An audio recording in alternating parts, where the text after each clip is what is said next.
Good morning, chat.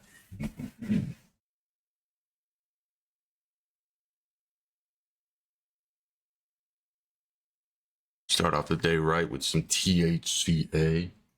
It's the new strain that we're opening up. Called Grape Stomper, I believe. Grape Stomper, yeah, that one.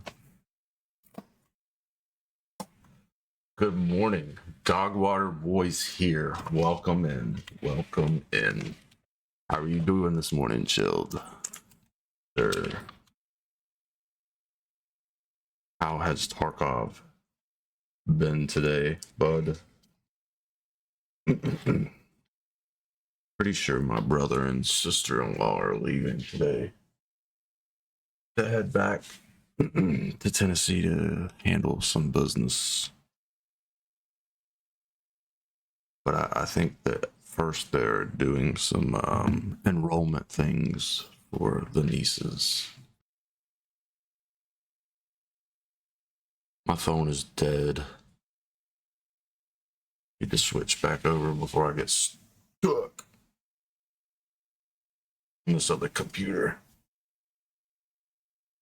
Pushing the levels hard. Been playing since 4 a.m. Level 33. GG's. Today is going to be a kind of shorter stream. I started late because I went to bed late. I woke up and had to shower because last night, literally, the showers were full with my nieces and my sister and stuff. So like today, I think is going to be like a 6-hour stream because I started at 8 and I have to pick up my sister at 2. So unfortunately, it is going to be a slightly shorter stream.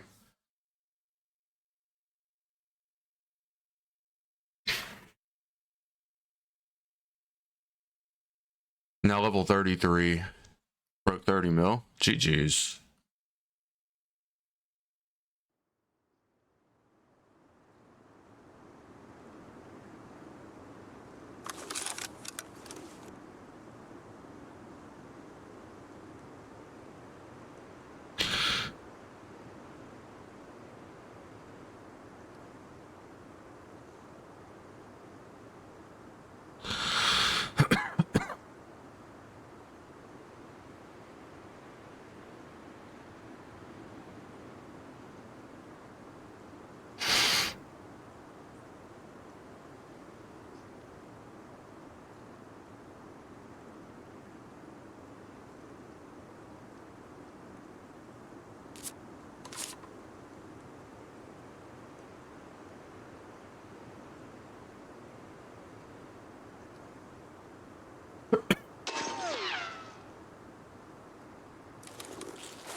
Is falling.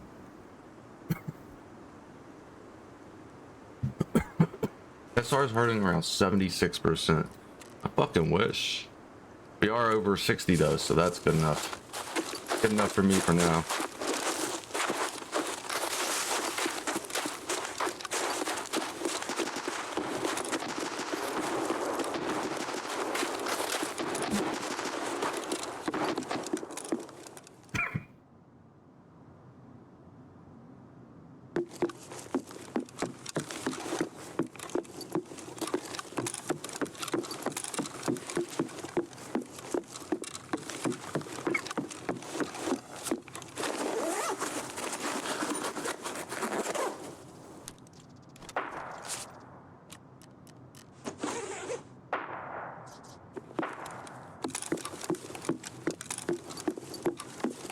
You have to think though when you're playing it's 4 a.m. and the servers are dead. So you play it on US servers, is that what you're saying?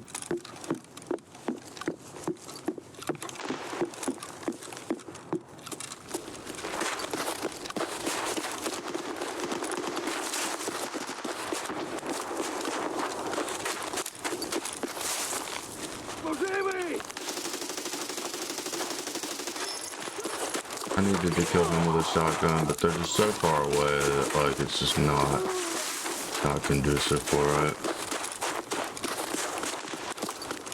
One labs raid this morning, 9 minutes just into raid.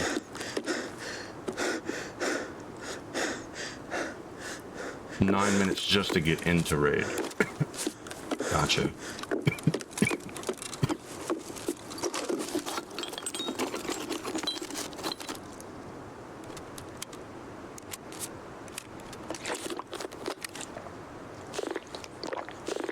You were all alone in labs.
Sat in a room for a while.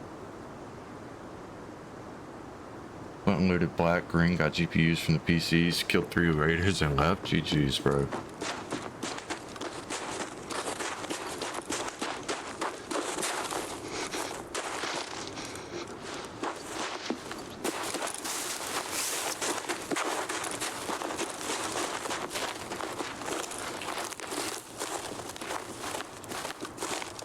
Holy running.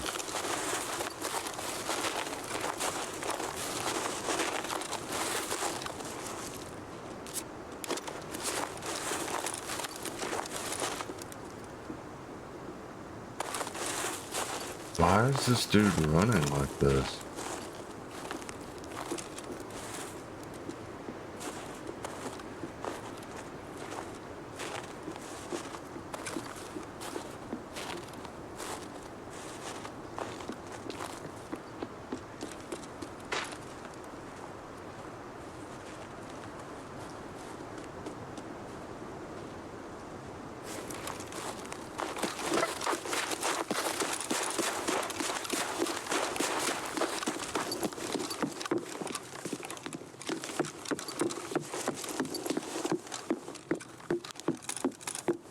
But I could see further than that from there.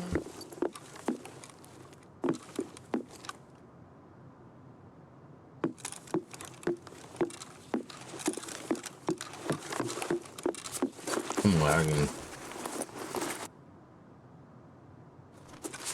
Got weapons testing? Wait, you looted weapons testing on labs?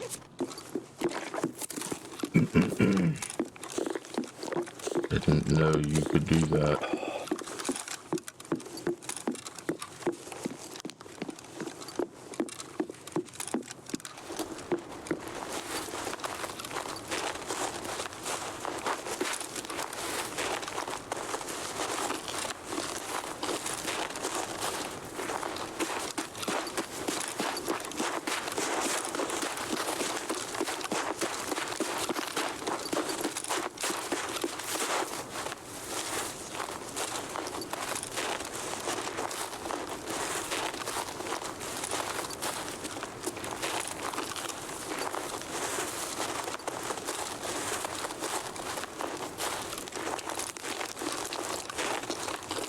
You didn't get much from it?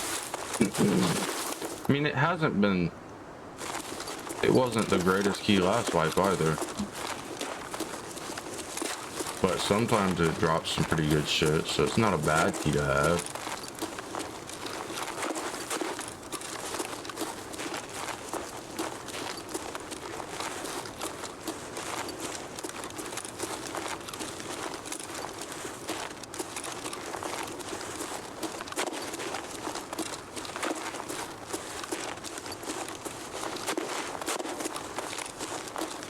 Yeah, I mean, and sometimes it spawns bitcoins and shit.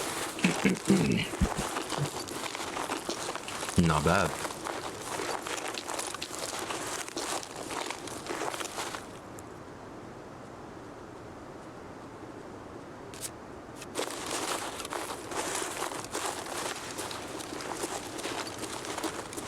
I don't see him yet.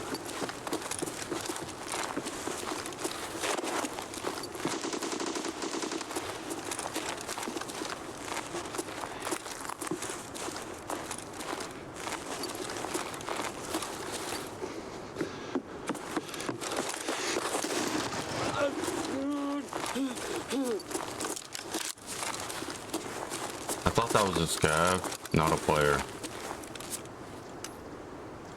What a douche.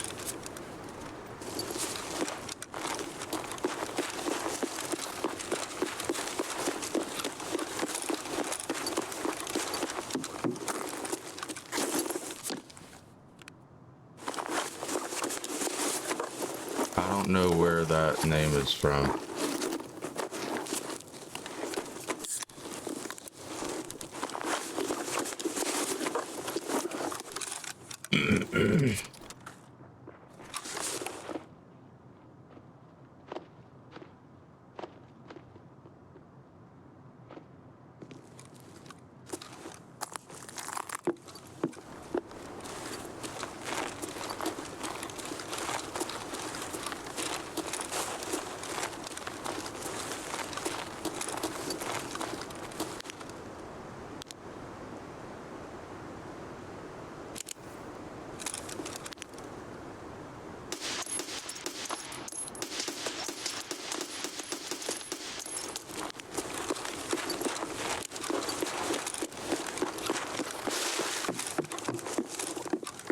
Just to be a dick.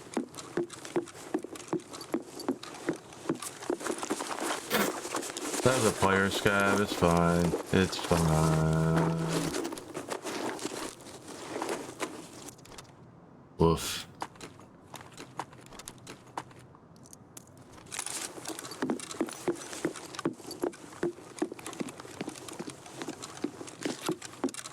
I need to kill scavs with this gun. With this gun and players with this gun. But like, well, I have this gun for players, let's put it that way. I just need to kill them in this getup, in the scav vests, right?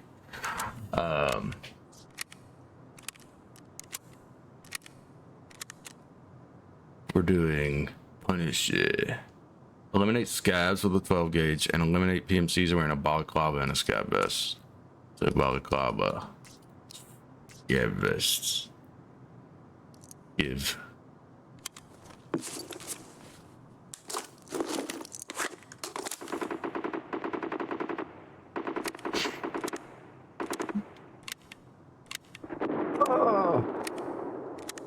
What is this name, bro? Zukungya.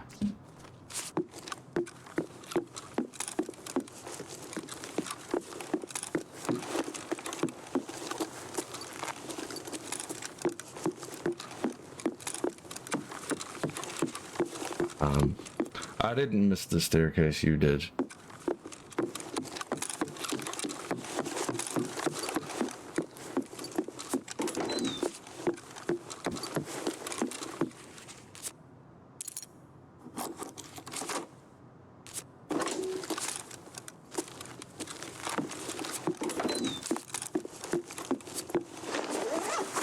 I think I heard something.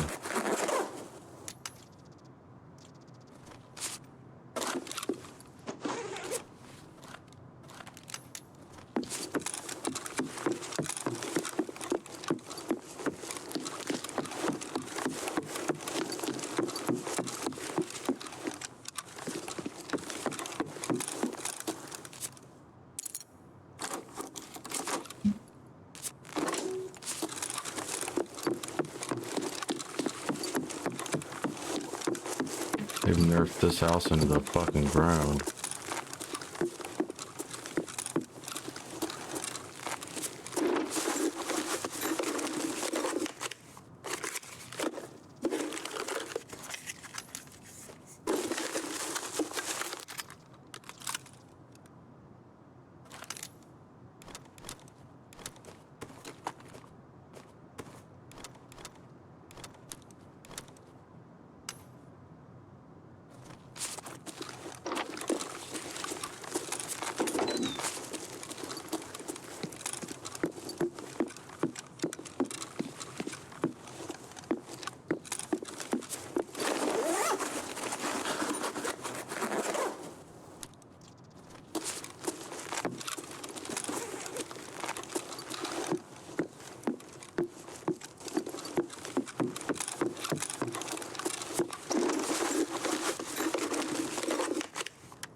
I like your bag.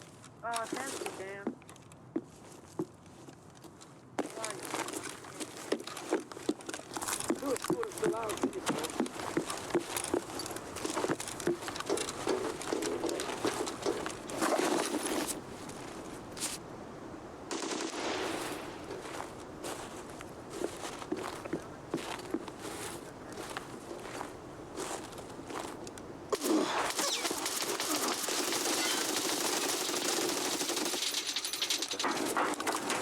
Why is this audio so bad?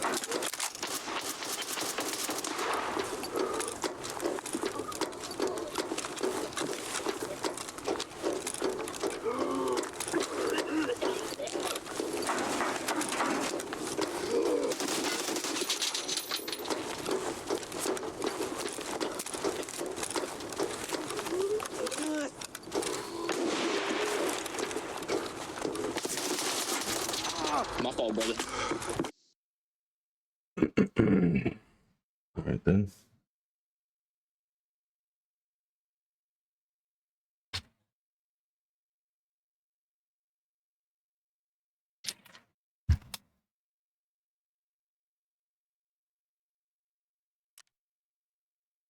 Two or three.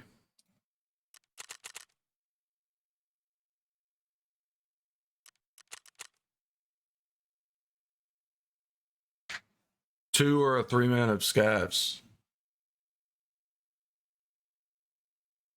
Who had already killed some players, I guess. I don't fucking know. Good morning, Skate. How's it going?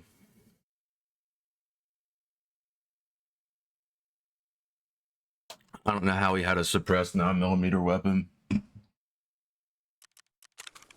It's fine. He's just better, obviously, guys.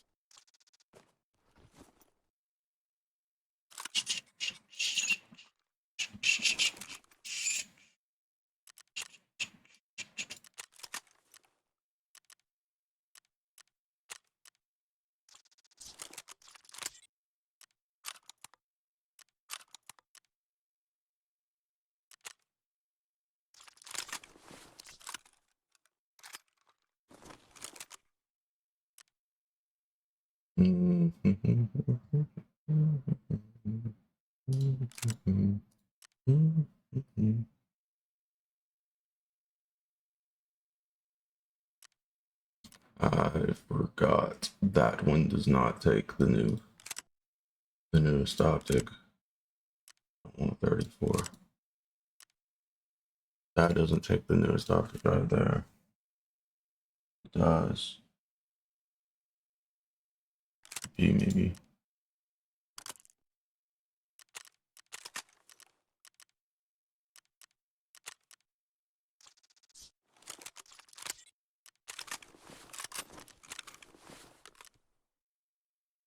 It is going.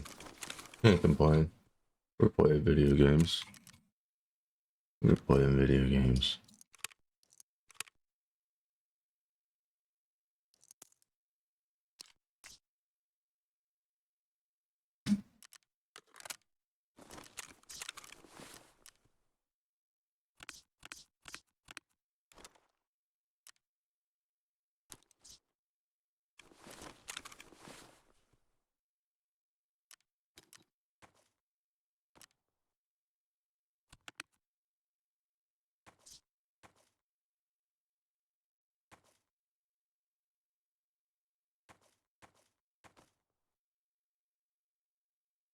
Need some smaller meds. I don't need to bring that big ass fucking thing.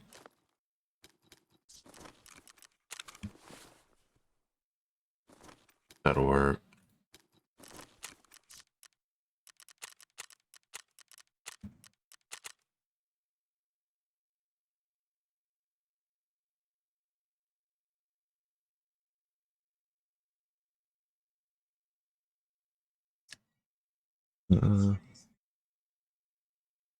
Not too bad. That's a little piss. Kind of setting the vibe off. Other than that, we're good. Oh man, I'm sorry to hear that. One thing you can't wait for Friday. You're starting your flying lessons again. Hell yeah, bro. That's awesome. That's awesome.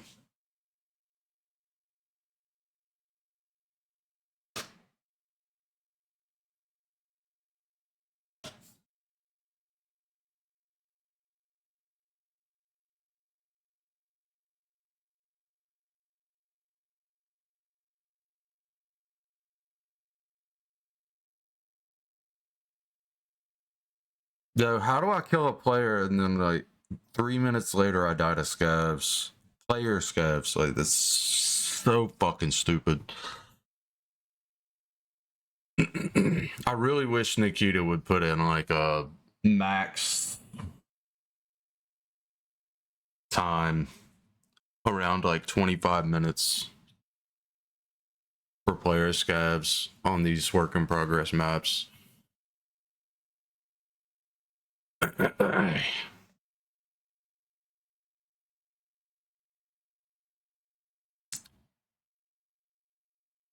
Because you were left a plane but can't fly it. Fair enough. Fair enough. I don't know why the audio at that house was so scuffed. I need this.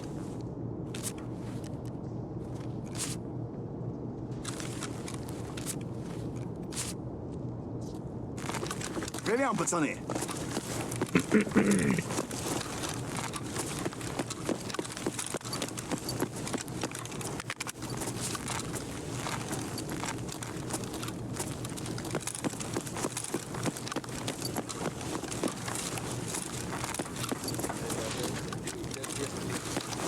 If you go back and you go up that ramp, the 2 dead TMCs that killed up there. I can't carry the rest of the loot. You guys got it.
ERS, wow.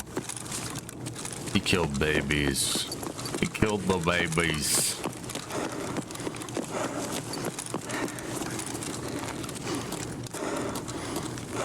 You have had a fly of it in the past before your granddad passed away? Just didn't have your license? Gotcha. Gotcha. Есть кто, нет?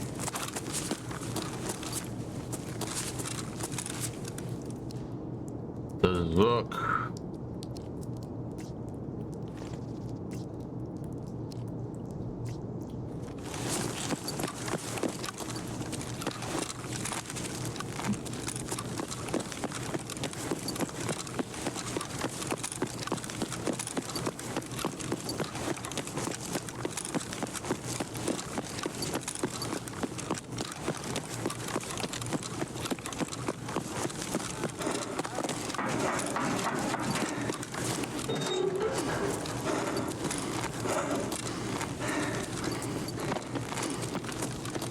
Буду бить нас сильно.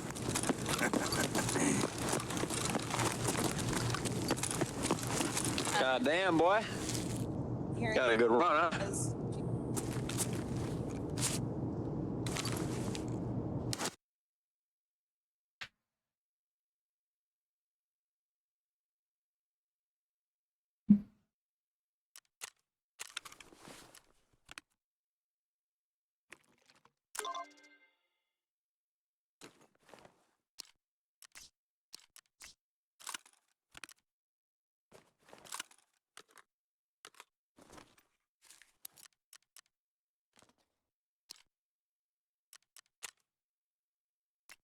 Нормас, нормас. Охуенно сейчас поживимся.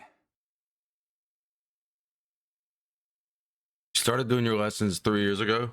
Only have 6 more hours fly time. You'll have your PPL. I went to school with a kid that got his PPL and flies now, but with a private. Can only fly single engine plane in daylight only. Yeah, that's fine. You don't need much more than that, do you? Whenever you're first starting out.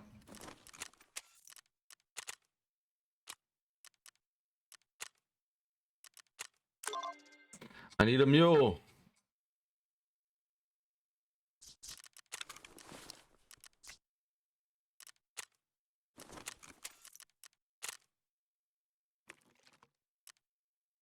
Where is the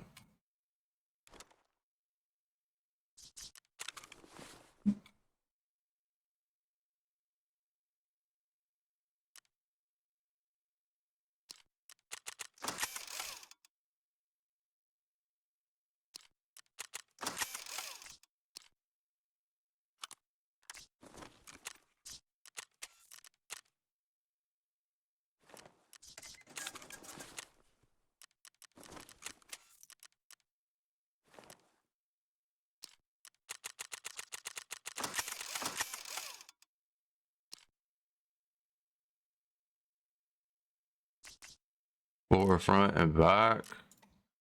Let's go linked. Get some side plates.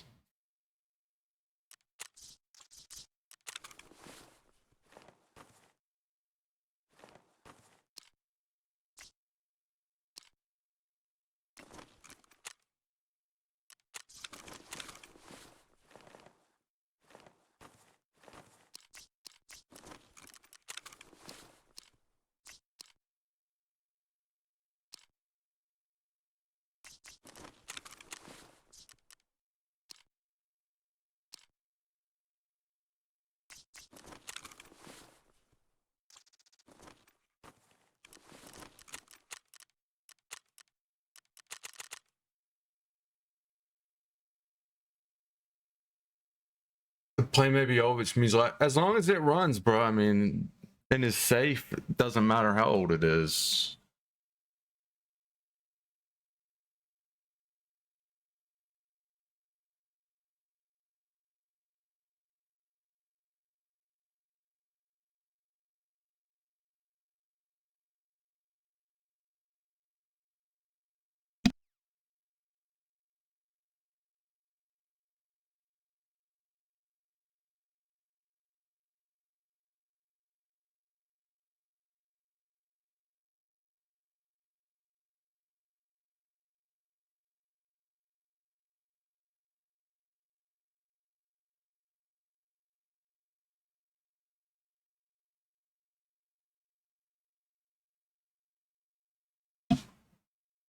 Has only done 542. That's not a lot.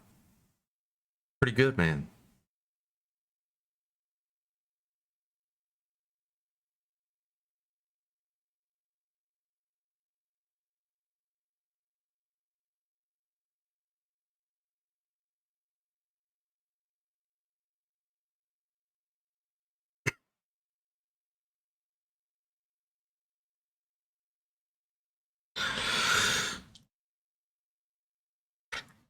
Dude, you know what's weird about this optic? Sig makes two that look almost identical to one another. One of them costs like $1,700. One of them costs like $500. They have the same fucking reticle. I don't understand scopes and optics and why they cost so much. Like it doesn't make any sense to me.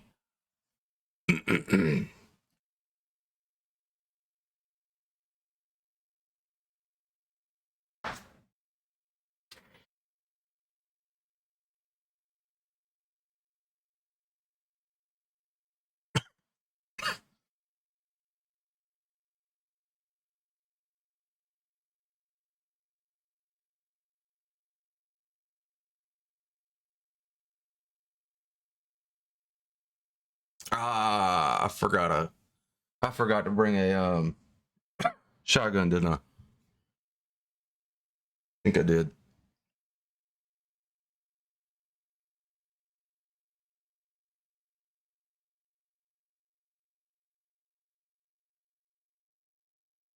(1970) model.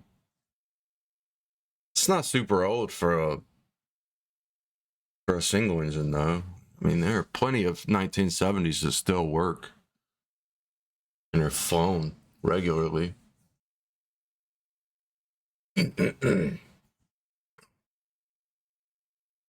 Planes aren't like cars where they go bad every 10 years. Like, a lot of times planes are good for long periods of time.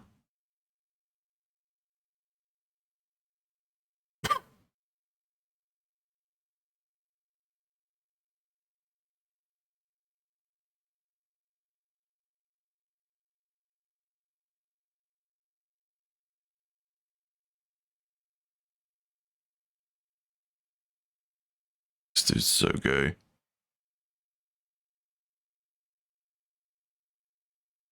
Planer. Yeah. Been in a hangar all of its life.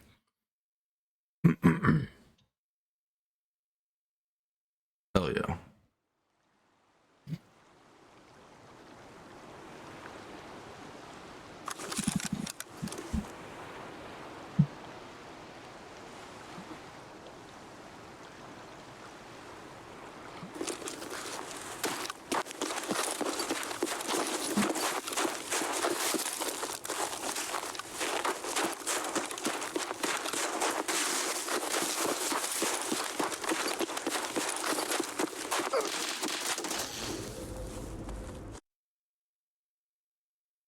No audio.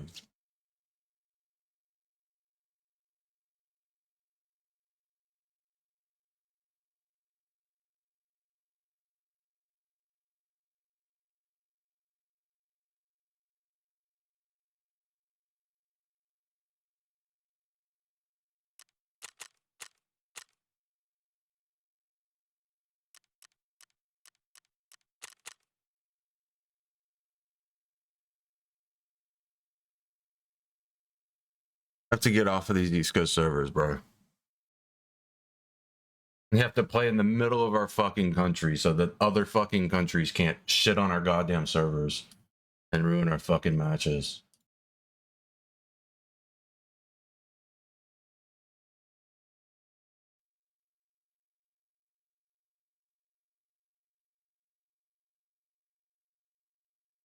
I don't know, and I don't really care how or why he was there. I just know that he shouldn't have been. The spawns on that map are so fucking stupid.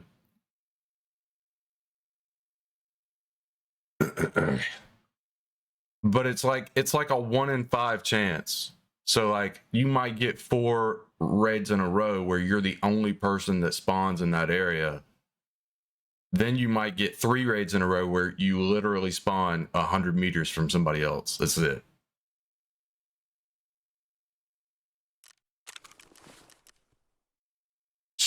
It's the map. The map is a piece of shit. How they built the spawns into the map is trash. They did a terrible fucking job of placing the spawns on this fucking map.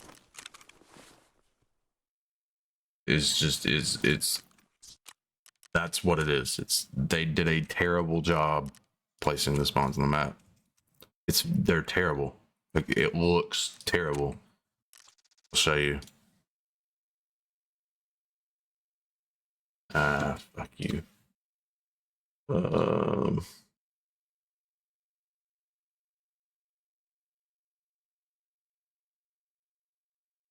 These are the player spawns.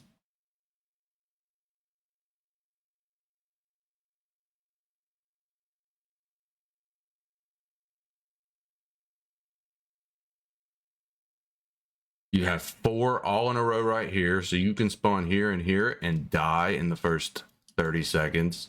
You can spawn here and here. These are actually on 2 different cliffs. You spawn at 2 separate POIs. You can spawn here and get camped by every single spawn around you. It's so great. Sorry. Up here, all of these spawns can have different people in them. So you die within the first 30 seconds. We spawned over here. Like, there's actually not a spawn where that person was. So we died right here. He had to dead sprint all the way here without us hearing him in the snow. 3 times. He was 3 times further away from where we were when we died. On spawn.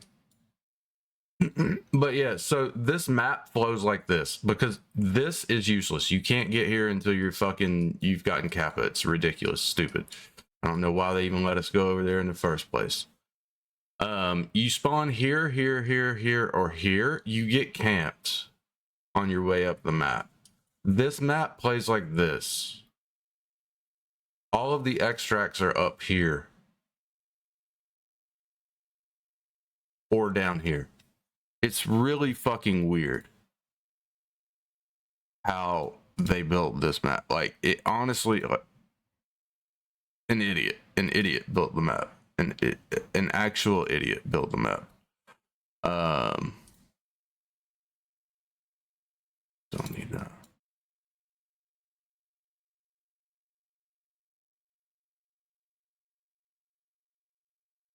Why would you ever spawn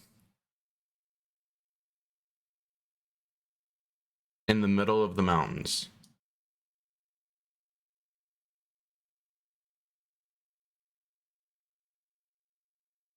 It's the map is bad, is what it comes down to. How the map plays and where the points of interest are and where people spawn. This dude spawns at a point of interest. This guy spawns in a fucking field by himself with nothing for miles. This guy spawns in an extract. This guy spawns next to a minefield, but he's also next to the most high tier loot in the game. He's far closer than anybody else to the most high tier loot in the game. Or on the map. Let's say on the map. Ignoring that.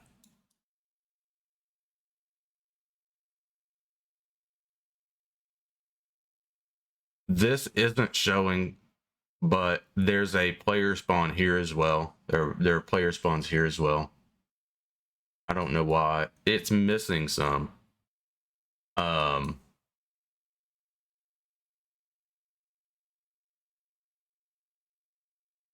It's missing some.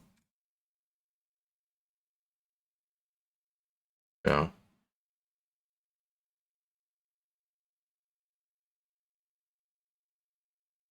Oh, no. There it is. Okay.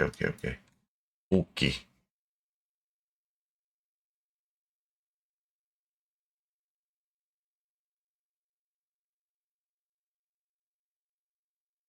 If you're this guy and you spawn right here,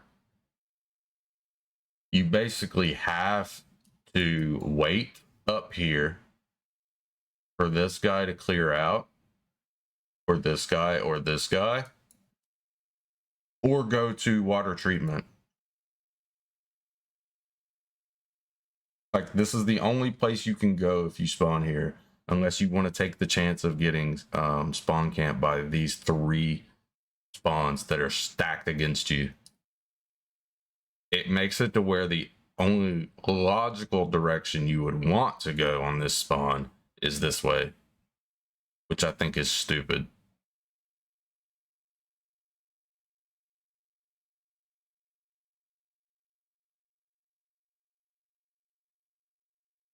This one's great.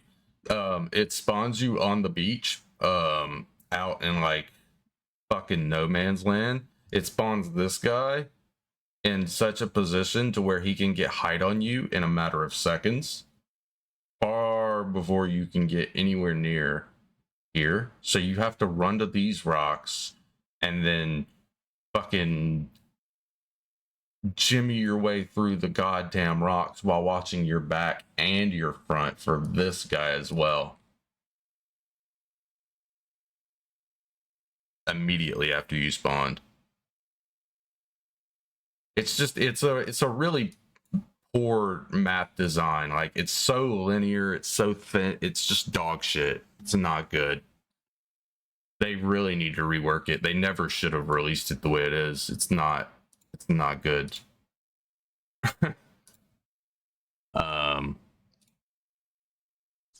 But yeah, that's where we're at right now.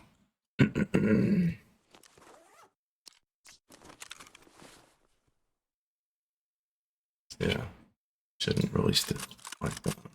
They did. They did it anyway.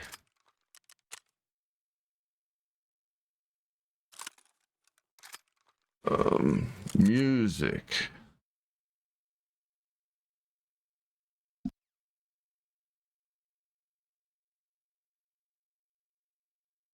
If you got Kappa though, you can go to the big island down at the bottom and fucking loot your little heart out and leave before anybody else goes to extract the Southern Road. And nobody else can touch you. True story.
Not to mention, bro, get off it.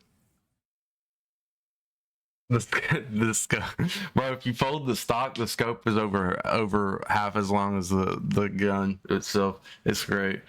I love it.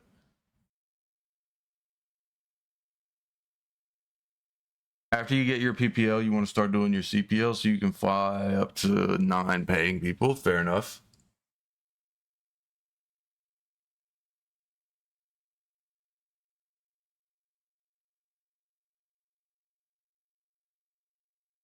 Oh, fuck me. Rip.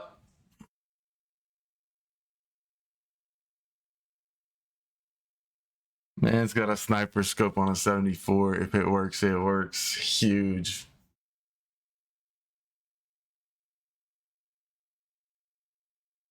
It's only an 8 power, bro. Get off it.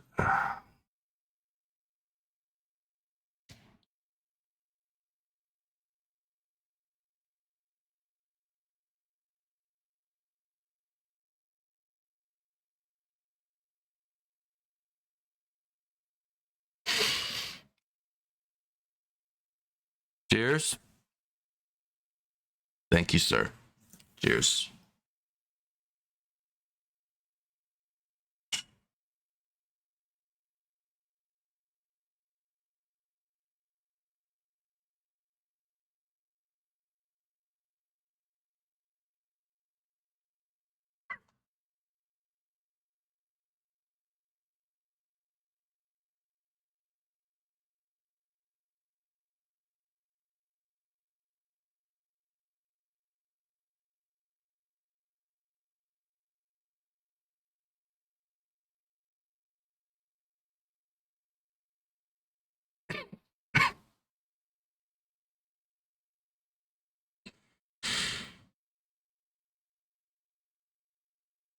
It's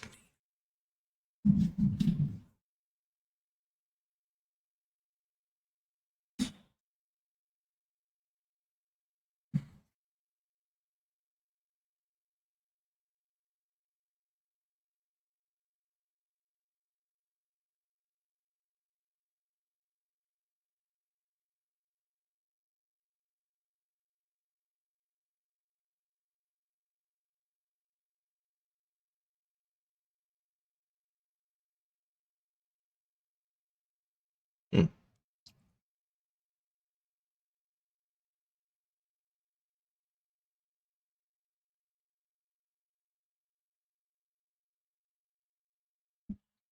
Want that box hot and ready like Papa John's.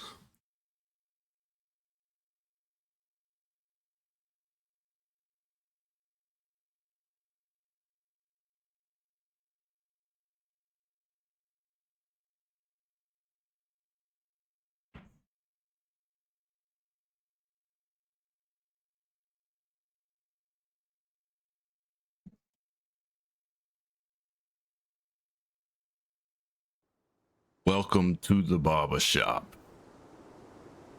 Good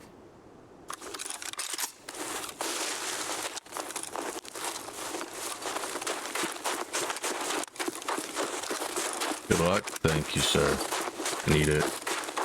Need a lot and lots and lots of luck. Excuse me? Who the fuck just puts a light on here and not a laser? Oh, not a good look.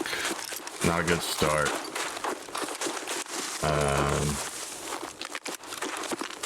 Supposedly there's not a spawn on the other side of this, but there definitely is.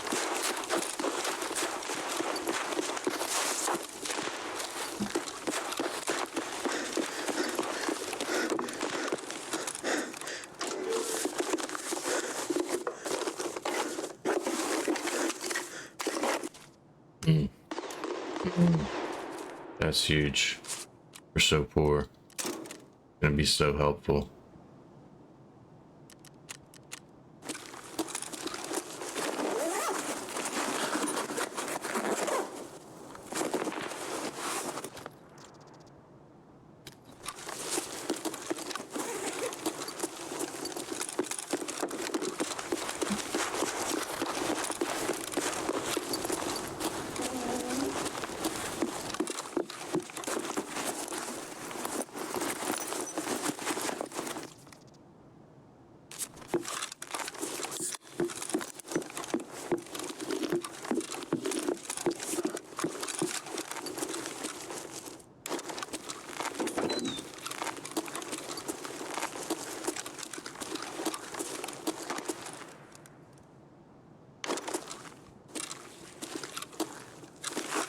What?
Thought I heard something out there.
Bugged in what way?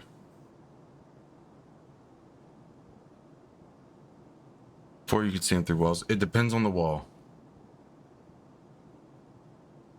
Depends on which wall. And what for.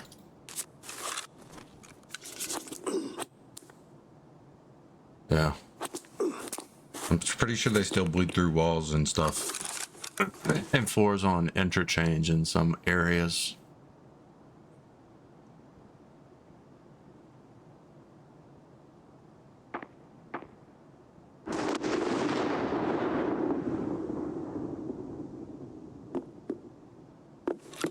I haven't heard anything in here.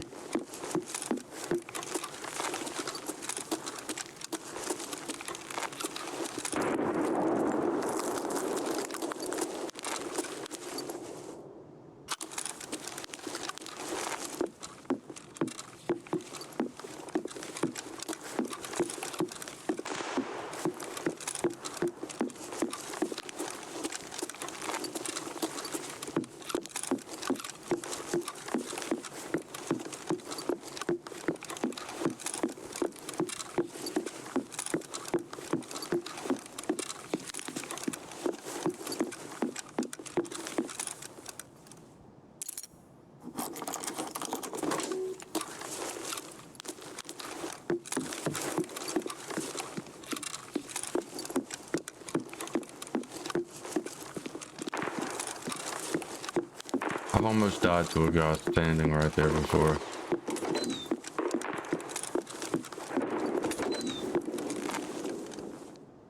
And a guy right there before.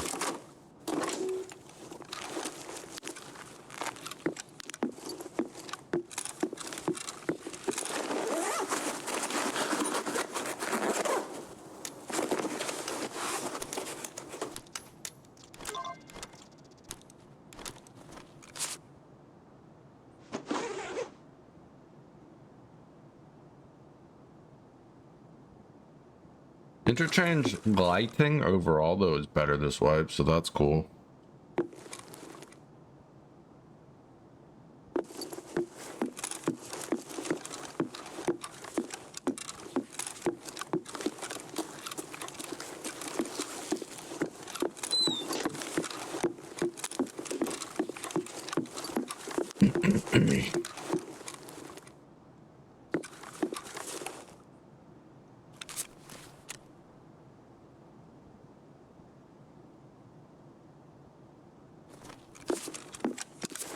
Maybe we should just pick one of these to do at a time. Shotguns and then DMCs.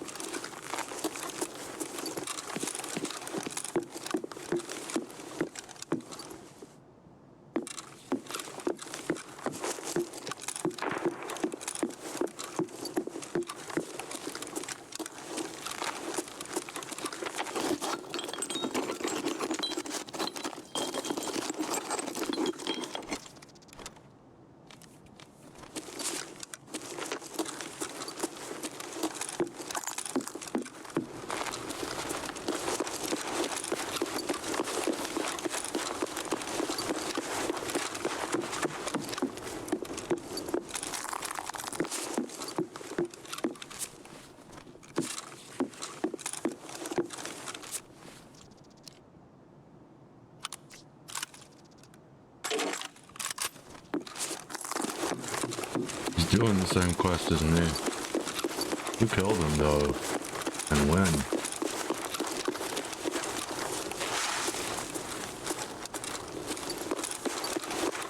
Why didn't they take any of this stuff? I'm confused, guys.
Отчебись!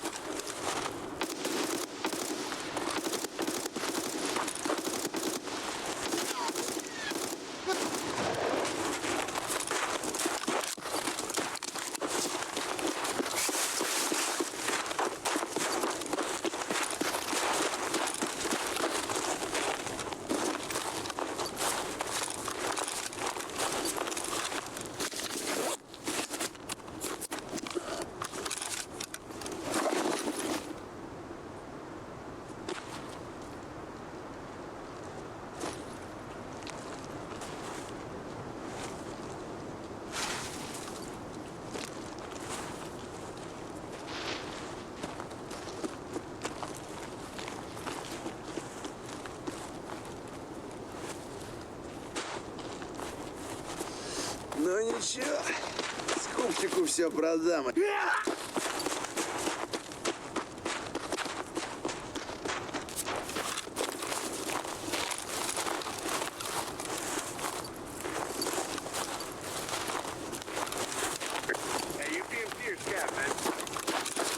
Yeah, bro.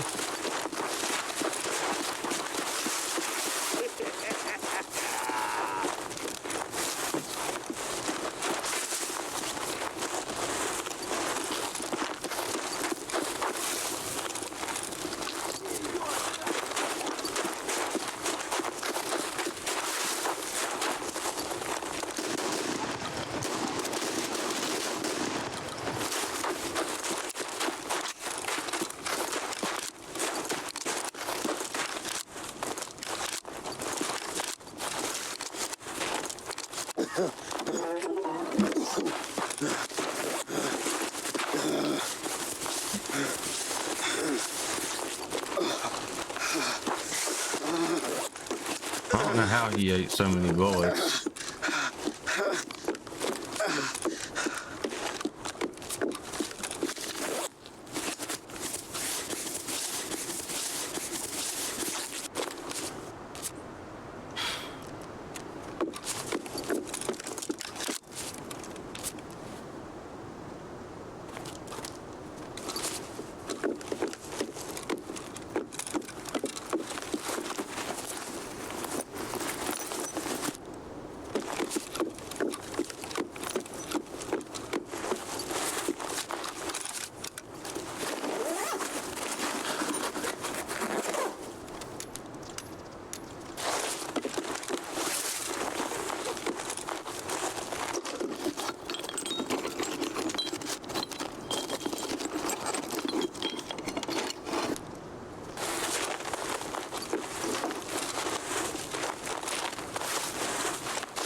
Put me under the water.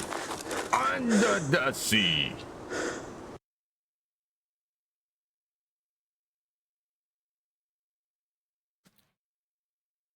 Wide body Bentley with the brick in the trunk. I always want to say Benz, not Caddy.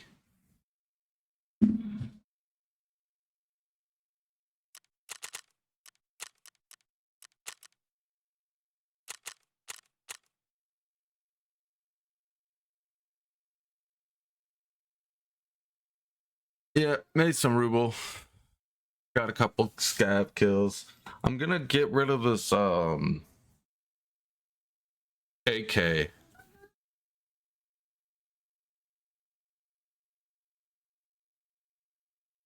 Yeah, hold on. Be right back.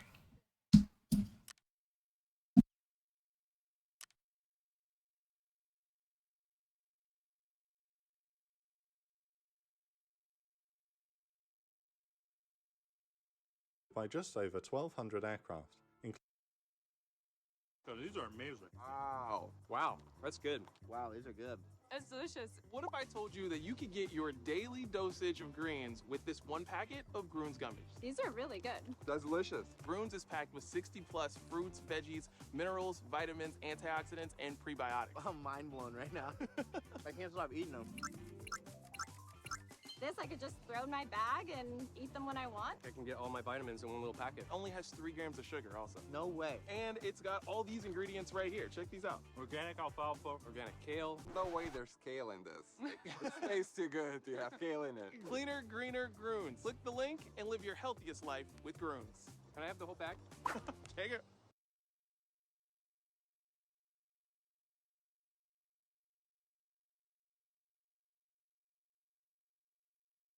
In a world where you haven't achieved it all, where the laws of physics obey your very will,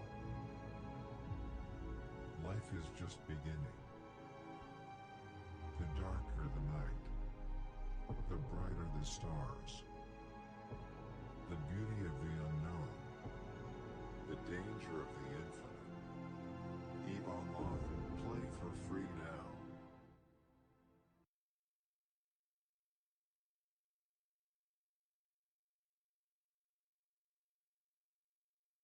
units. The United States is providing 706 combat aircraft, while the British contribute 68, and the Australians a squadron of 14 FA-18 Super Hornets. Altogether, 309,000 coalition troops will invade, supported by just over 1,200 aircraft, including 790 fighters and bombers. It is less than half the total of the combined forces which took part in Desert Storm, but US Defense Secretary Donald Rumsfeld has purposefully kept the number of troops low.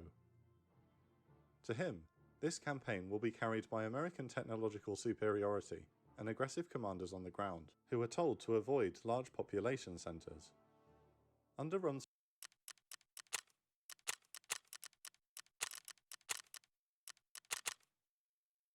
doctrine, there should be no need for a larger invasion force.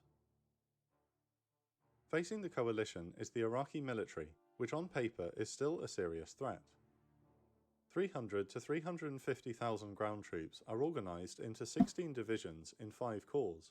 Right. However, 2/3 of the Iraqi army is composed of untested conscripts, while the rest of the ground forces are equipped with outdated Soviet-era weaponry. The 70,000-strong Republican Guard once again represents the backbone of Saddam's military. They are organized into 6 divisions and have much better equipment than the regular army. Altogether, the Iraqi military has around 2,000 tanks, 3,700 APCs, and 2,300 artillery pieces. Yet most of this strength exists only on paper, as the Iraqi military as a whole is in a far worse shape than it was before Operation Desert Storm. The coalition far outnumbers the Iraqi Air Force, which is believed to have 300 mostly obsolete combat aircraft. At 9 PM on the 20th of March 2003, the ground offensive starts with a short but sharp artillery barrage from 155mm guns of the 15th Regiment of the US 3rd Infantry Division. After 20 minutes, 1st and 3rd Battalions moved to clear Iraqi border guards from the massive sand berms which mark the boundary between Kuwait and Iraq. 3rd Battalion encounters machine gun fire coming from 2 observation posts, but both positions are quickly neutralized by Bradleys and Abrams. Armoured tractors then move in to bulldoze holes through the berms so the mechanized units can cross the border. It is not long before the channels are cleared and the invasion force moves into the openings. Now at the tip of the spear of the 1st Marine Division are the 374 men of the 1st Reconnaissance Battalion, rolling into Iraq in a convoy of 70 Humvees. 1st Recon is ordered to proceed early on the 21st.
I think I only got a single spawn this raid.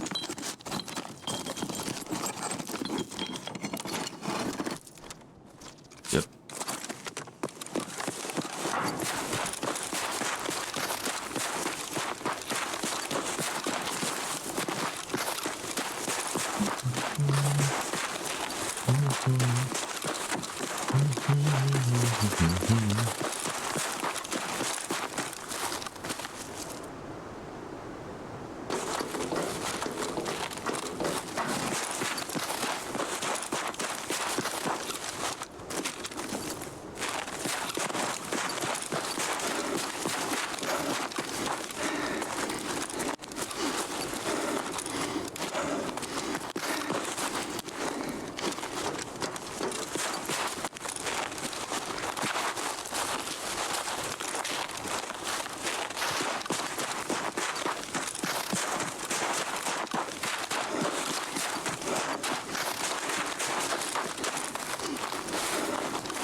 This box right here spawns electronics like this, and it spawns ACEs and Vertex and VPX and shit like that. Cyclones. Good.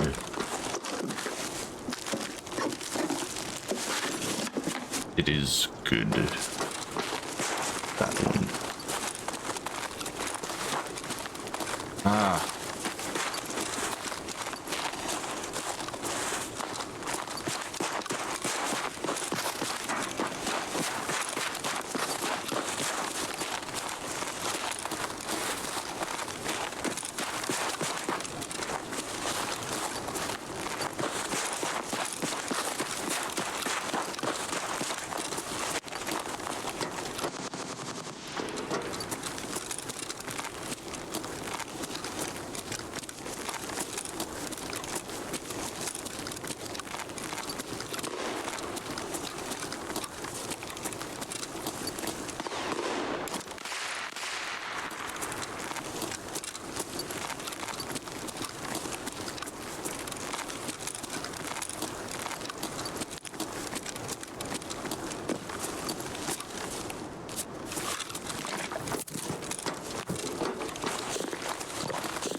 To the grotto.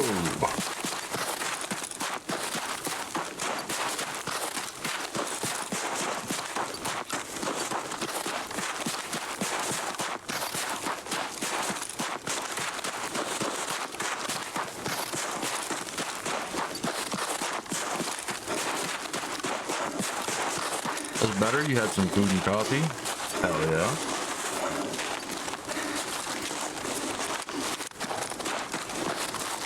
Some coffee would be tremendous. I am down bad. What is that? Everybody else see this line in the middle of the fucking world?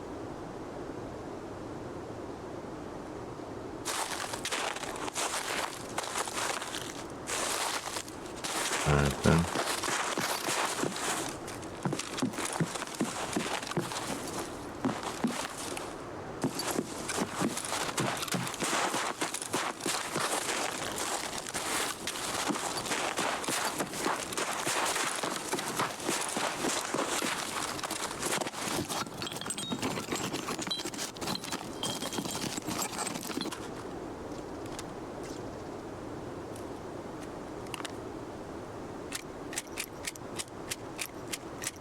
Gotta love the PS guy.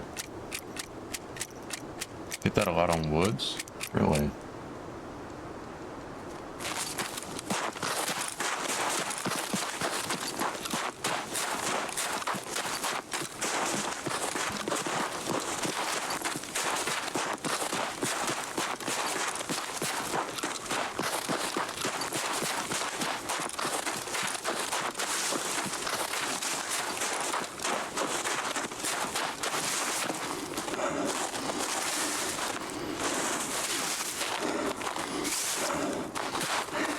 Alright then.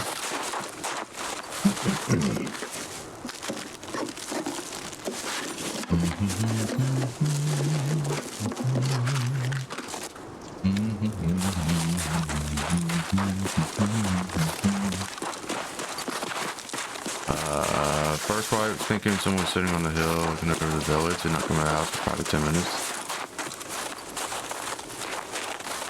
First time, got you.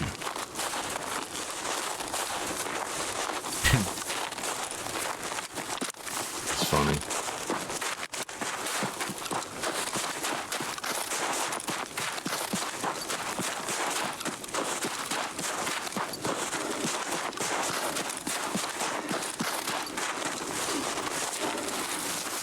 Somewhere in here, yeah.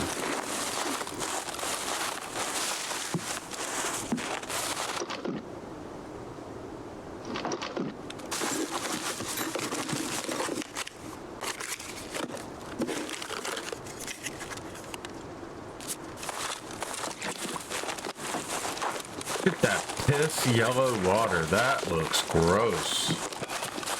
10 out of 10 would not recommend swimming in that. Oh.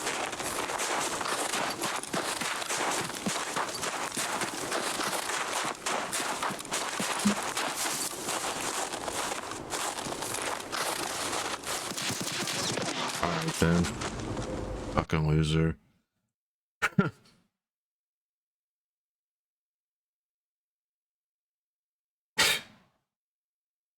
That's his prerogative, I guess. Roam through the middle of nowhere and kill scavs.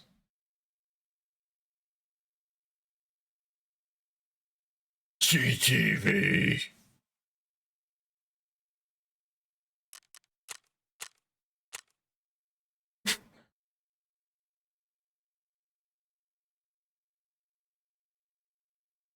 Who in the water? Was it me? Nah, it was not me. I assure you. Got one tap by scav on ground zero. Welcome to the shit show. GG's.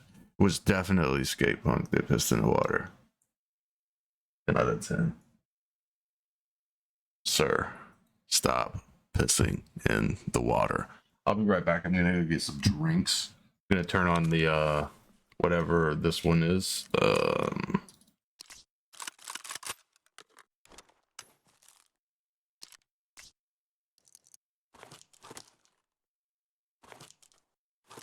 You're da. Don't need any fucking thing else. This is not meta enough though. Not meta enough. We need that Ultima gang, bro. Ultima.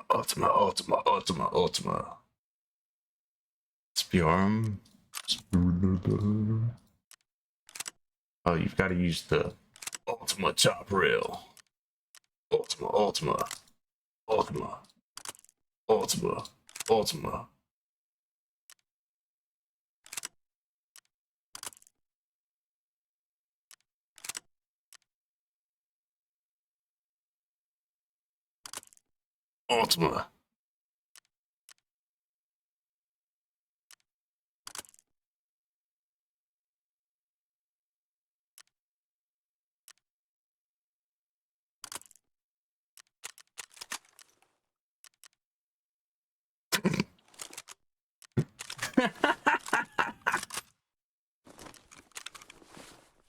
Oh man, we're too poor for that. Can't do it.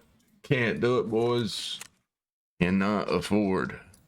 10 out of 10. Do not recommend. Yeah, for a fucking shotgun that's gonna get me killed with its dog water ass sensor in its handle.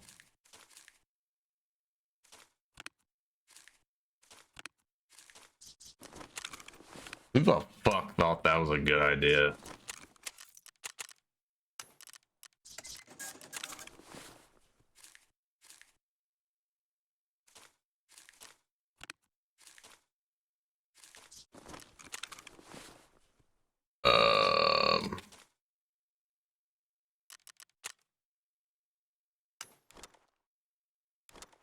Oh yeah, I need another one of those. Or something. I need all of this stuff. I need it. Need it. It's mine. Get bag. Bag.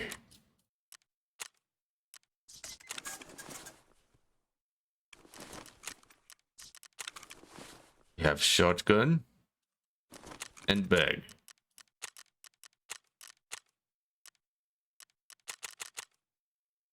We're gonna kill scavs. That's it.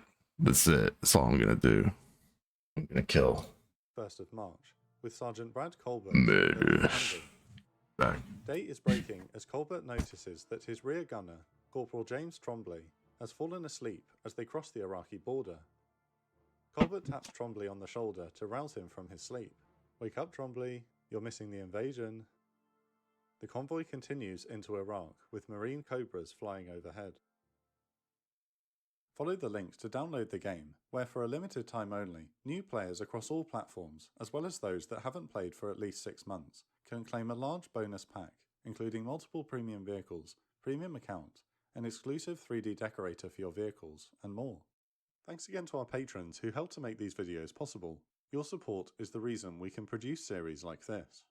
Welcome to all our new patrons this month, and a special thanks to our patron of the week, Wolfgang Seitz, who's been a long-time supporter of the channel.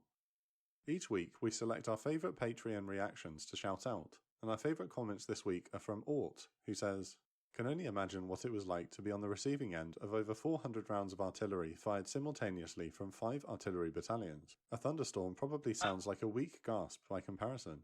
And Alex13, who says, "I can't wait to see more of the series and to see how the invasion proceeded." If you'd like to join our Patreon and get access to exclusive benefits such as early access to videos ad and sponsor free, we would love to have you as part of our community.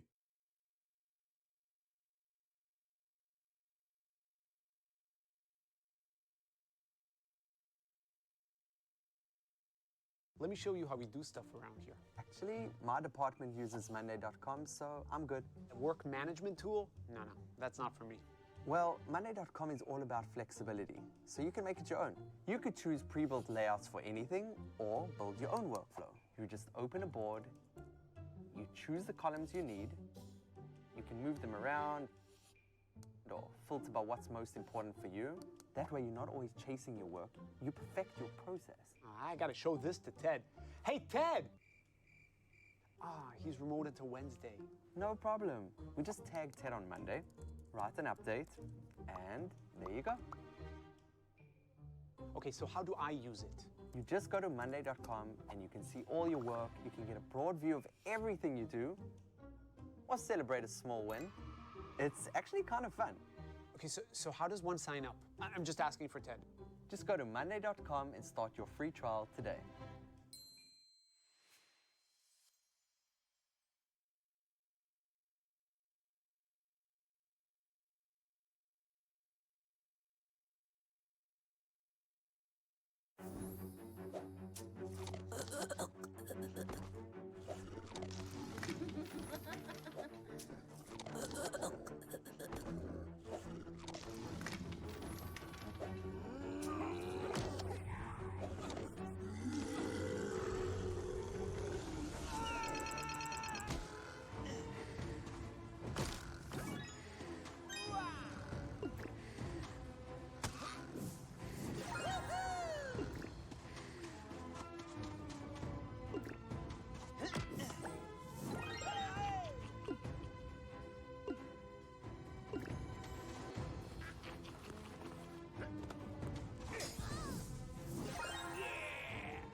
This video is sponsored by Goat Guns, makers of authentic die-cast miniature gun models.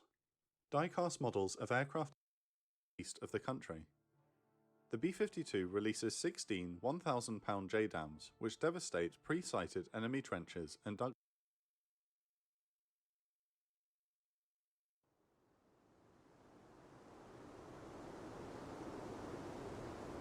All right.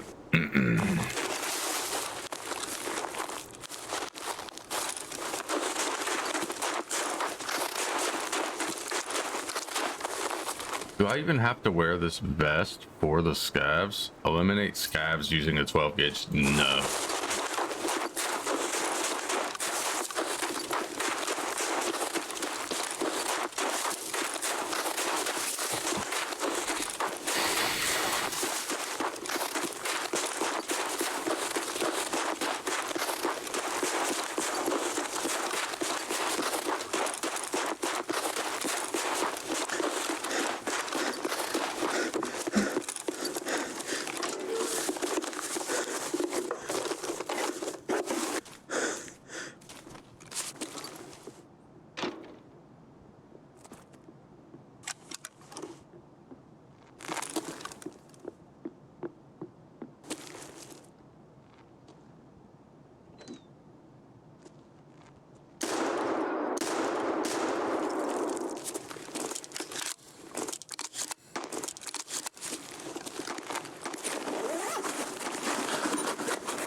Scab.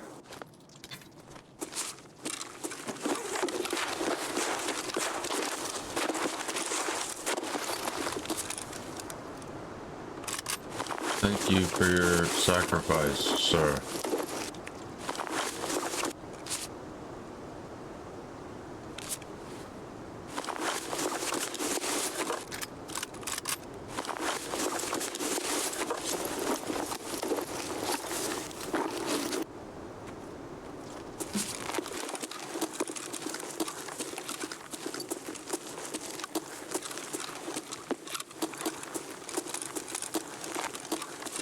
Thermite.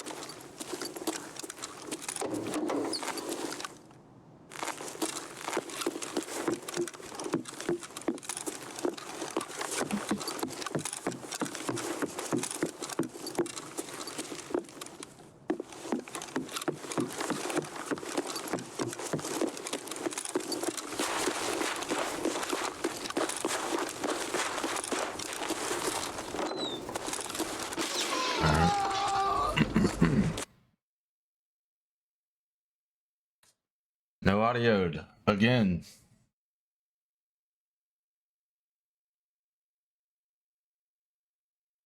I mean, what the fuck am I supposed to do, bro?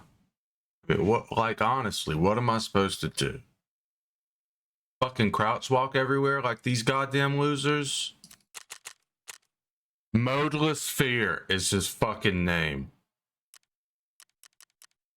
Or Mode Fearless, sorry. Mode Fearless, crouch walking with M62. There's not anything you can do with them playing like, I mean, what the, like, there's literally no other way for me, like, I'm not about to crouch walk around the goddamn map like a fucking retard.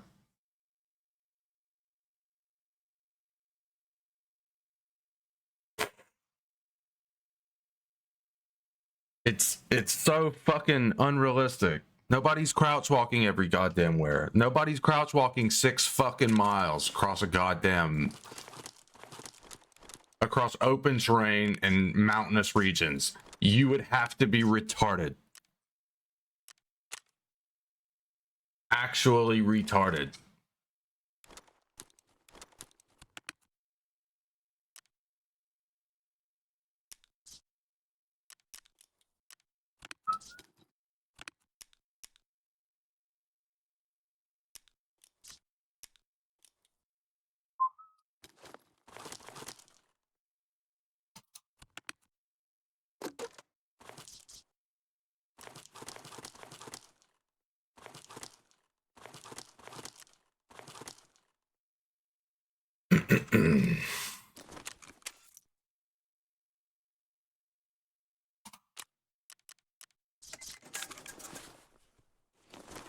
I mean, like, if they don't make any audio, I don't know they're there. They're just gonna fucking kill me, bro. Like, there's literally nothing to be done about it.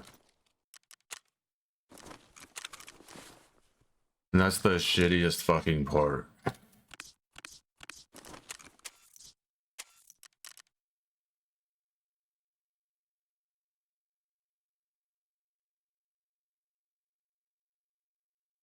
Fucking lame.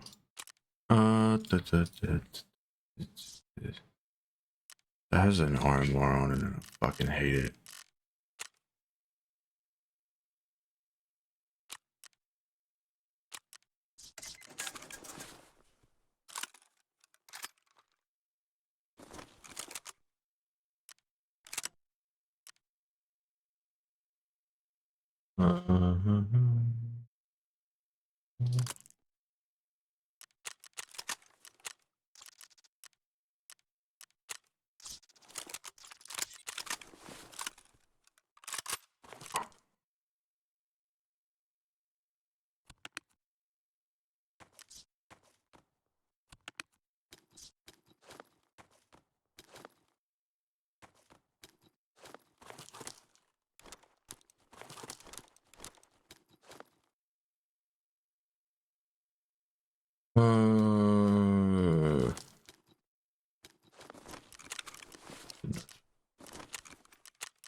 Dugouts.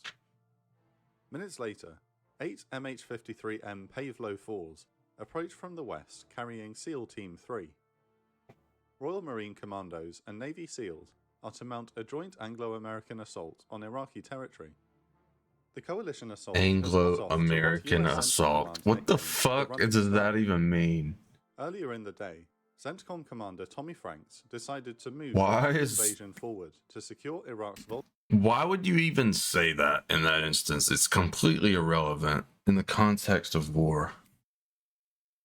vulnerable oil infrastructure and prevent Saddam Hussein from waging a scorched earth defense of his country. The US Marine Expeditionary Force and the British 1st Armored Division will move to capture the Rumaila oil fields, while combined forces of the coalition nations will assault the Al-Faw Peninsula. Meanwhile, 5th Corps, under the command of Lieutenant General Scott Wallace, has begun its attack on the left flank, advancing out of Kuwait with the 3rd Infantry Division and the 82nd and 101st Airborne Divisions. Wallace's corps represents the main axis of advance. Their main objective for the day is to capture the key Highway 1 bridge and Talil Air Base outside the city of Nasiriyah. The Al-Faw operation will utilize special forces from most of the coalition partners. 250 Navy SEALs from the United States, a brigade of Royal Marines from the UK, and 126 Polish Grom Commandos will work together to seize southern Iraq's oil infrastructure. During Desert Storm, Saddam ordered his forces to set fire to Kuwait's oil facilities, causing a devastating ecological disaster. To prevent history from repeating itself, the SEALs will hit the ground first on the Al-Faw Peninsula and establish landing zones before the Royal Marines will follow and push out to secure more objectives. When enemy resistance is suppressed around the landing zones, the Royal Marine Commandos will move to secure the oil facilities and await the arrival of the US 15th Marine Expeditionary Unit, or MEU. The 15th MEU, with its 2,000 men, 4 Abrams tanks, 16 Amtraks, and multiple Cobra attack helicopters, has been placed under British command for this operation, and will link up with the Special Forces once they have secured their objectives. Meanwhile, the Polish Grom Commandos will storm Iraq's offshore oil platforms before they can be sabotaged. As the helicopters cross Kuwait's Bubiyan Island, British and American artillery open a sustained barrage on the Al-Faw Peninsula. The 1st Navy SEALs land at the large metering and monitoring station just outside the town of Al-Faw, guided by a circling AC-130 Spectre gunship, shining an infrared beacon on the target area. Another SEAL team lands at the coastal pipeline stations to the southeast. The Pavlos head back to Kuwait to pick up the first 2 companies and a support group of Royal Marine 40 Commando. They are soon joined by naval gunfire from Royal Navy frigates HMS Marlborough and Chatham, which bombard Iraqi positions with 4.5-inch shells.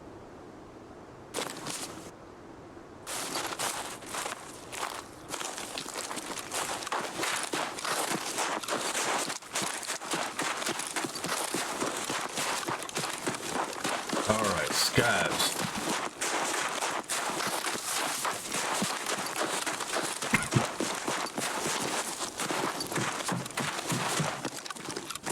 Surprised we didn't die there. Oh shit, we got some rat poison. Maybe we'll be able to use it this raid.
God damn.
I think this is Scud.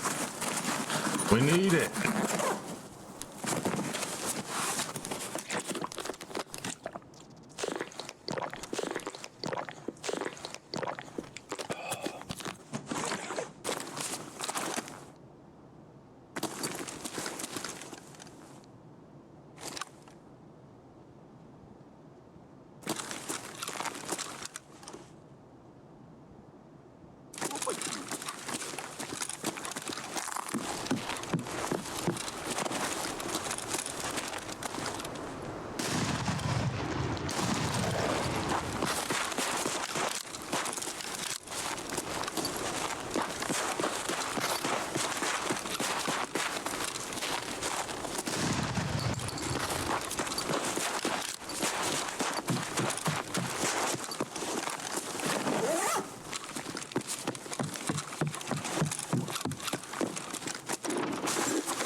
What a find.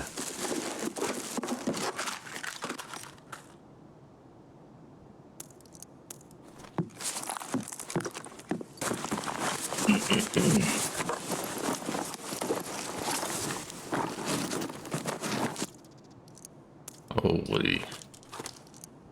Bruh.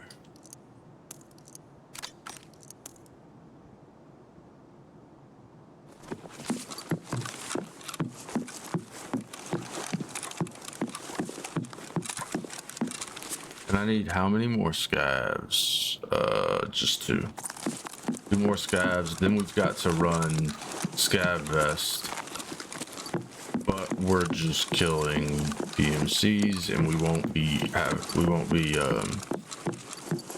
weapon swapping all the time, and that it makes us play so much slower because you're switching between two separate play styles with a shotgun and a ranged optic. I can't do it. Brain don't go burr like that.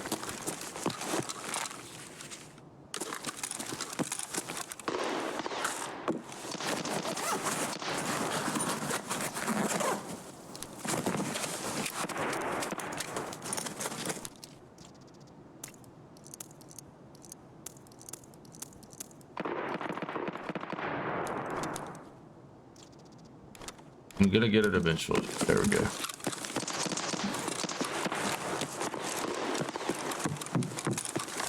Now what's all this I'm hearing?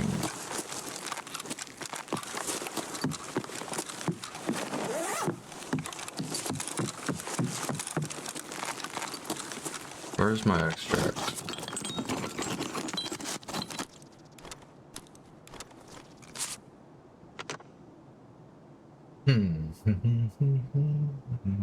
We're pretty close to Path to Shoreline.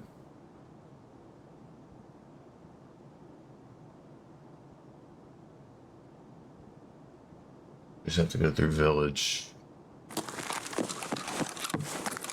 That's where the gunfire was as well.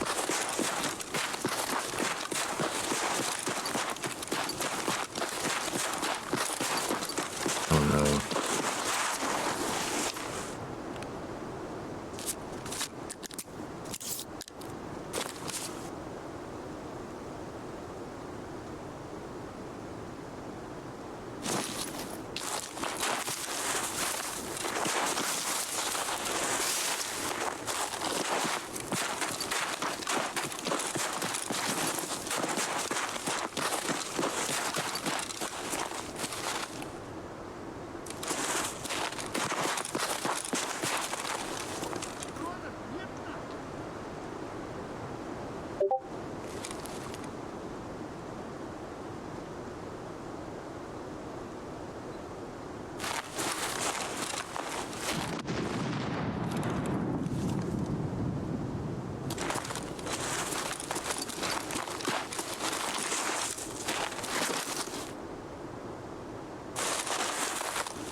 I will. Come here.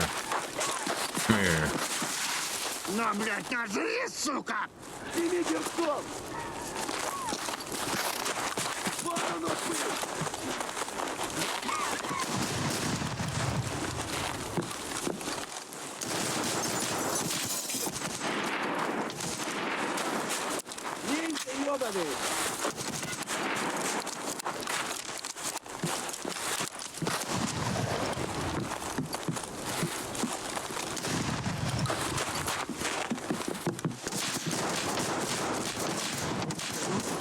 Holy fuck.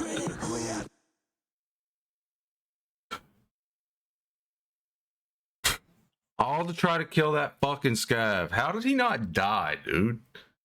I shot him point blank at least 3 times with that shotgun.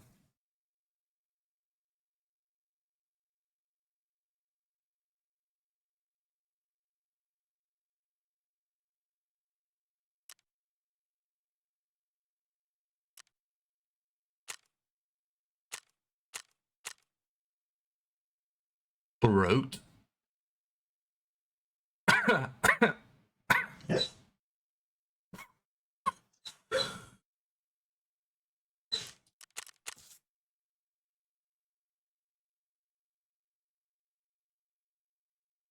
It said I was killed by the player scav. In the throat. Hmm.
Um.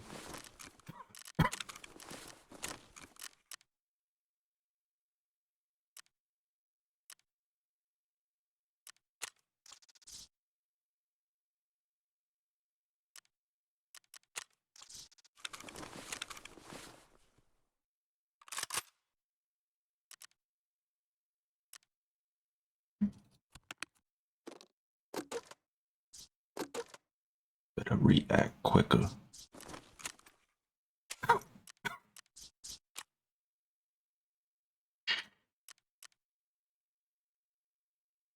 Bullets. I need bullets.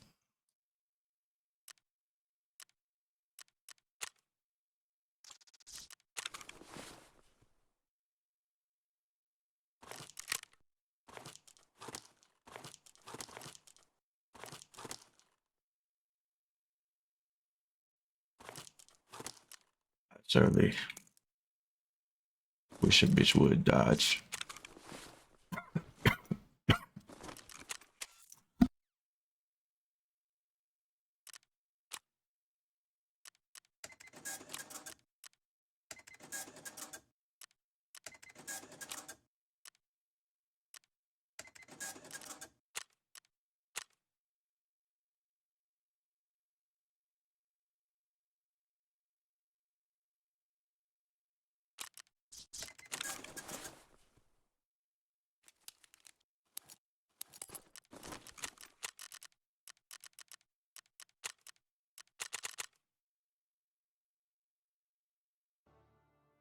The two frigates and the Australian HMAS Anzac are close to the shore in the Khor Abd Allah waterway between Bubiyan Island and the Alfor Peninsula.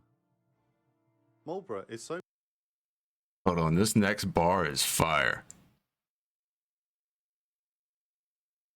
I have to rest in the Tupperware.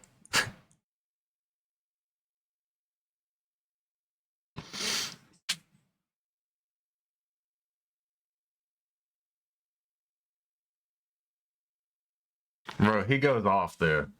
So close in, she has only 1.5 meters of water under her keel. Wow. After quickly loading Bravo and Charlie companies.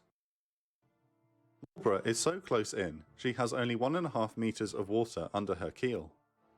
After quickly loading Bravo and Charlie companies, totaling around 400 Royal Marines at the tactical assembly area, Was that the six? helicopters Yeah, take 6 off to head feet. back in, Uh, now flying through difficult conditions with swirling dust and well, bulky night actually, vision no, goggles it's obscuring closer the to pilot's views. 2.3. Inside the Pavelos, the commandos are hot and drenched in sweat from the uncomfortable confines. 4.5, 5. Bravo Company is to assault 2 pipeline buildings to the southeast of Al-4, which feed oil to offshore shipping terminals. Major Matt Jackson commands Bravo Company and is riding in the cockpit of a Pavelo when he's informed that the 3 transports carrying his men must go around. The SEALs have encountered resistance and have to clear out the enemy while the British circle above. The helicopters repeat this 3 more times, adding to the commandos' torment. Jackson later recalls Yeah, thinking, that would have been I so don't care loud. whether there's the assembled masses of Genghis Khan. I just want to get off this bloody helicopter. Finally, the task force is given the order to land, and the helicopters set down in the desert. The commandos fan out to secure the oil pipelines separated by a mile from each other. Jackson divides his force and orders Royal Marine scouts to seize any buildings they come across, intending to use them as observation posts. His objective is to clear the area and then move out to expand their defensive perimeter. After securing the westerly pipeline, Jackson's men come across an enemy command bunker, which has not been seriously damaged by the B-52 raid. Curious. The Iraqis inside open fire, forcing the approaching Royal Marines to take cover. Major Jackson radios in support from the orbiting Spectre gunship and other friendly aircraft. The Spectre pounds the target with 40mm. All right, boys, we just need a couple more. I just need a few good ones. A few good ones. I should have brought a PK, I guess. But we're just gonna go raw.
There's a spawn on the edge of these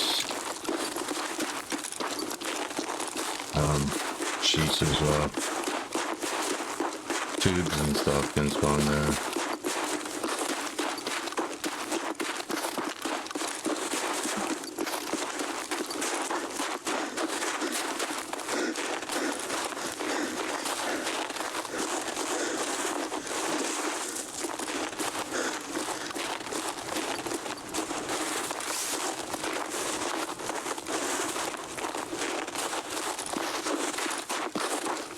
Yo, I can hear scabs for fucking miles, and I don't hear these people at all.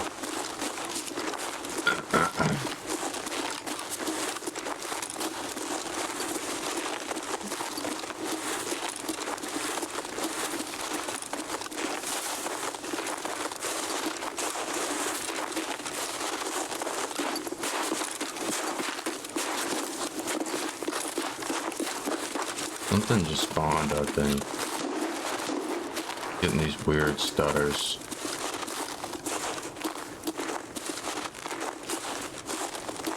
And frame drops.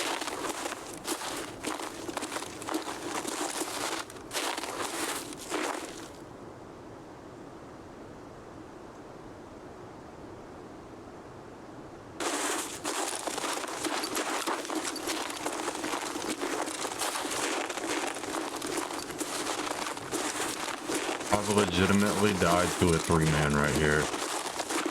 Off of spawn. All of them had sniper rifles. They were like scattered through here.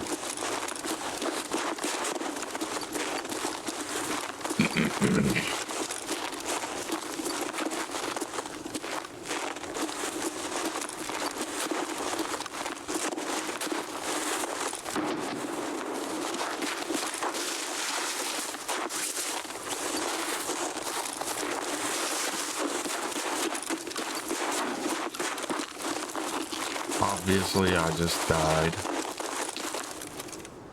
Oh my god, we gotta get out of here.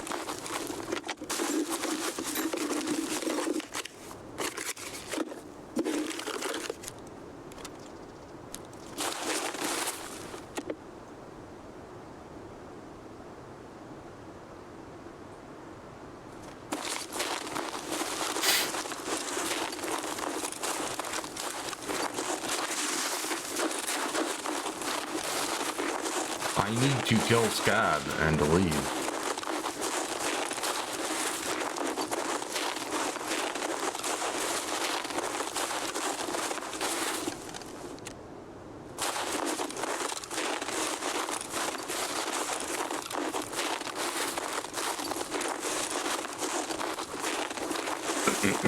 This is the last injector I need for samples.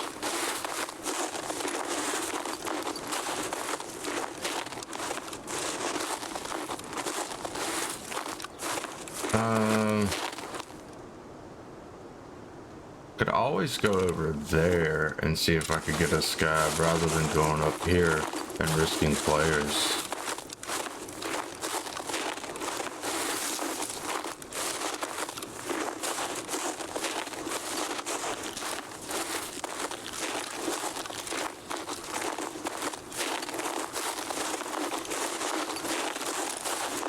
Nah, we'll risk it.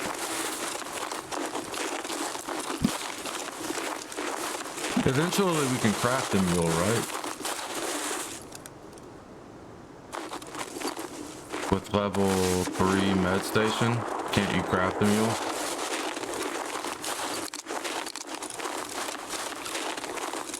We've got a sniper up on either Sniper Rock or he's on the other side of this in the rocks. Not really sure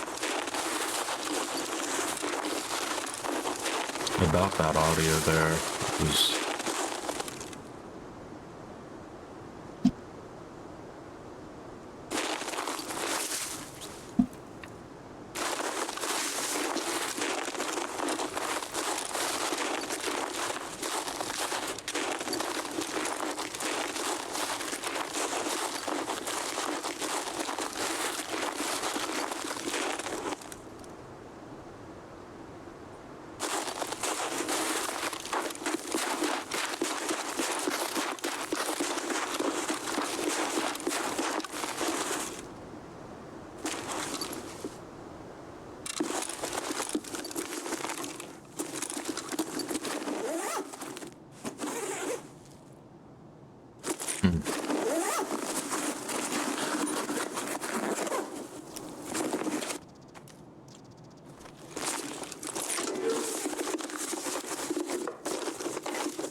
if I go out this gate, I die.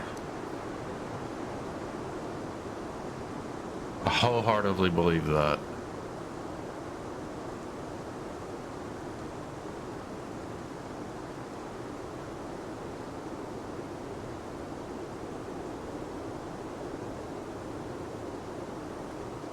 Same settings, sick.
Yo, he just looted a injector, I think.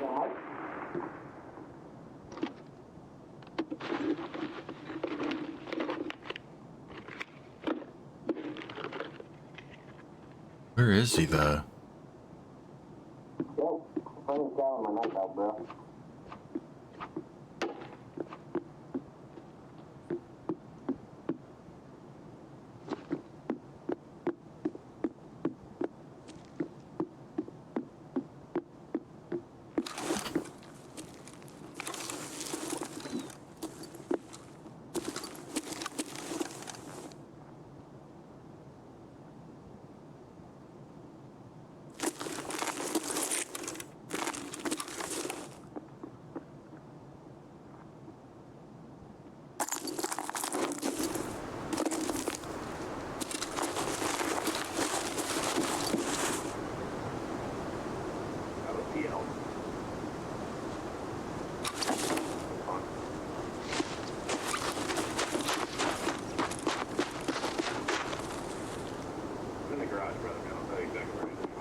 You don't got a mic. Kind of weird to play dark enough not having.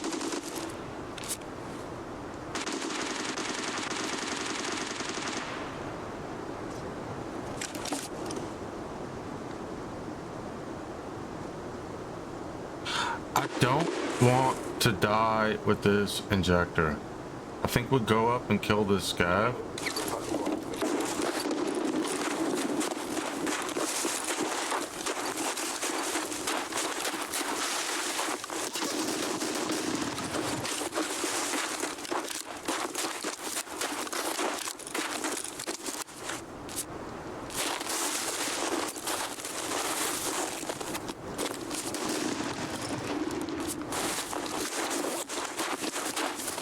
I don't think that was a scav. I think that was a player.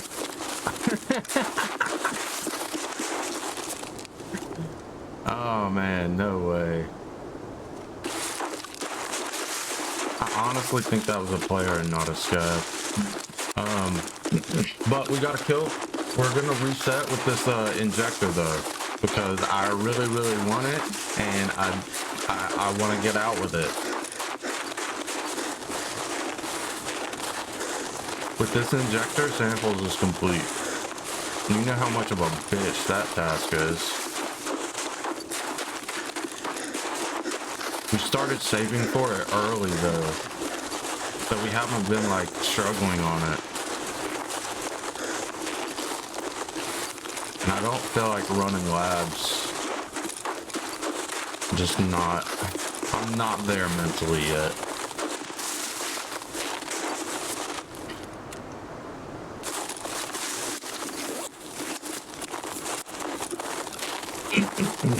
Holy whiteout.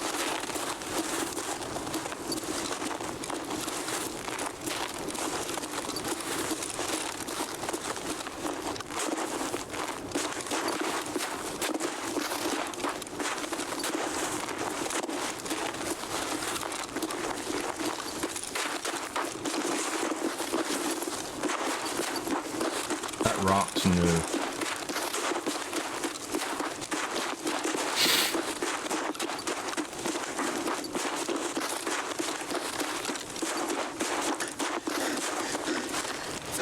Huge.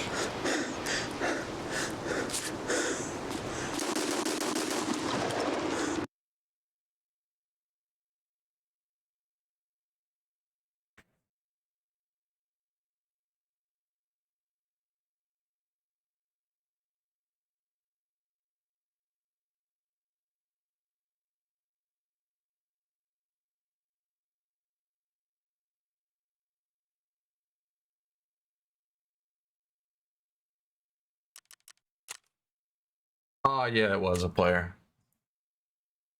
Doesn't matter, it didn't count for what I needed it for. Because I wasn't wearing a scav vest or a balaclava, I don't think. But huge. Yeah, he got clapped. The other one in the house though was a player scav. They got in very, very, very, very, very, very early.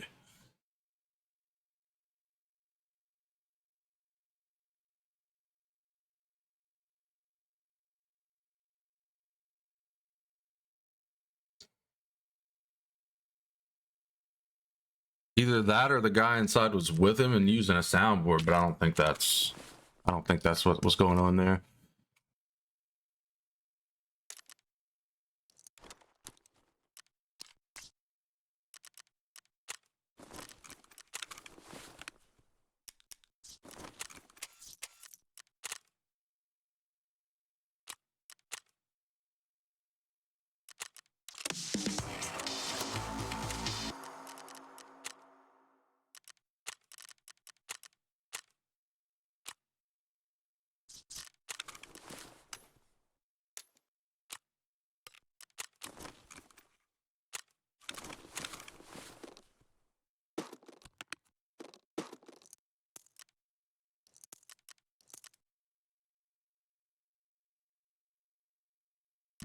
As in motion got piranha.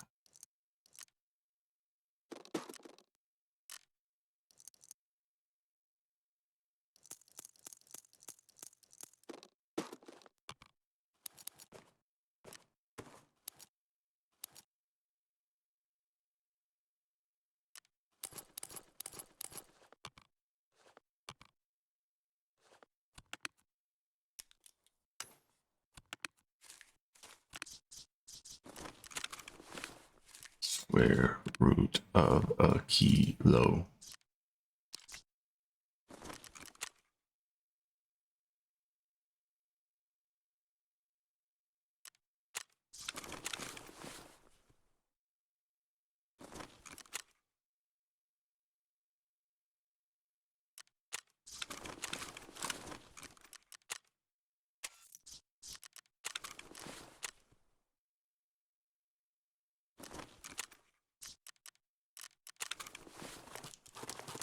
Hot ass barrel can fry bacon.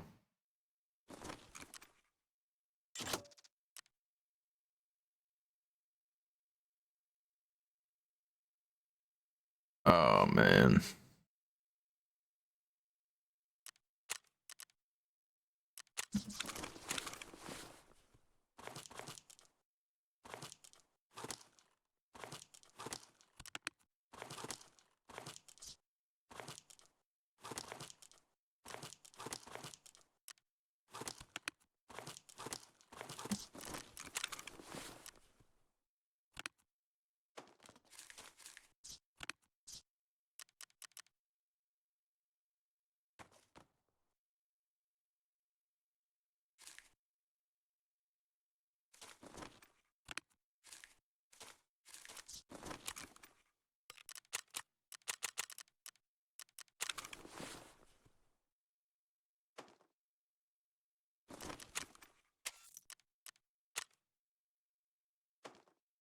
Da da da.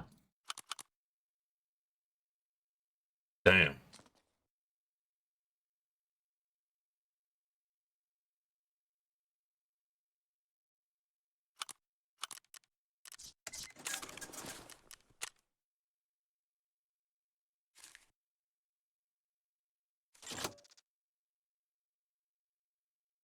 Oh, I hate that it's doing that still. God damn it. Please.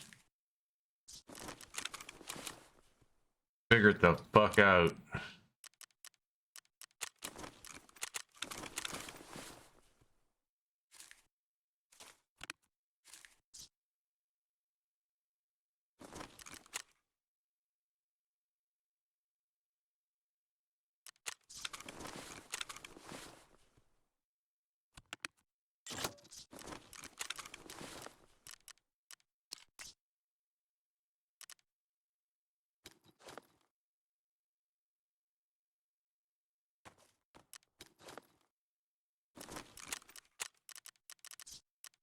Right. Back for one more.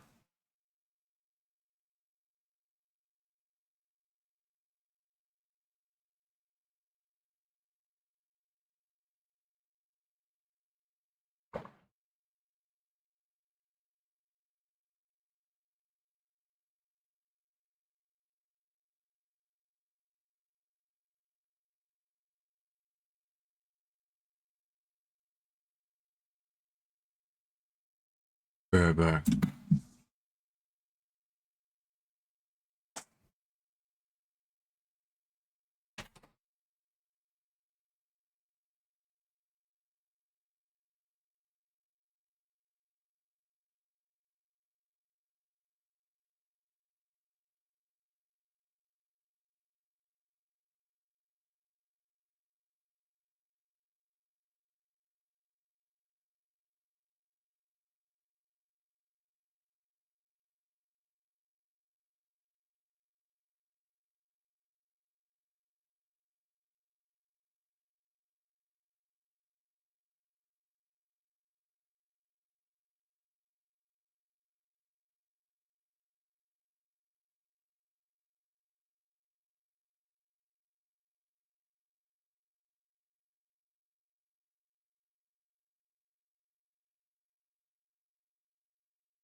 All right, boys.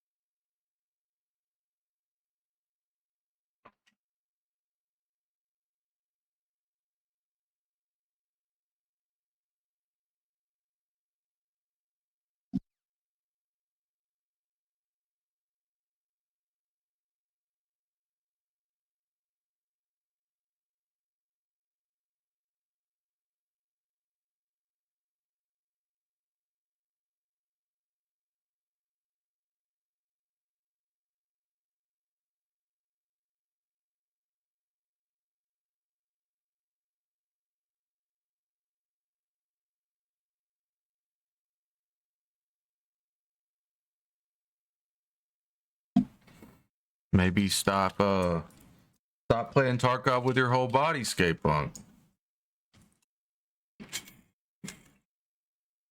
You're supposed to use your arm.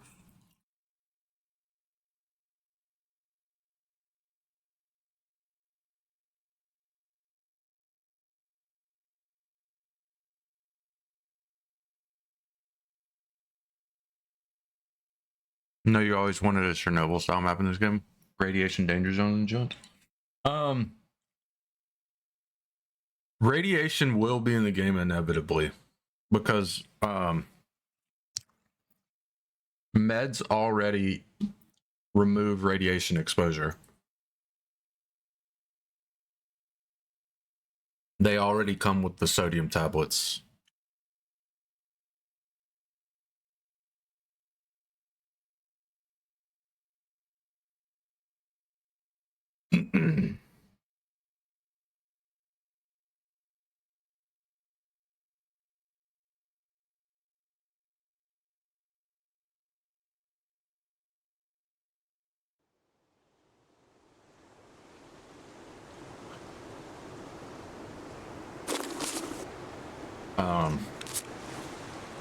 Inspect. Removes radiation exposure.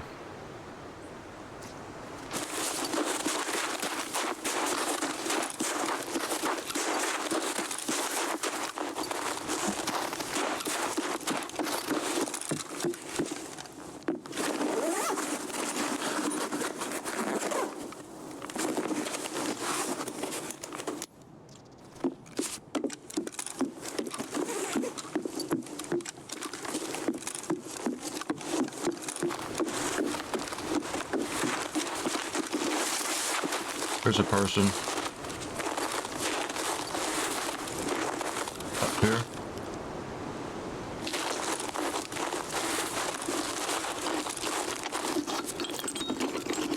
I saw them hopping, hippity hopping around down the mountainside.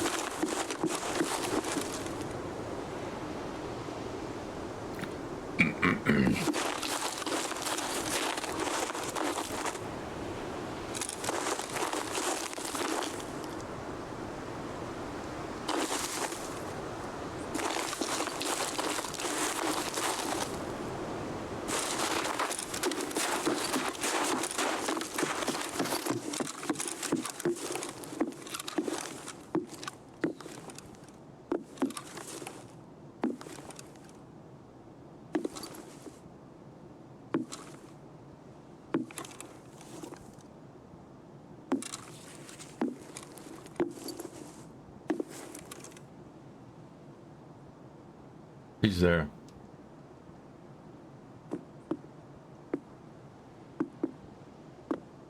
I think he's over here.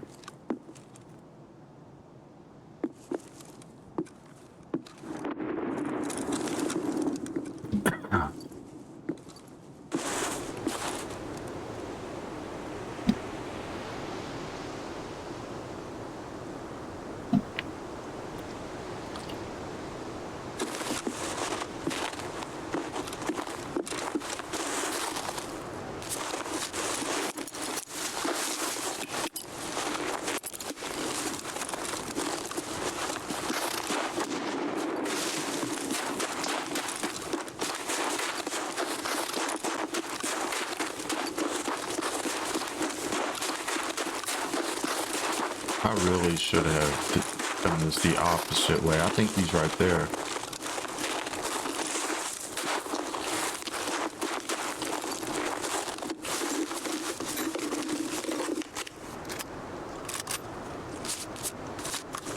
For shit. Yeah, don't mind if I do, brother.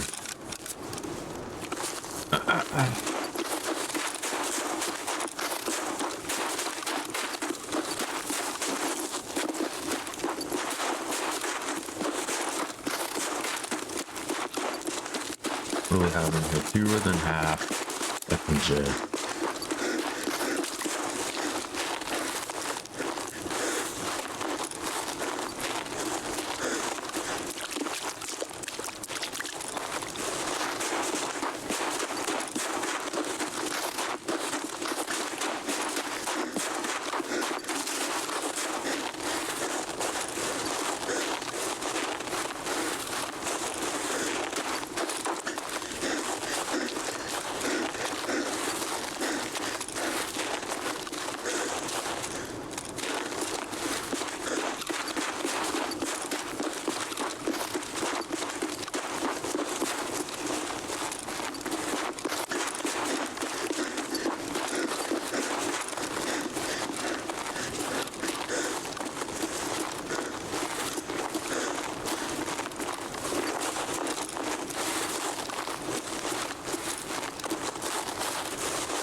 I think I heard something move.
Oh gosh.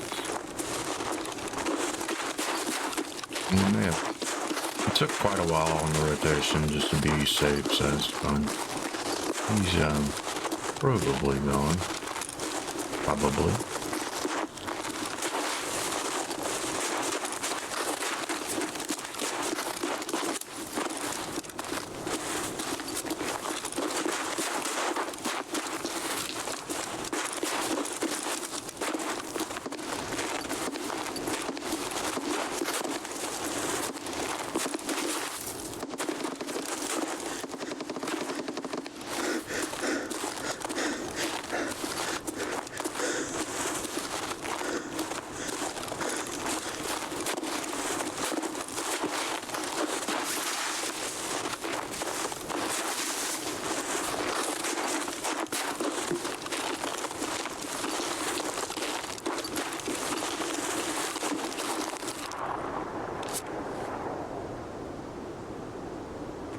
Stuff.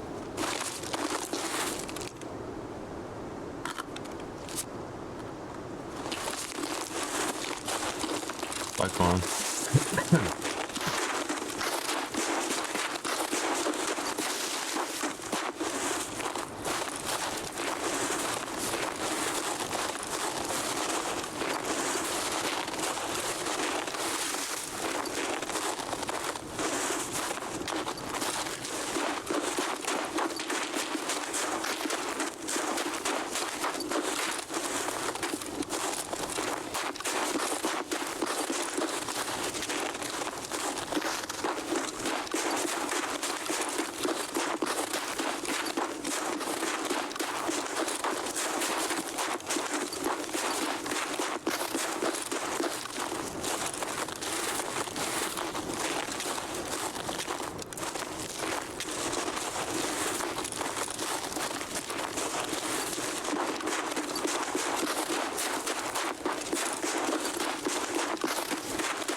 Children. Fucking children.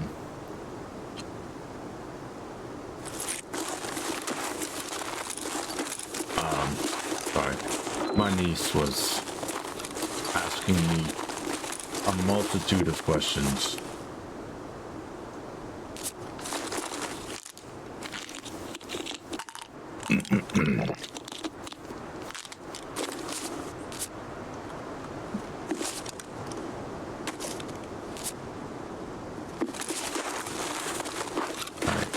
Just need this guy.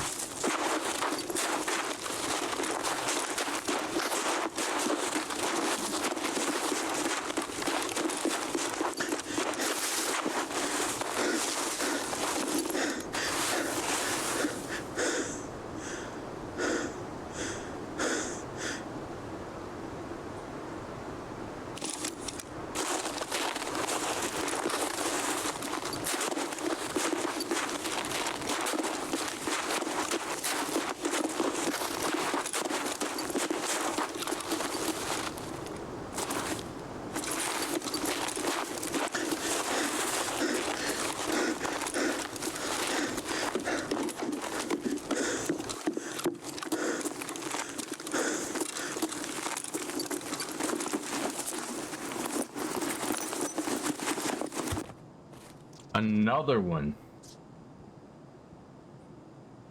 Do I even take it, bro?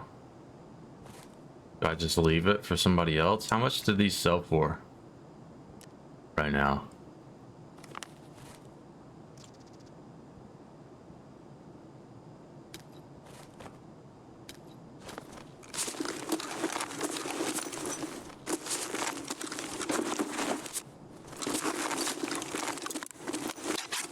We'll take. We take.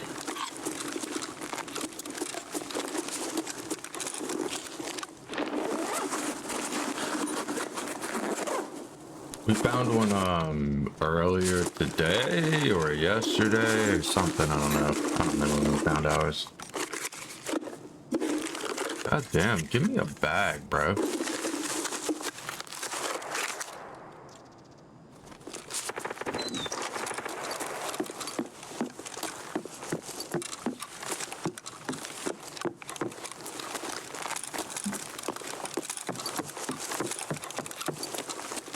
Or give me things to shove into my gamma.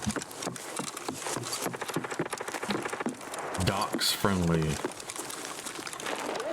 goodies. Oh my god, there's an armor repair kit here.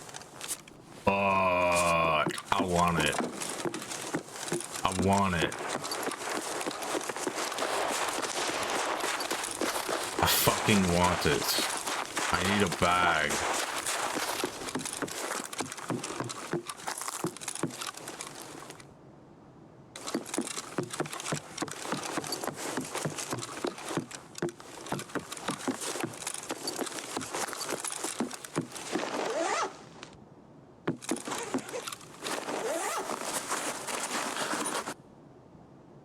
Holy, come on, Nikita, brother.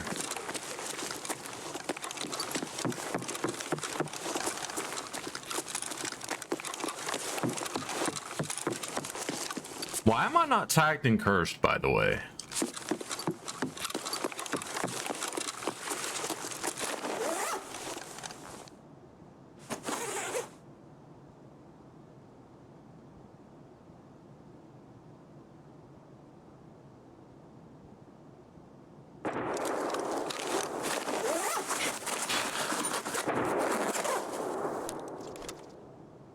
Ah.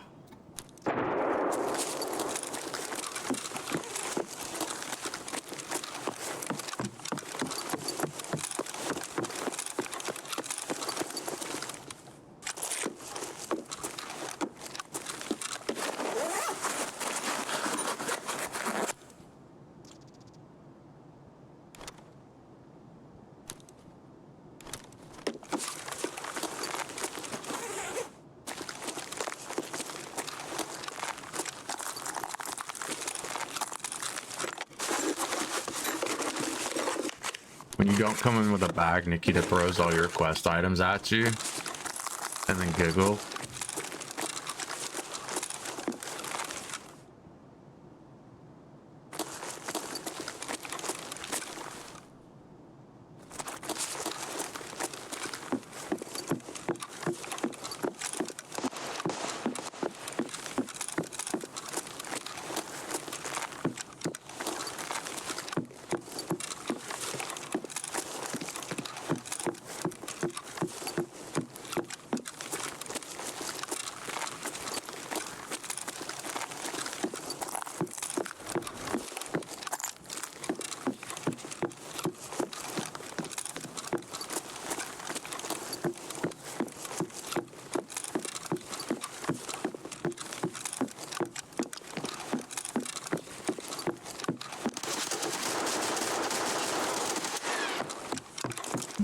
Holy trash can, bro.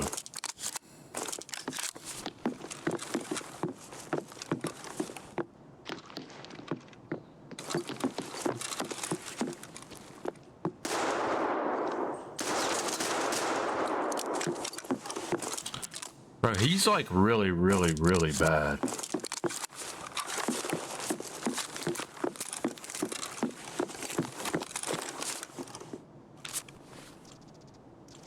I didn't have any armor on.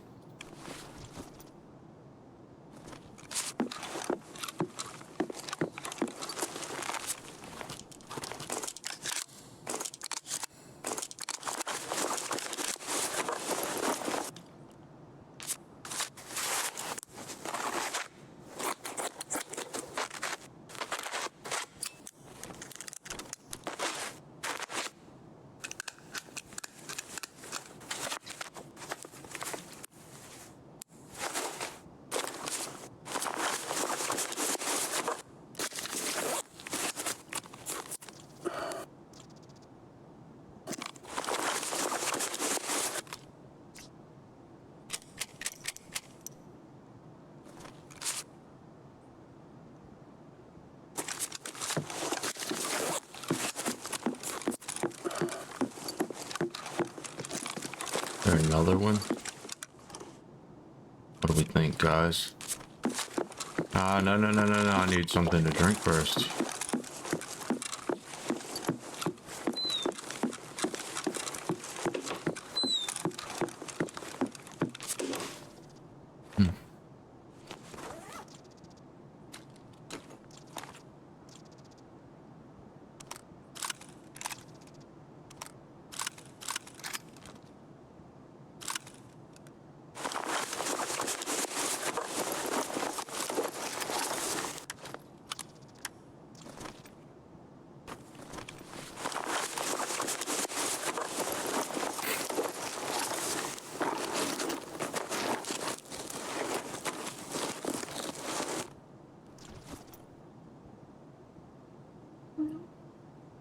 Hello?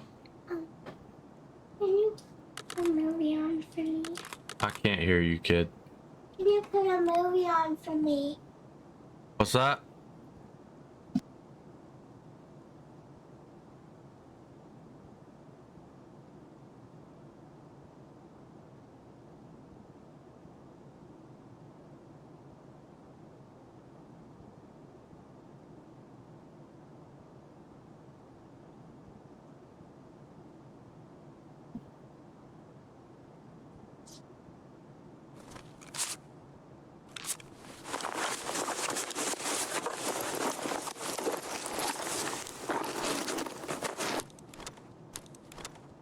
Sir, what are you doing?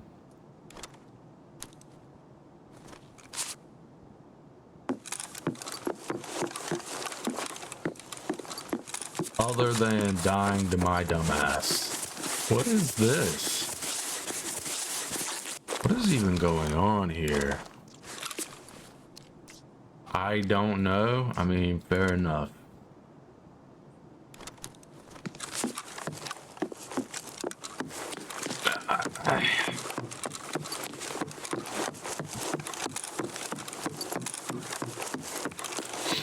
Of course, I kill a player when I'm trying to kill scavs.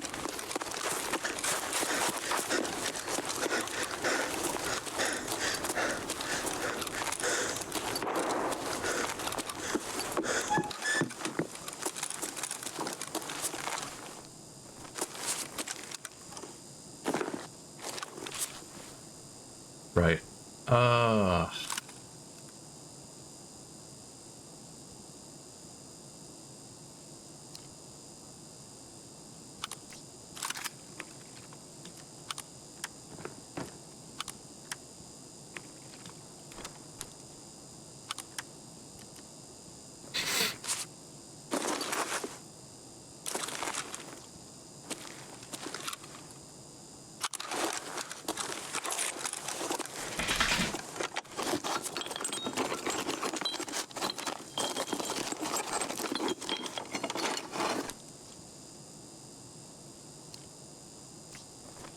We're not even that heavy, bro.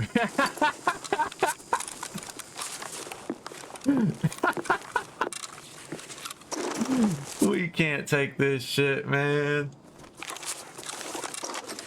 What am I getting rid of? No.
Needed water, brother, not fucking food already. EWR, EWR, EWR. Man.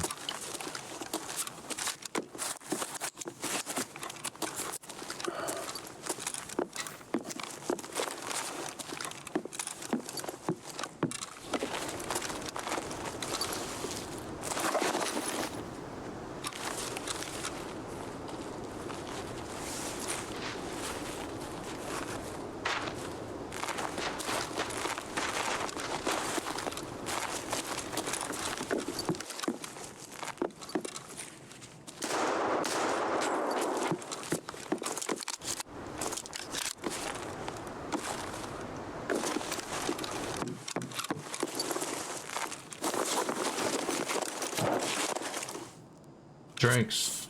Drinks.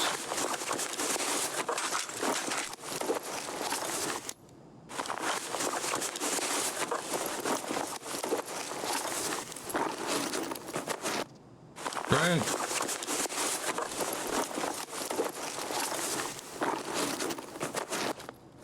Fuck. Might as well just drink this bleach over here in the corner. Where did I? Right there.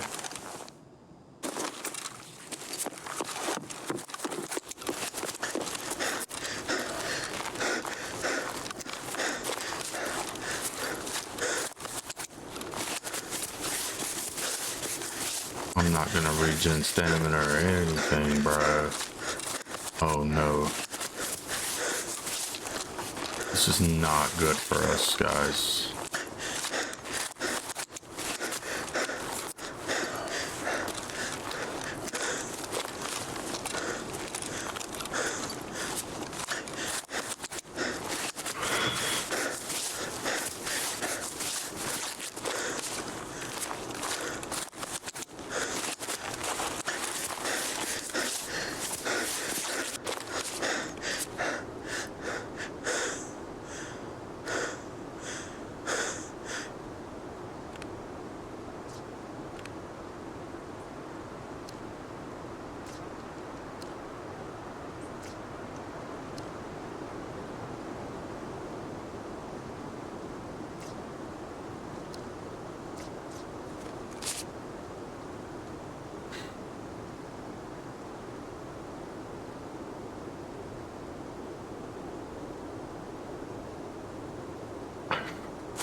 Hopefully there's no one at the lighthouse.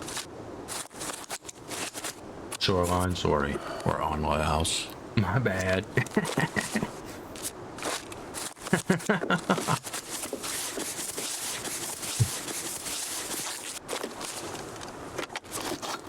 We're gonna go from here to here. It's gonna be great.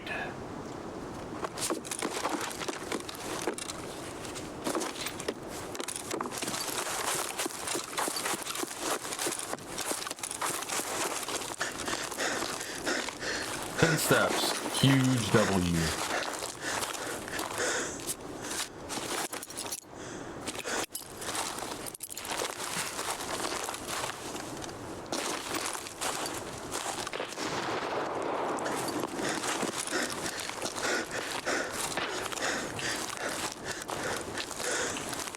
I'm just gonna slow walk, bro. Like, this is too much work to drop it and fucking wiggle a boot for a couple of minutes and then pick it up and then do the same thing.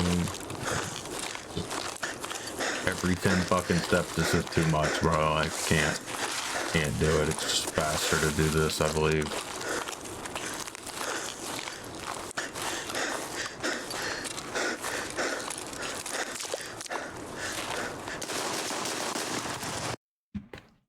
Huge win.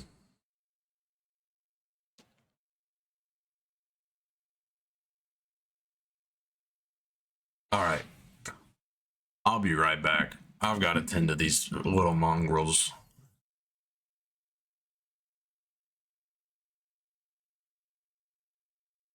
Let me turn that music back off. And 105mm rounds, throwing clouds of sand into the sky. The bombardment ends a few minutes later when an FA-18 Hornet screams overhead and drops 4 guided bombs on the bunker, neutralizing the enemy. Major Jackson is satisfied by the display of firepower and decides to hold a defensive position until daybreak. To their northwest, 5 RAF Chinooks carrying the Royal Marines of Charlie Company and 5 Pavlos carrying 40 Commandos Maneuver Support Group, or MSG, approach the oil monitoring and metering station. The Maneuver Support Group comprises GPMGs, heavy machine guns, grenade machine guns, and javelin sections. The MSG provides fire support for other Marine elements. The commanding officer of 40 Commando, Colonel Gordon Messenger, has accompanied his men to this objective. Charlie Company is to secure the perimeter and support the SEALs already on site, while the MSG will clear the main gate and a security bunker. After being warned about the boggy conditions around the station's perimeter, Messenger decides to make a slight change to the plan, and his Chinook lands on the tarmac road running directly through the facility. However, he is then informed that telegraph poles lining the side of the road will have to be felled before the rest of Charlie Company can land. With no saws or large cutting tools, the Royal Marines improvise and place keyhole charges against the poles before detonating them. With the path now clear, the formation of aircraft inserts 200 Royal Marines in 3 waves in 2 minutes, and the Marines reinforce the SEALs already on the ground. At CarBrain, we offer quick quotes for less than perfect cars and fast pickups to make the process easy for you. If you have a damaged vehicle, we're the solution for selling it fast. See, CarBrain offers you fair market value for damaged vehicles in any condition, of any make or model. You can get an offer in 90 seconds. You can schedule a pickup by phone, text, or email. Once you've agreed to the price and scheduled your pickup, you're basically done. The tow truck driver will arrive with your check. All you have to do is hand in the title and the keys, and that's it. You're done. You can get your check. So if you've got a less than perfect car, now's the perfect time to sell it. You don't have to leave your house. You can get paid fast. It's really that easy. So try carbrain.com today.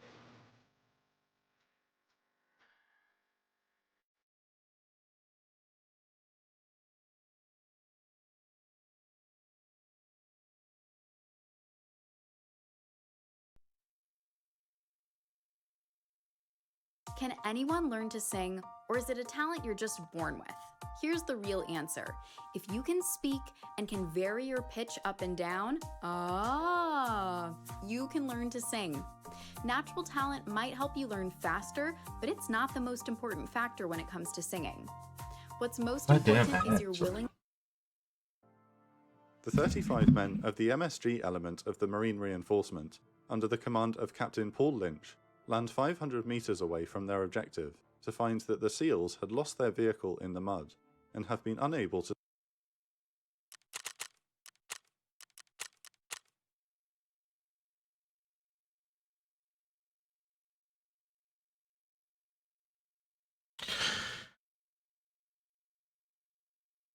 All right, so now we just have to go back there with a scav vest and whatever weapon we want and kill players as long as we're in a scav vest.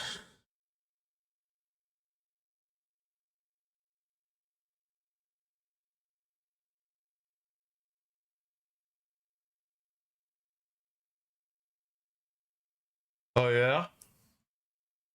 That muzzle tastes good? You like licking it?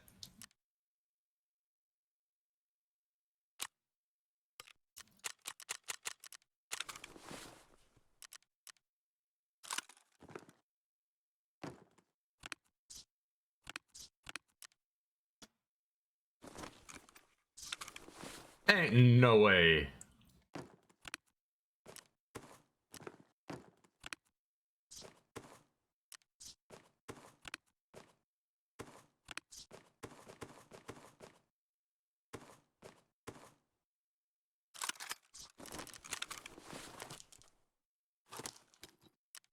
Yeah.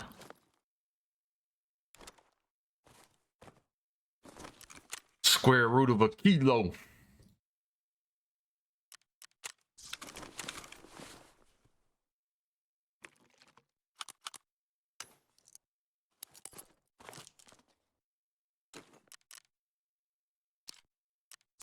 Level 4 plates. Modding. Linked. 3s. Laugh arrows are 4s. Spartan Omegas are 4s.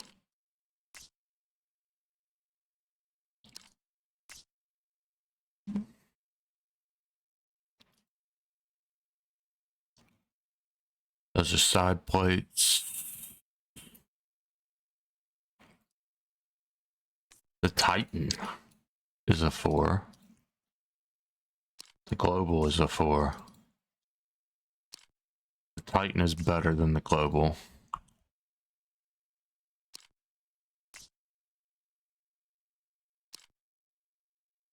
You get 110 from 2 plates.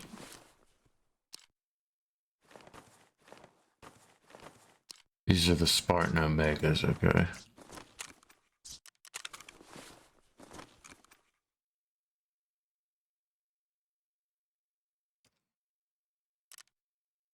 $150K.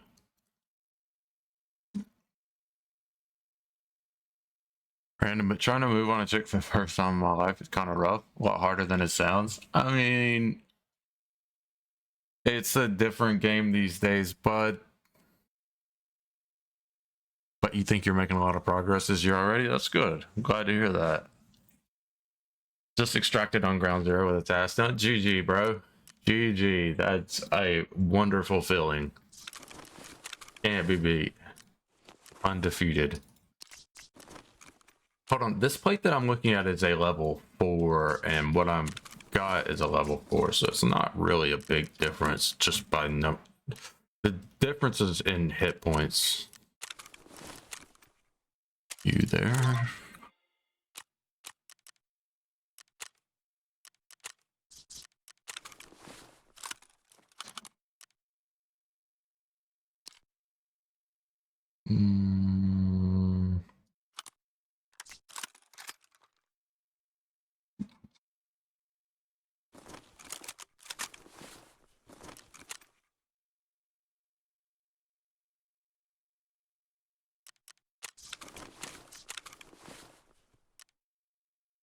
Gun.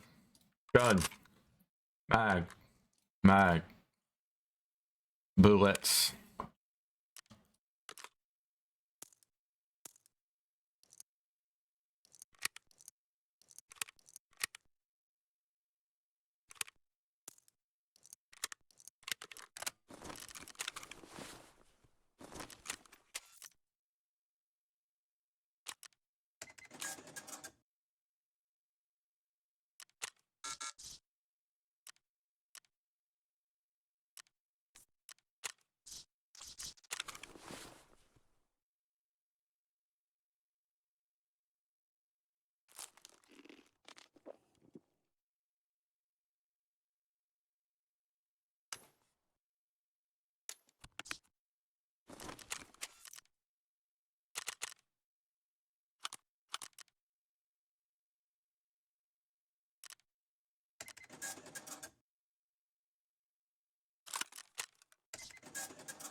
I need meds.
Oh,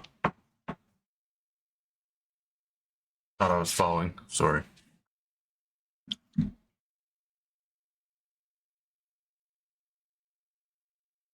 To secure the outer perimeter as a result. To make matters worse, Captain Lynch had been told to expect around 30 contacts in the trenches to the north of the main gate, only to now be informed that a Spectre gunship is picking up more than 130 on thermal vision. Wow.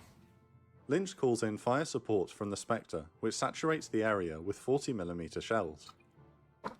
A Chinook carrying more Royal Marines picks this inopportune time to land right behind Lynch's MSG, drawing fire from the undeterred Iraqi defenders.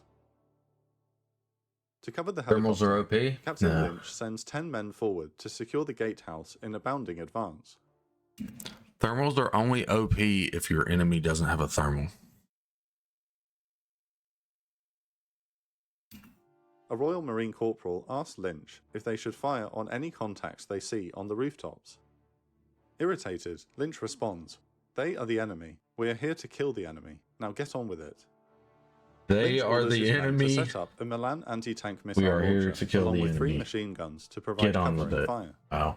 He intends to make up for the MSG's numerical disadvantage by showing aggression. The 35-man-strong MSG assaults the 130-man-strong Iraqi positions, methodically clearing out buildings and trenches near the gatehouse.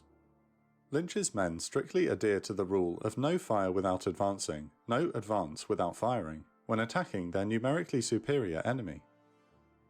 Iraqi mortars fire back, forcing the Marines to occasionally take cover. However, the Milan is also used as an anti-personnel weapon against the mortar positions. Furthermore, most of the enemy troops are demoralized and many throw their hands into the air when Lynch's men draw closer. A company of 40 Commando arrives to reinforce the attack and provides additional fire support. Fair enough. Eventually, the position is secured and the MSG digs in. Neither 40 Commando nor the Navy SEALs suffer any casualties during the operation. GG's. At the same time, the US 1st Marine Division under the command of Major General Jim Mattis has been tasked with capturing the Ramallah oil fields. General Mattis. Mattis is an aggressive commander with the call sign Chaos, and is excited to command the longest Marine advance since the 1805 Barbary War.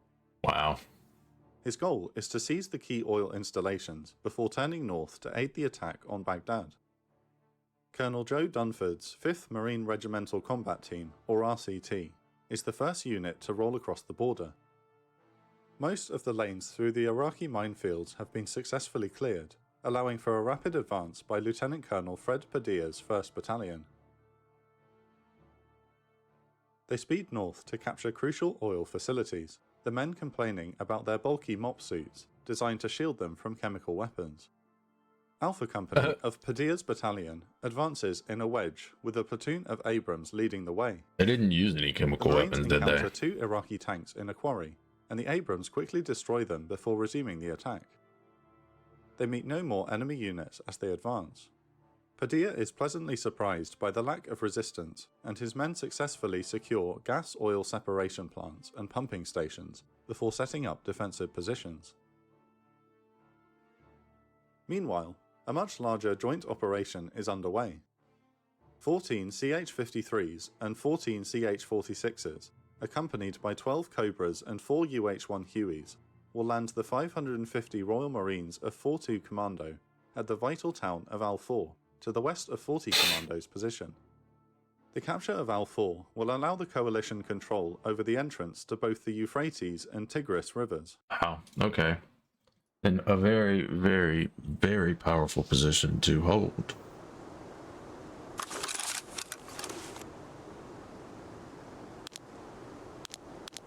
Ah, fuck. I didn't change this guy's goddamn stupid ass light.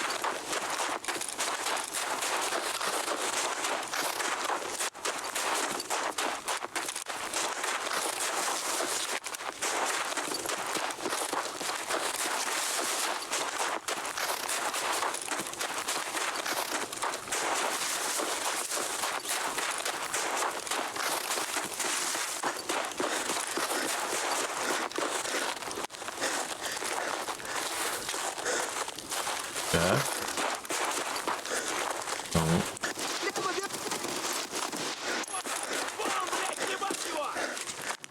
Where?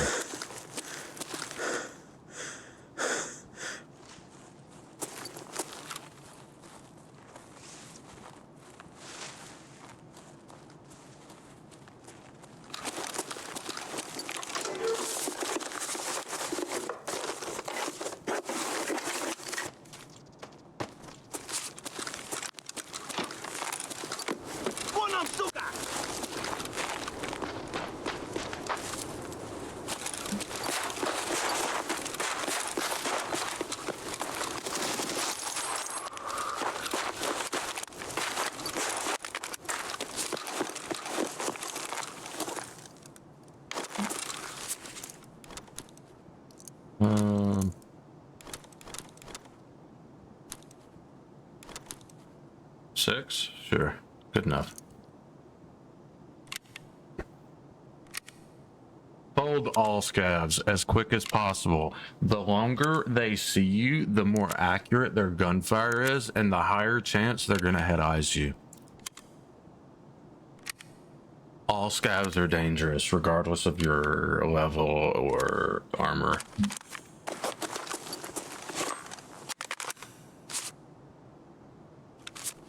Yeah, for real. Seriously. Don't play with them. They are not to be trifled with. This is a VPX.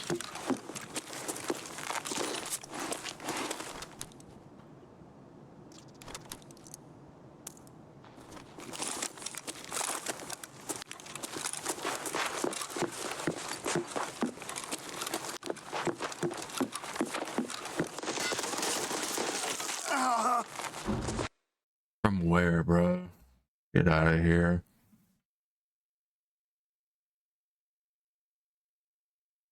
I don't know where I just got killed from, bro. Zero idea. I heard him on snow. There weren't any windows for him to see me. I don't know what the fuck that was. And he shot me in the left fucking armpit. Okay.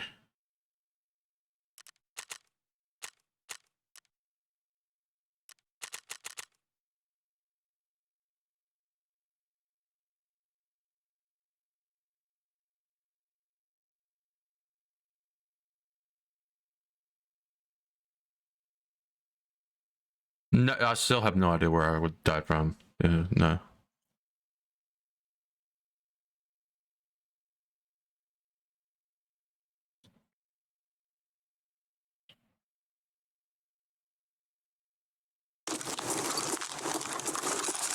Oh.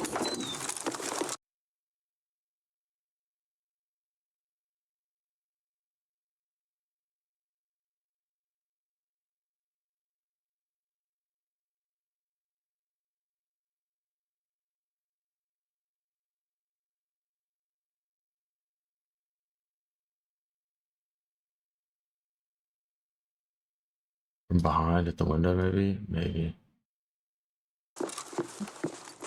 No. He's right here.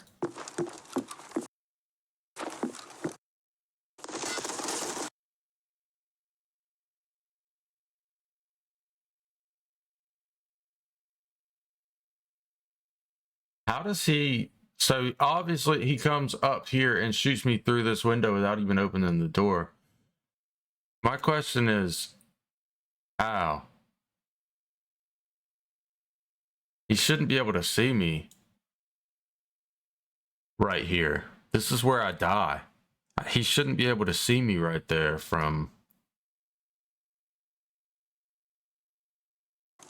Gosh. He's here. He is here. That's where I'm hearing him from.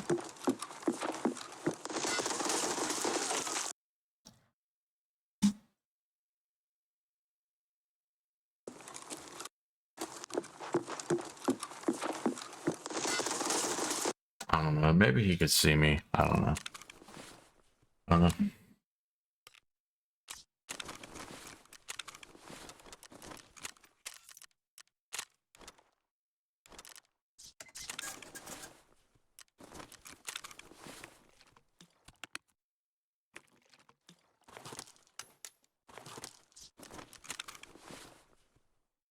Da, da, da, da, da, da.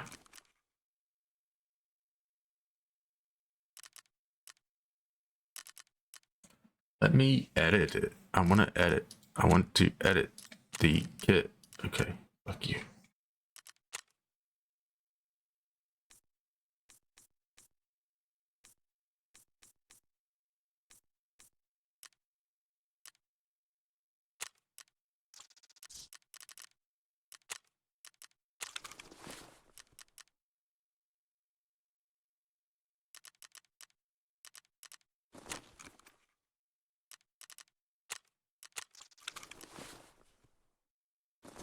Let me put on a. I'll go and get a scat vest.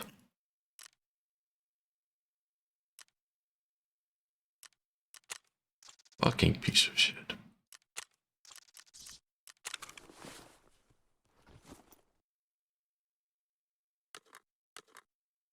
Need one more of these. We're gonna put 855 in them.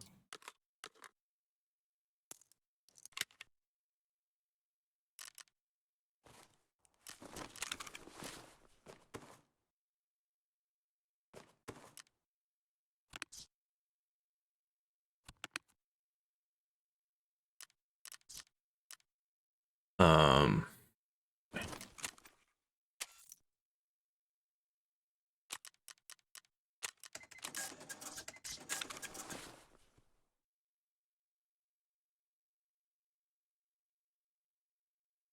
No, just okay.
All right.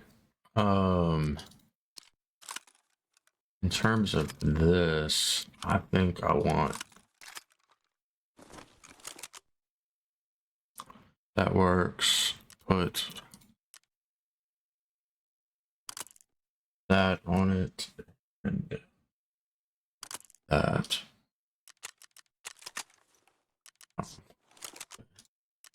Maybe not.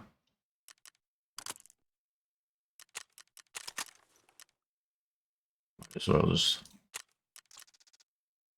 do that.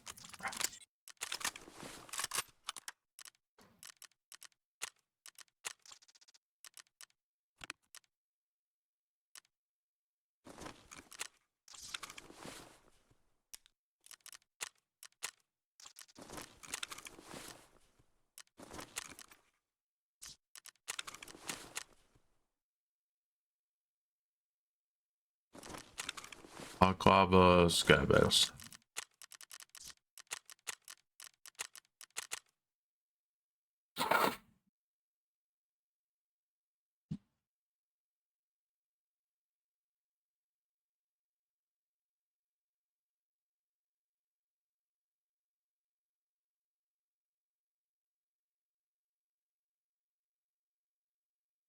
Second, hold on.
Got yourself a Mosin? GG's. Doesn't proper level 1 sell them?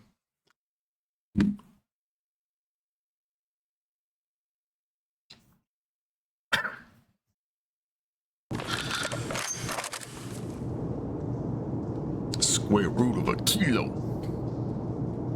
Huh?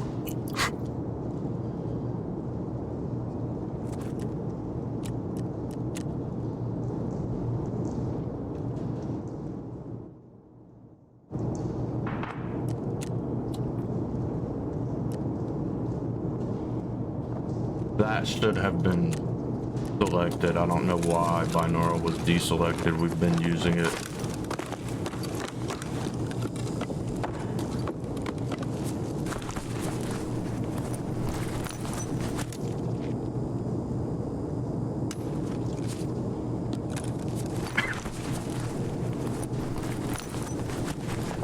Have I been getting the trip? No, I don't get Twitch drops from my own stream. I did watch long enough to get a couple of the common drops, but I haven't gotten any of the epic or the like the special ones.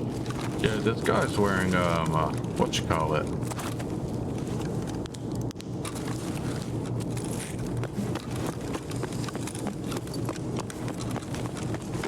Legendary. I haven't gotten any rare or legendary or epic drops or anything like that.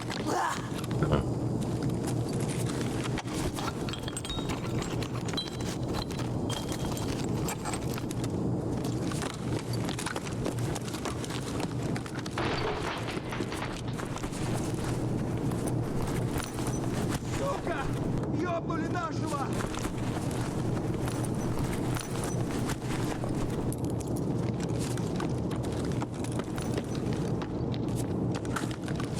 Кому тут пизды выдать?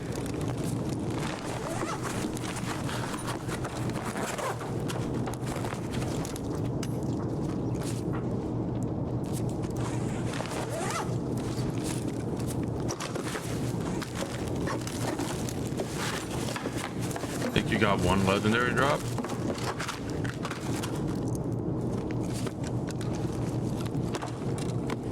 I don't know. The drops are never all that great because of the way items are tiered in the game. So like this is a legendary item. All of these right here are legendary items. Legendary, legendary, legendary, legendary, legendary, legendary. All of the bullets in here, legendary. This epic. Like, all bullets in the game are legendary, even dog shit ass bullets. So you might watch somebody for the whole goddamn day and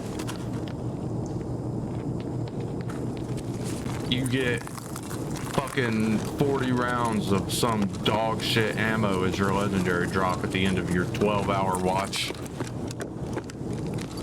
It's happened. It's not, I'm not trying to make it sound pointless. I'm telling you that it has happened and it does happen. Это что за хрень?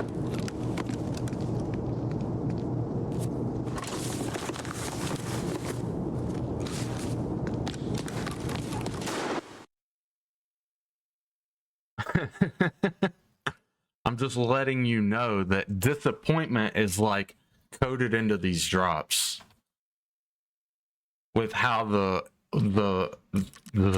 gear is all tiered.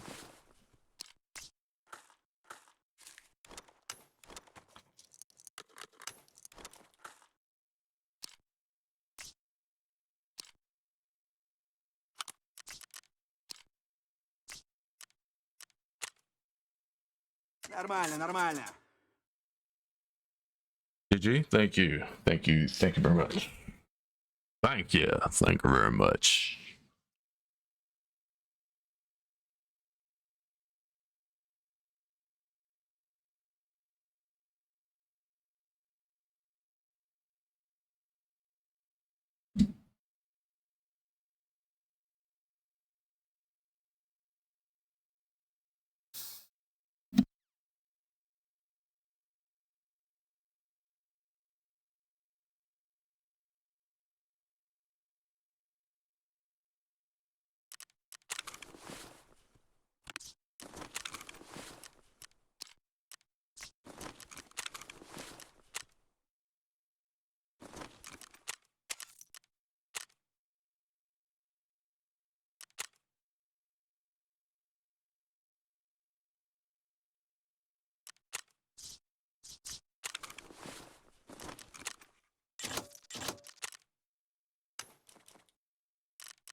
it's super crazy that these are super very cheap, you know? Everyone should go buy them if they can afford them.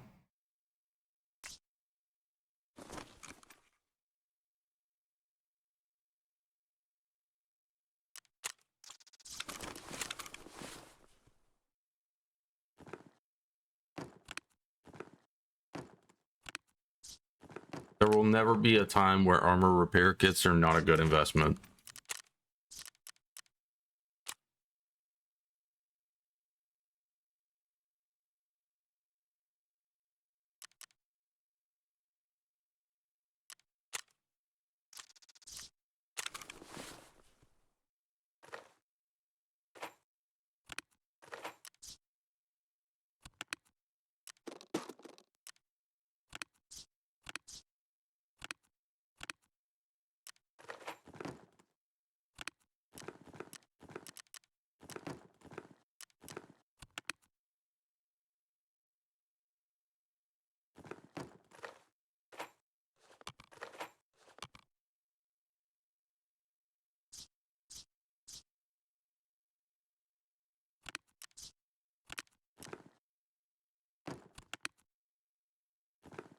They're not really cases though, you know?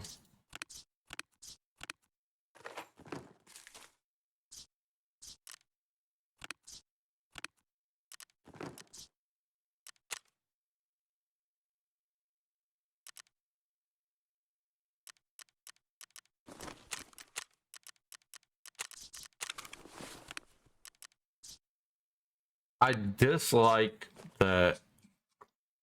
Let me pull these out.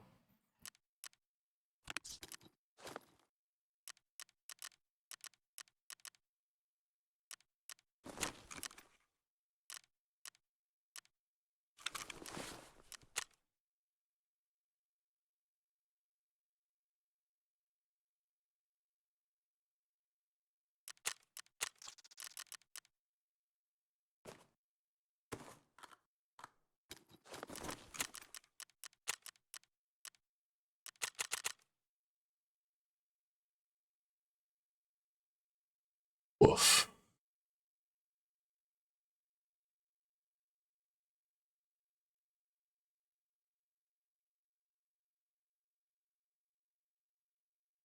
Be right back.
Thick timing.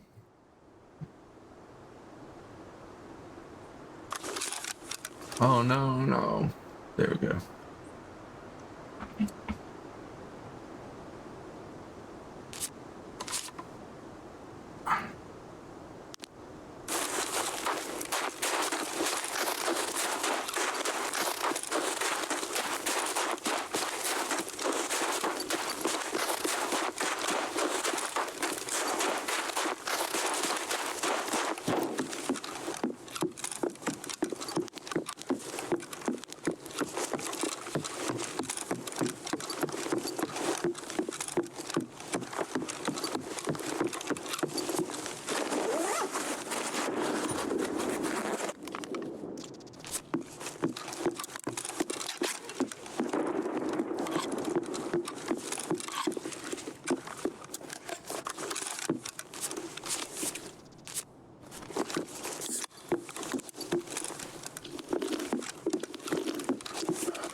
Yeah, bro.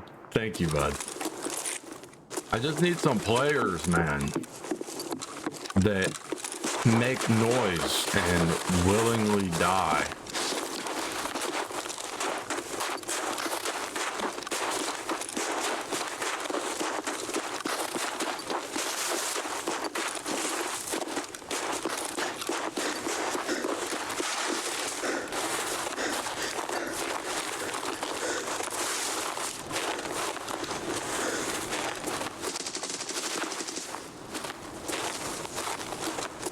Hey, we have the same gun, brother.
Where's this guy at?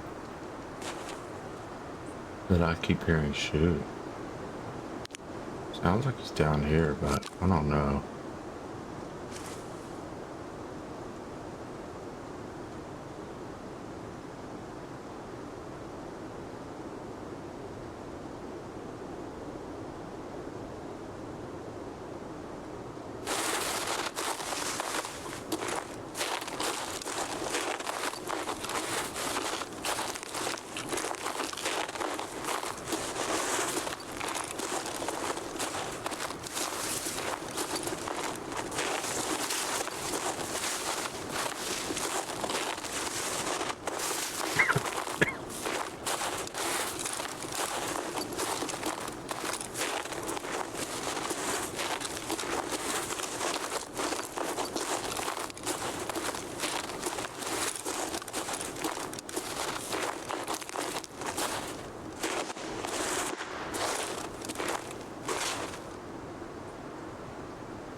Don't trust it, bro.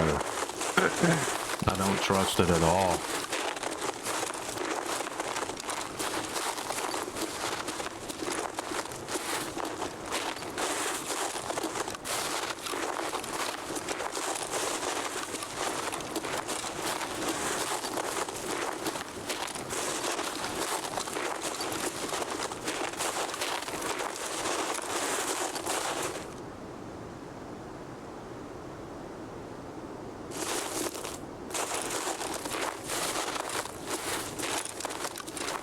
This gun shoots a little weird when you full auto left shoulder. Most of them do, but this one's a little funky. Just sound whore.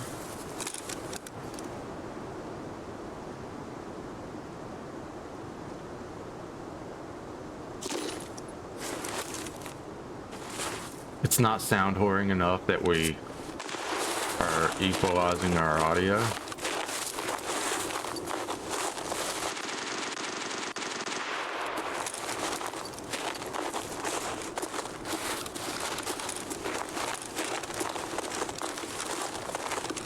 haven't heard anything in here, so like we're gonna push this house.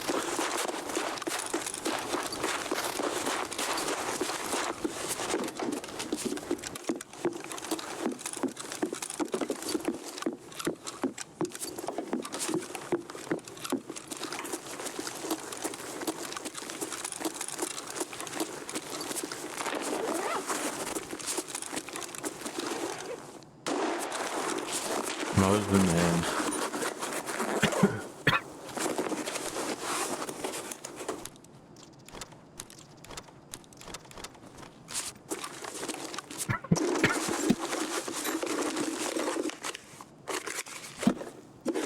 Sorry about that.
Ah.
The problem is I never see the PMCs until I'm dying.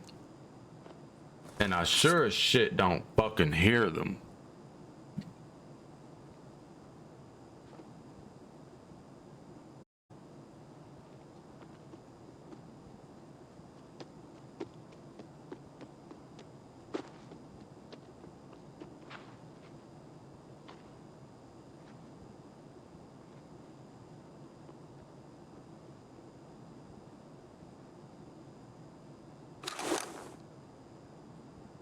What even, bro?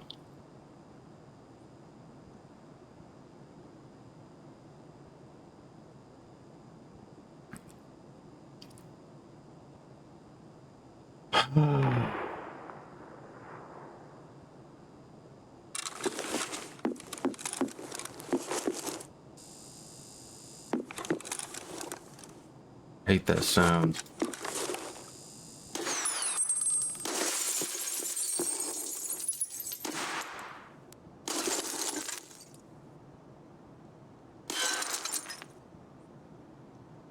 Don't you just love how off it is? It's shooting where the laser is at.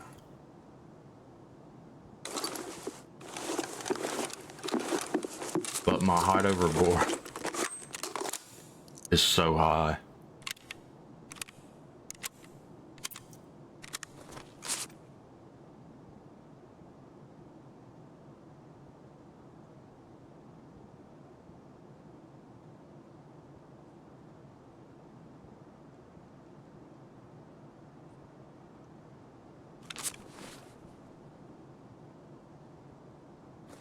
man.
Bro, to God.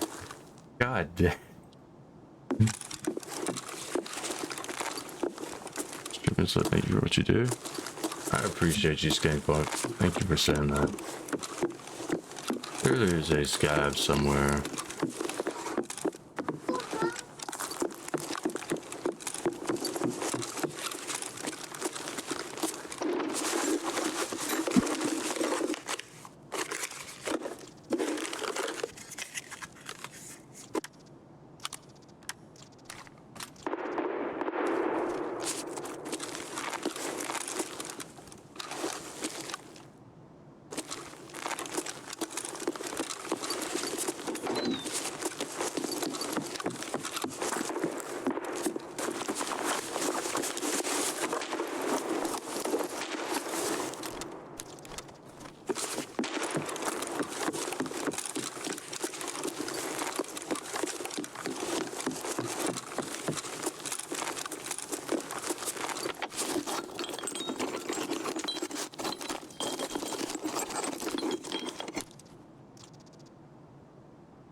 Sorry. Children doing children things. The dogs are barking, so someone may be home now.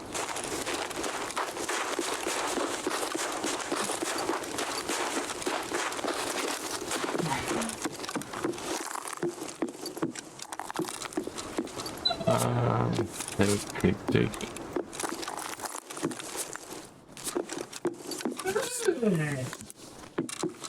That's enough of that.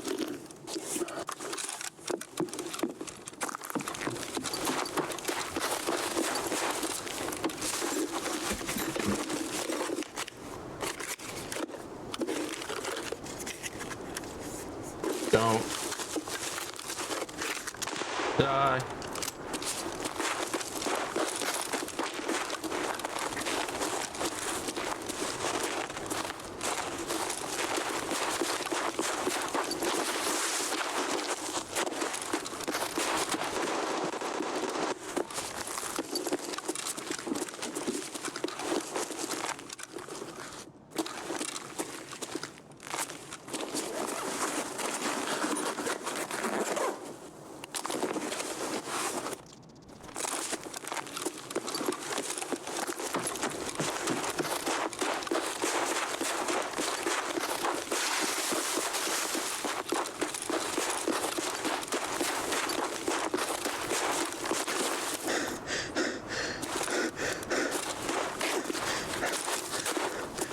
God damn it.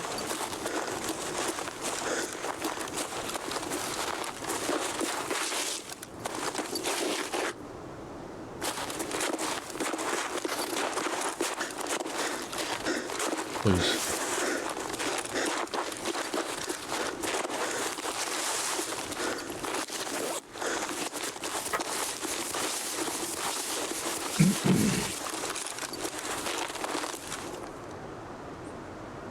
I hate when the game doesn't work the way it's not supposed to.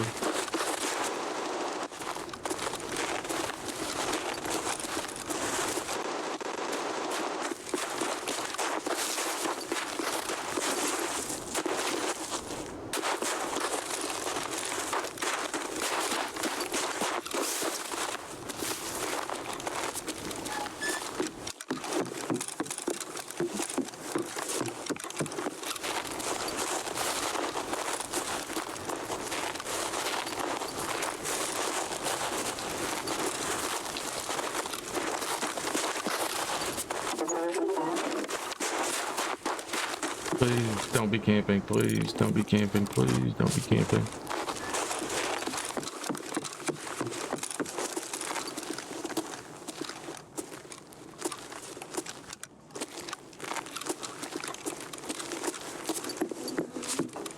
Despite this being such a terrible key, people still will sit up on that mountain and wait for somebody to open the door and then just mag dump them whenever you're stuck in the key animation. There's literally nothing you can do when you're stuck in that. You can't fire your gun. You can see things, like you can move around and stuff, but you can't fire your gun. That's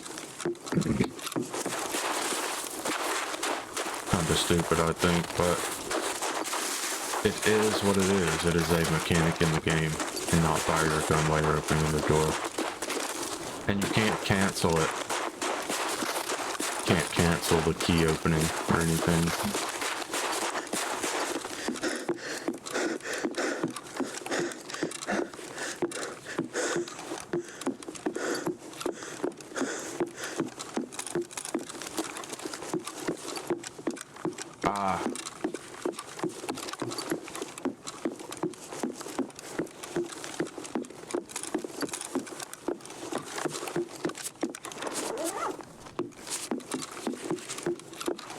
I don't remember coming in here, but we already did.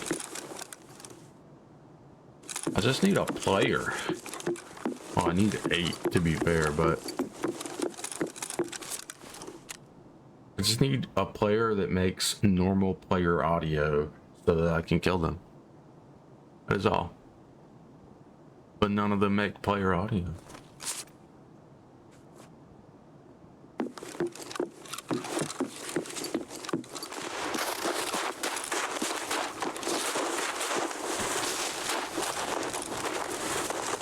You can't do it while sprinting.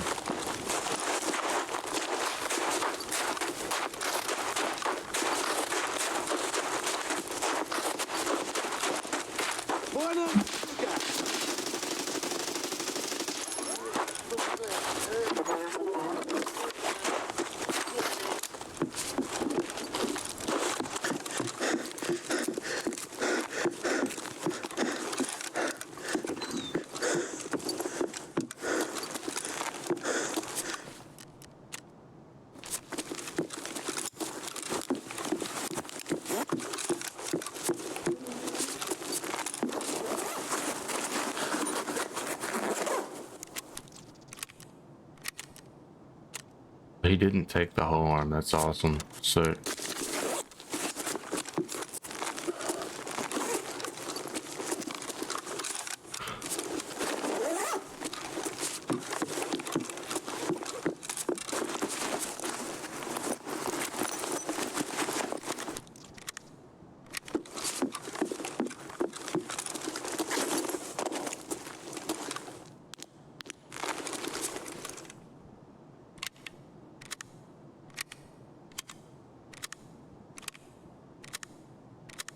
Wanansuka.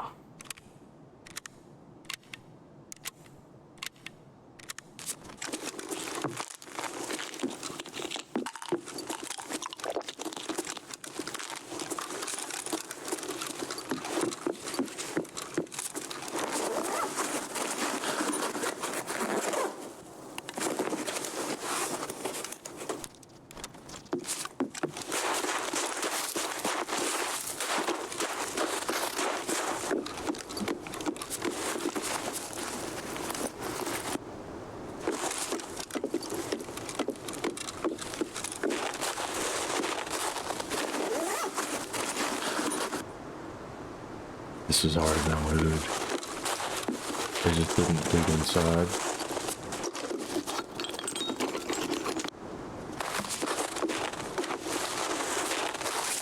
There he is.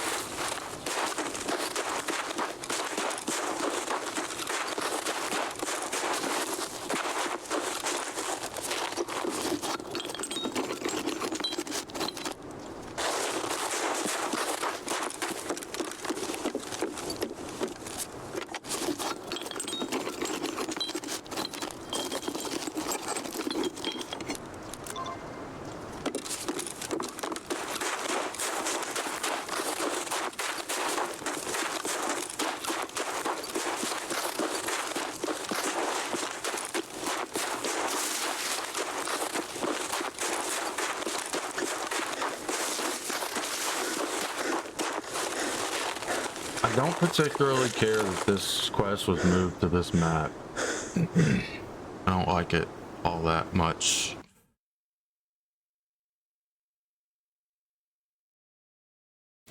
I'll be right back.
Right, sorry about that.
Game's addicting. Yeah, it's like gambling.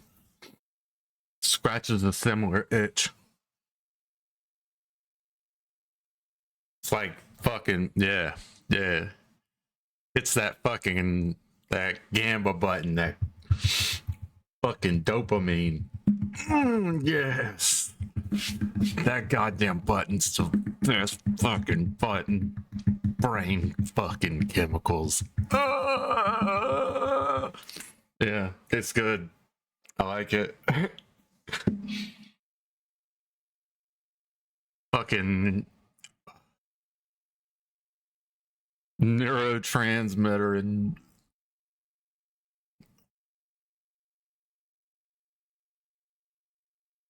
enhancer. When it's bad, it's bad. When it's good, it's good.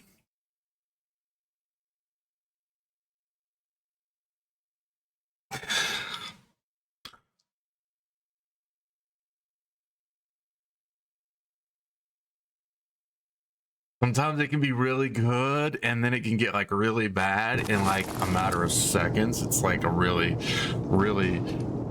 trying mentally arc like that occurs all the time. Like you find your last quest item that you've been looking for, or you spawn with like some crazy loot on your scab and you move 3 feet like this and another scab head eyes you. Or you spawn in, you open your inventory, and you just blow up. That one's happened.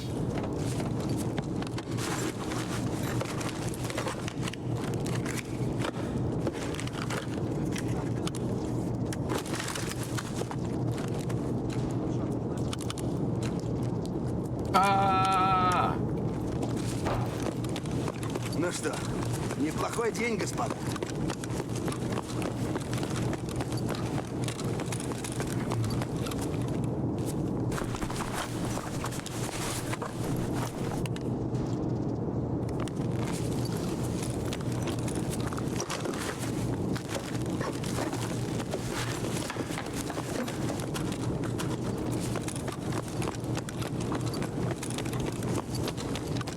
That should not be shut.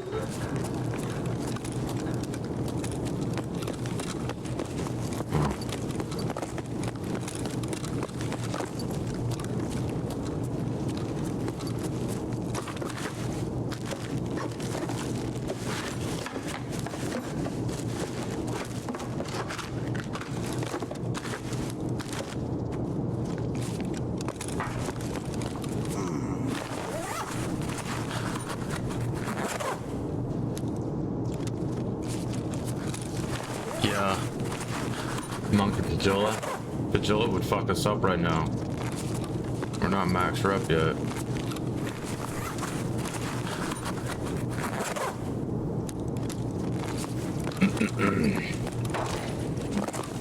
Это что за хрень?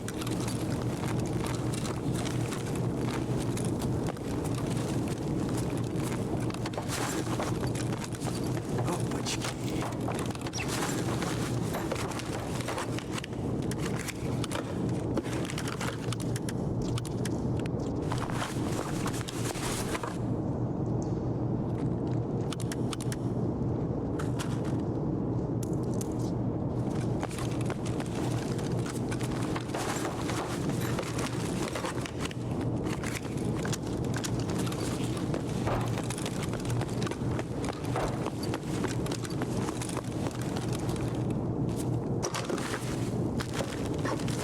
Labs card, yeah. And we got an RBRH key. I don't know what that's for or if it's good. And we need that suppressor because I'm tired of paying 40,000 rubles for it. It actually keeps going up above that.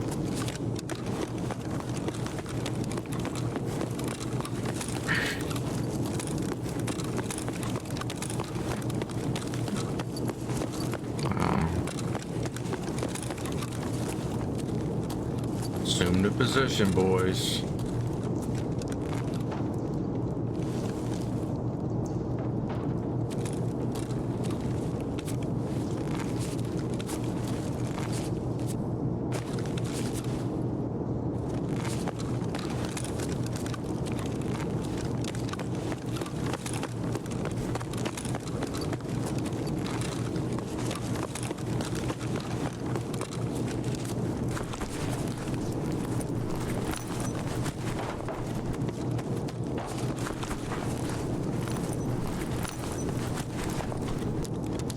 ща к барыгам, а потом по бабам.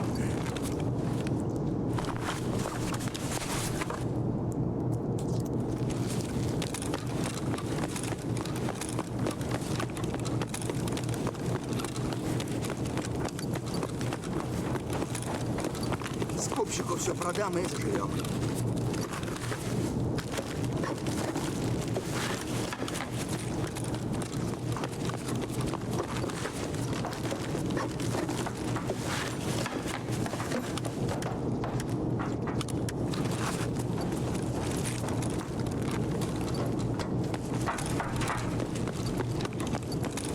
Like it when the whole map can coexist and not fucking murder one another. It's so good.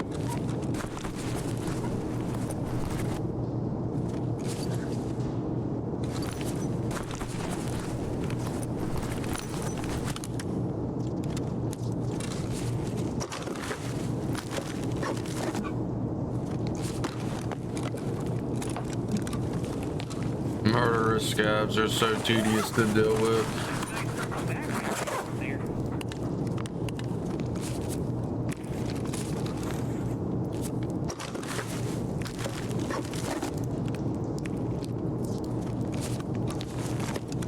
This guy up there complimenting somebody's pilgrim. Fuck off. What a douche. That's a nice purple backpack you've got there.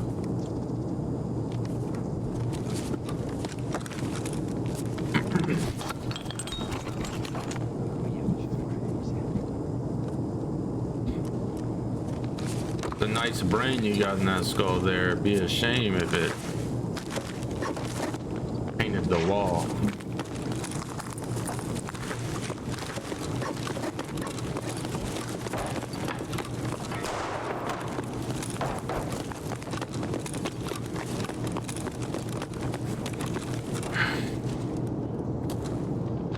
Face. Good morning, brother. А вот тут друган мой бывал.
Ништяк, пацаны, сегодня мы кайфуем.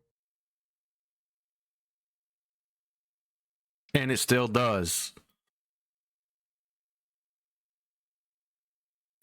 Good time.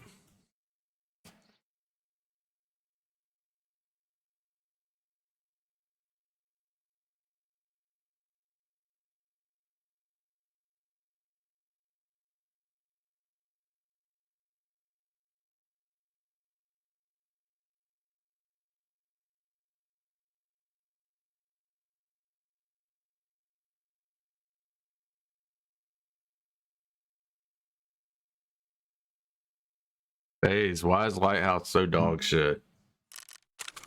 Why is it such a trash can fucking map?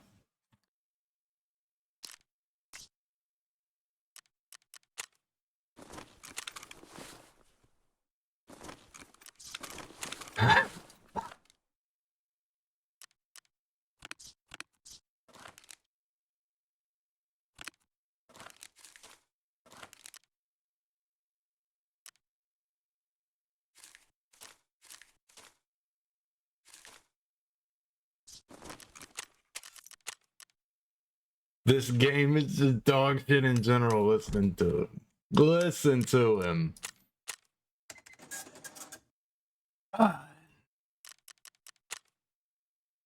No.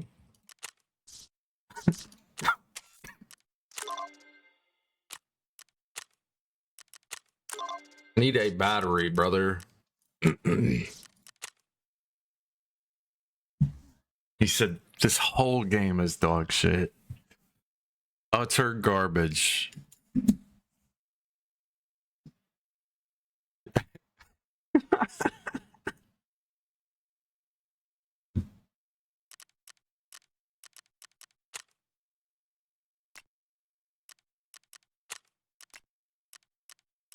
How do I not have a...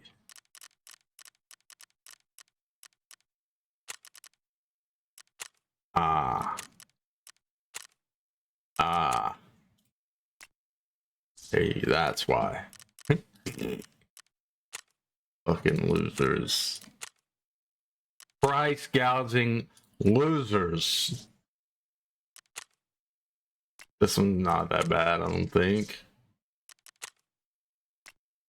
I lied. What am I supposed to do with all this shit, bro? I accidentally did something with my my O-scope.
Front left, front right, front center, subwoofer, rear left, rear right, side left, side right, front left, front right, front center, rear left, rear right, side left, side right, front left, front right.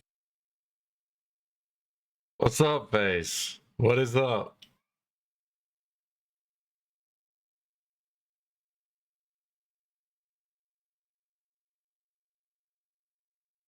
The fuck you doing? Keepo playing with the audio.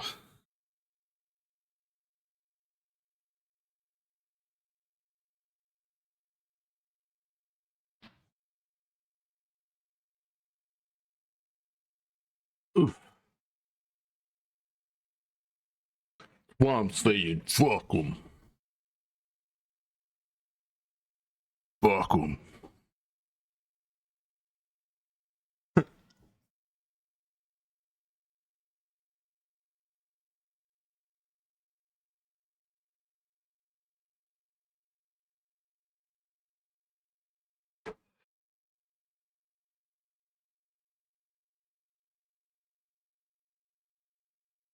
We're fried today, man. This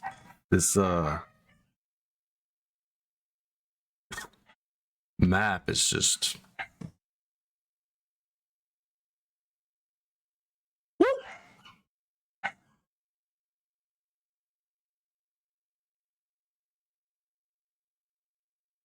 Do you not like that voice, bro? I like it. Front center. Subwoofer. Rear left. Rear right. Side left. Side right. Front left. Front right. Front center. Subwoofer. Rear left. Rear But right. if you Side left. use the Side spatial, right. Front listen to the left. subwoofer. Front right. Front center. Rear left. Rear right. Side left. Side right. Front left. Front right. Front center. Rear left. Rear right. Side left. Side right. Front left. Front right.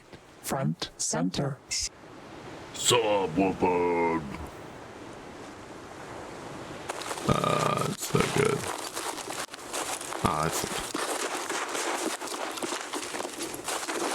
I wanted to jump over that, like hippity hoppity. I'm a fucking frog, and he mantled and rolled like a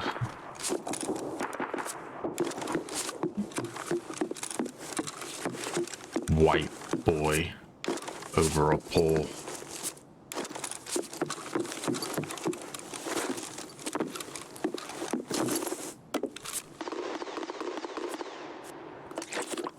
We drink.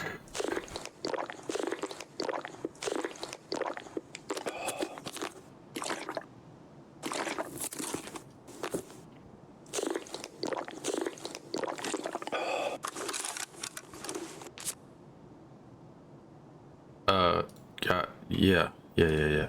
This is our new.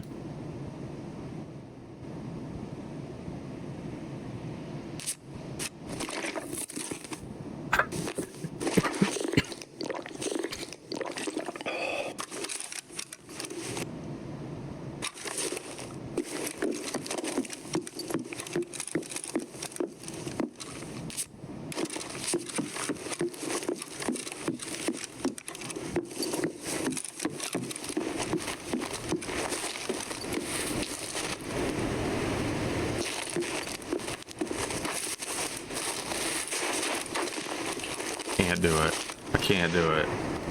It's so bad. It's so bad. Maybe.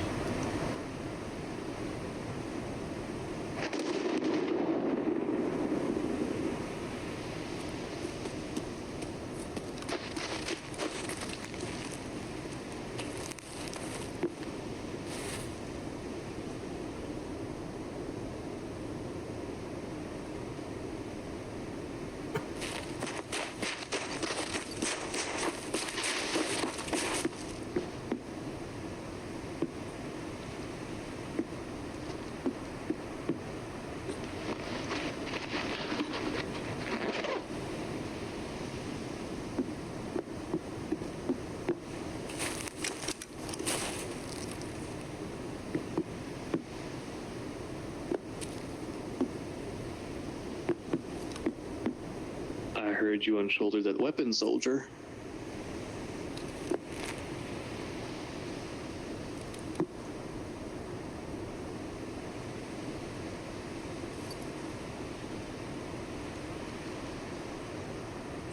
That's a heavy weapon. It starts swaying a lot, isn't it? Bro, it's always the virgins that talk.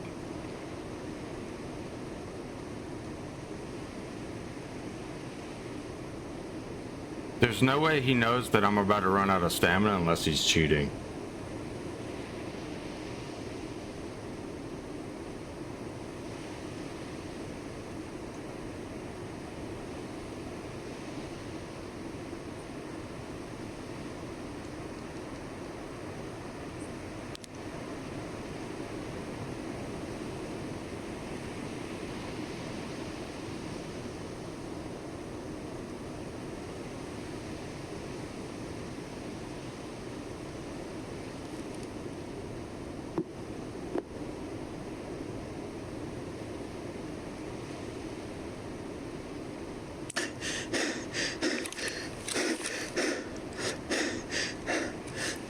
It was the breath holding that got me.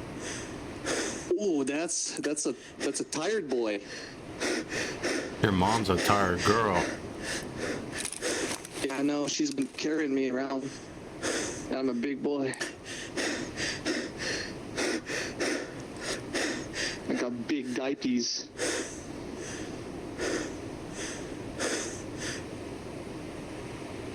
So are you looking for like any specific loot or just maybe doing a mission?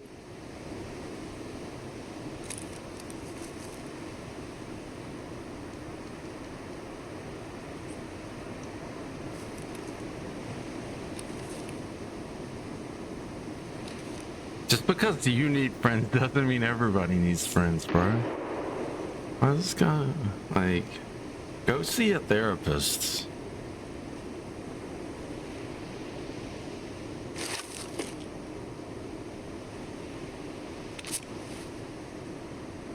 Oh. This guy's getting annoying. Honestly.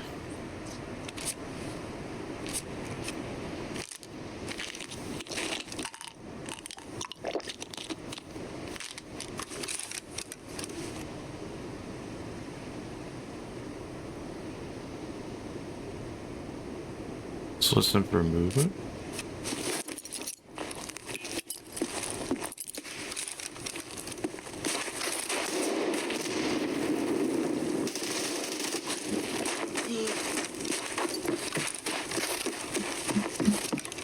It's the talking, bro. It's fucking annoying.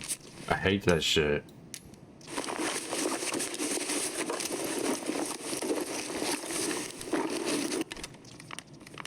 I don't want to have a conversation with you, bro.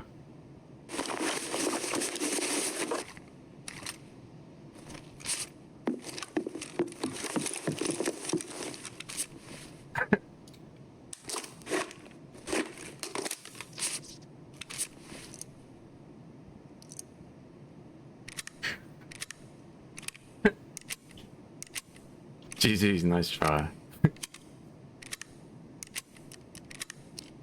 I mean, I guess. What kind of bullets you got in this, bro? SS-190, GG's. He would have clapped my fucking cheeks if he had gotten a drop on me somewhere.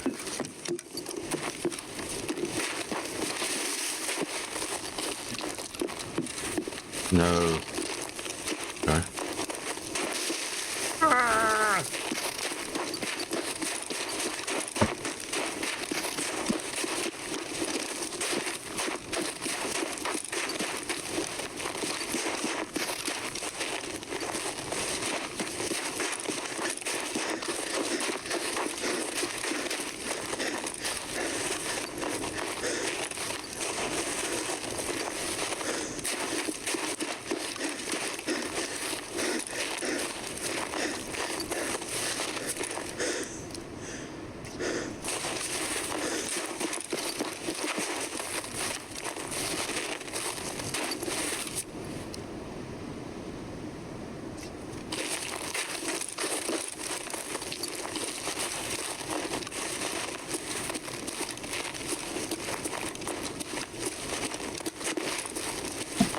I was muted.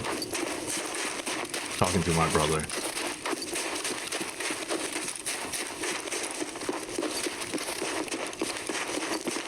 Yeah. He's here for just a little while. They're leaving again.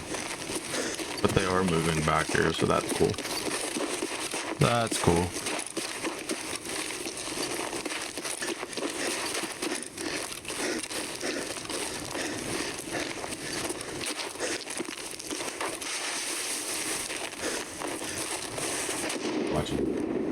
What's up? Thank you for watching. Oh yeah.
Sorry about that. Figure we'll head over the mountain after this, head towards Path to Shoreline. There's no need to reset, I don't think. We still got 30 minutes in this raid.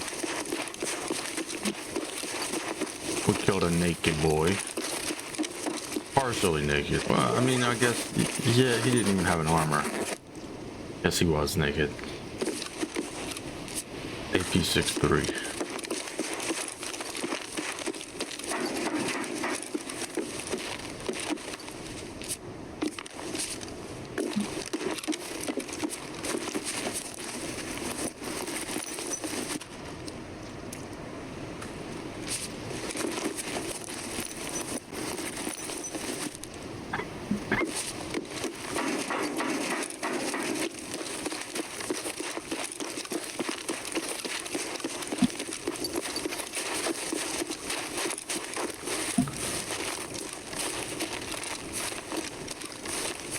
I don't know how I feel about this, to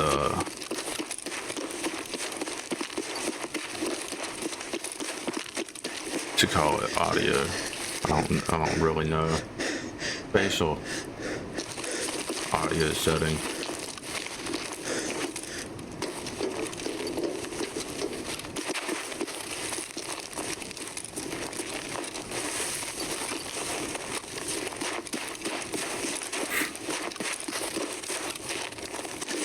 Yeah, but we'll see.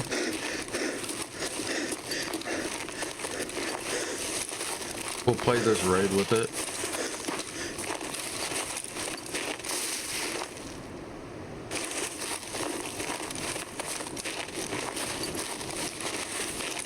Ads chat, ads.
That was weird. That was a player and a scat.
player scav out there.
There he is. That's the one I want. That boy there.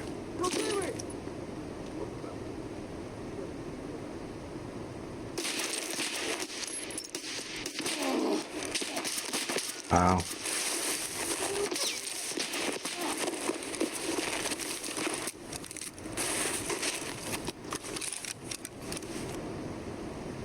I might have fucked up.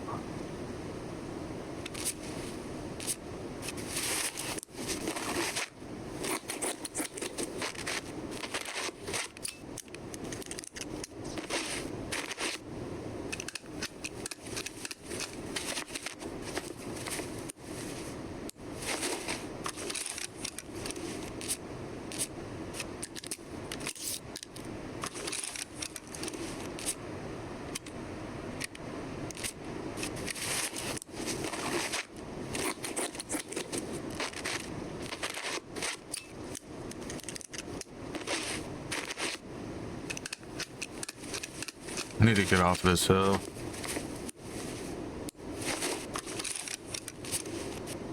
Should have done right leg first. I could go down the hill immediately.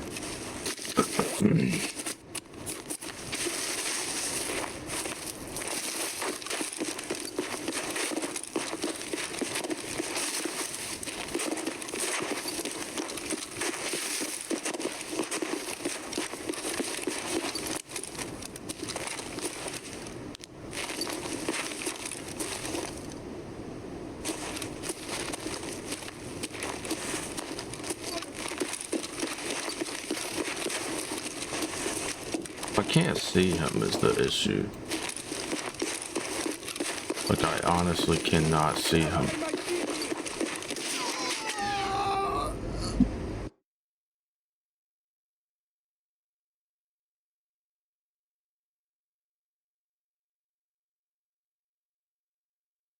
Doesn't fucking matter. There are no players, it doesn't fucking matter.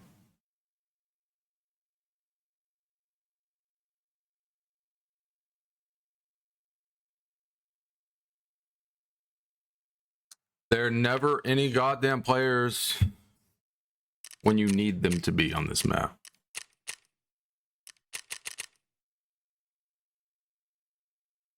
But when you need them to be on this map, you can't find them. When you do find them, they've already killed you because they're in a fucking bush. It was an AI scav.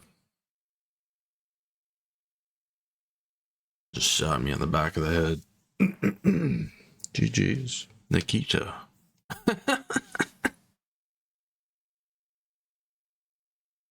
Oh man, so good.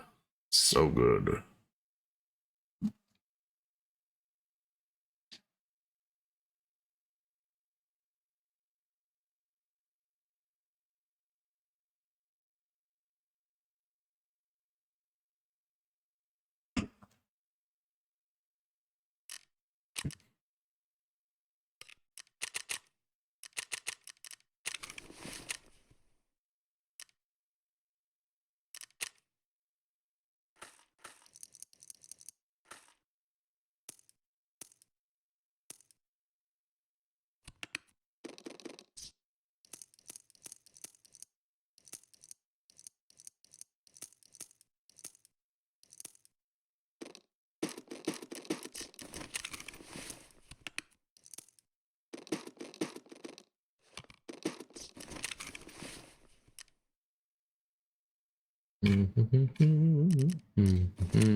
It will be the largest opposed airborne operation since the Vietnam War.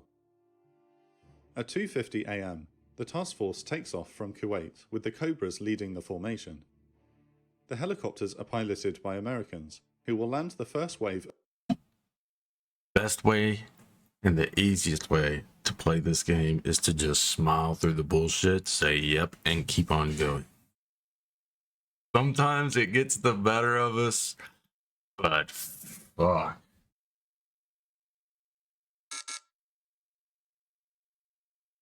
An error has occurred. Of Royal Marines. Cancel.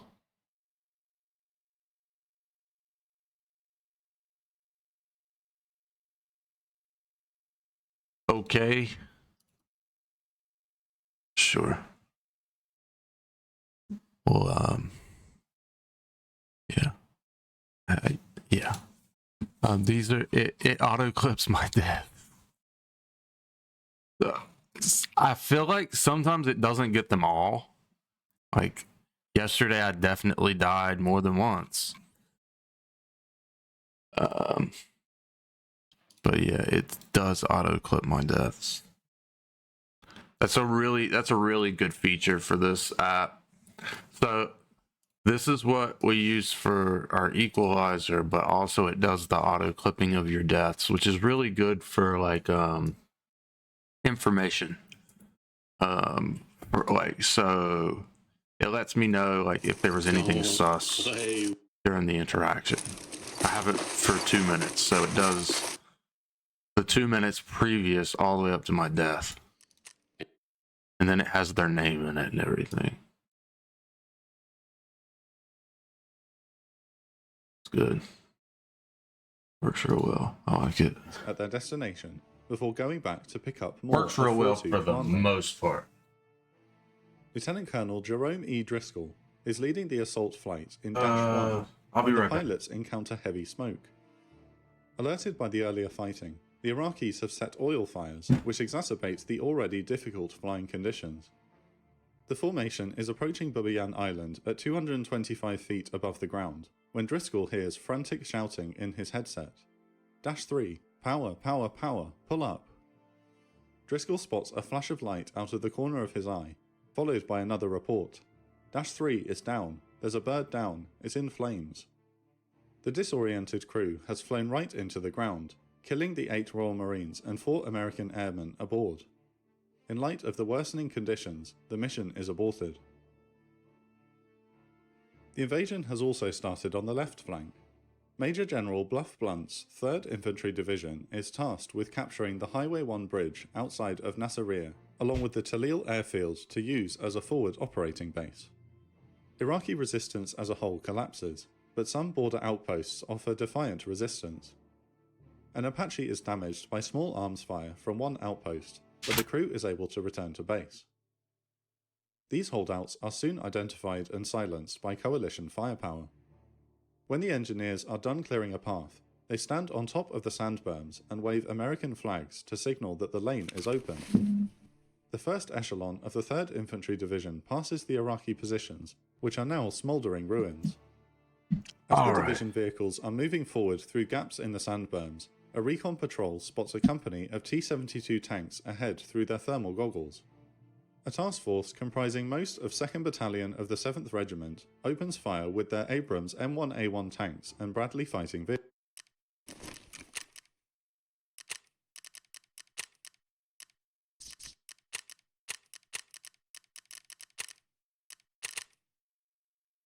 vehicles and call in air support before they realise the Iraqis are curiously not returning fire.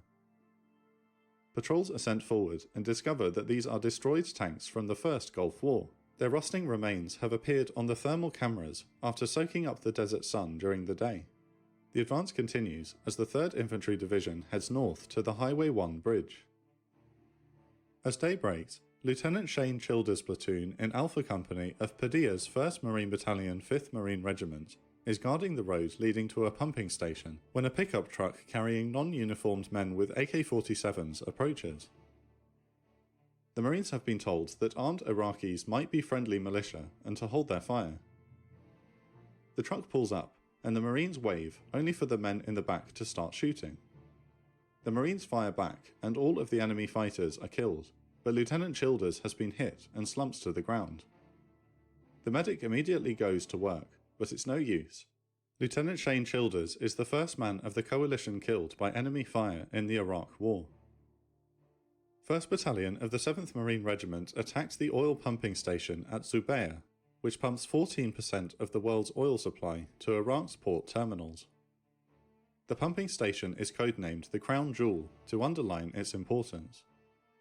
Under the command of Lieutenant Colonel Chris Conlin, the Marines assault the complex, expecting a tough fight and anticipating that the Iraqis would blow up the facility at any time.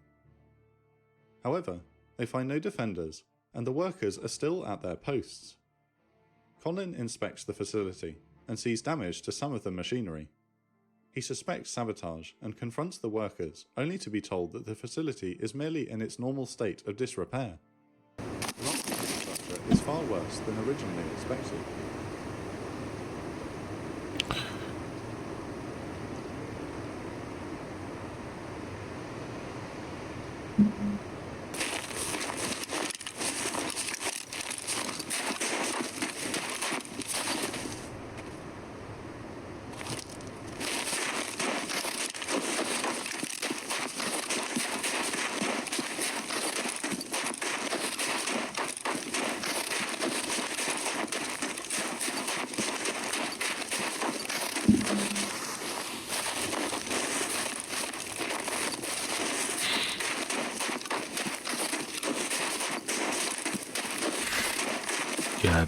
Scabbing.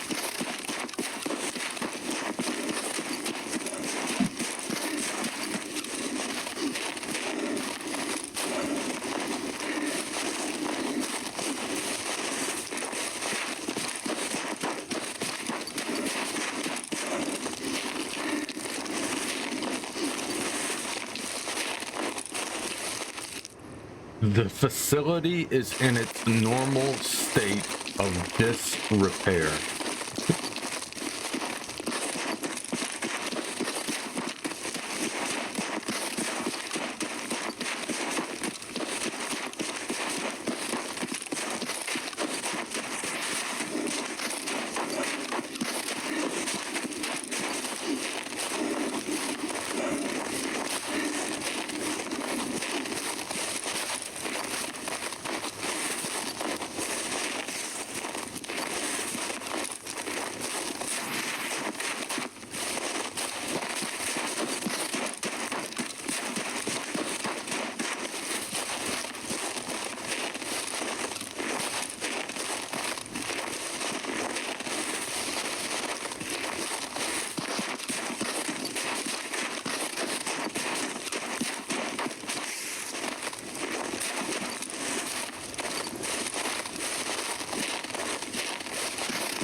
здивитись.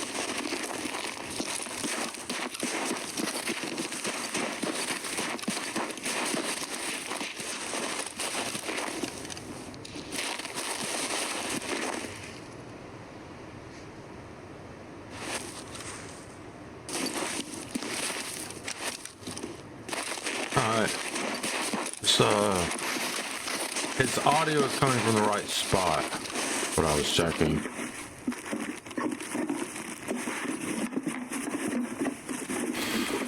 In the right location for me.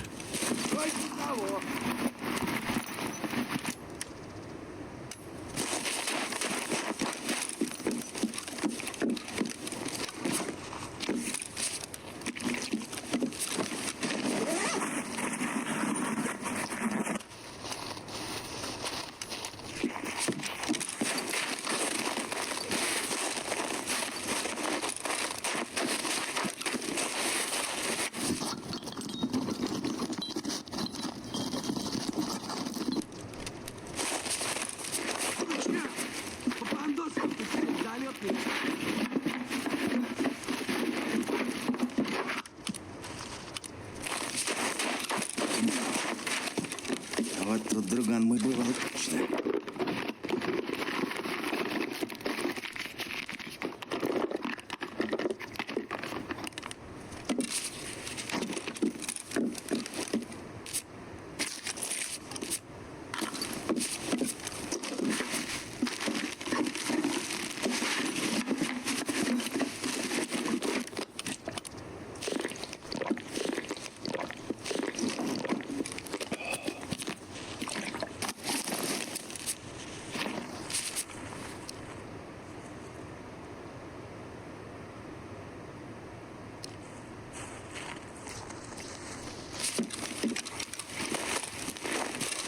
Скупщику все продам и заживем.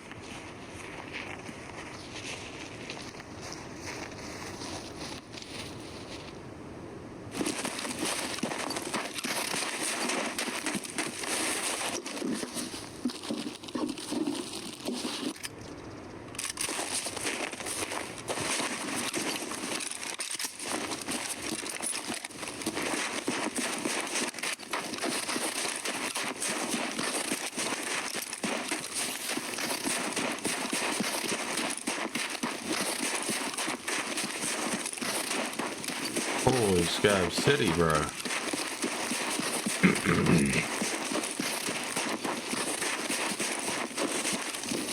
I need a scab dominium to house all these scabs, bro. Fuck, where are they all sleeping?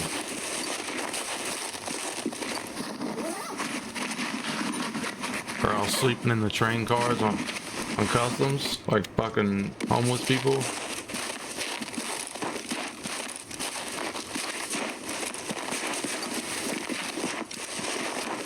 I guess scabs kinda are homeless people.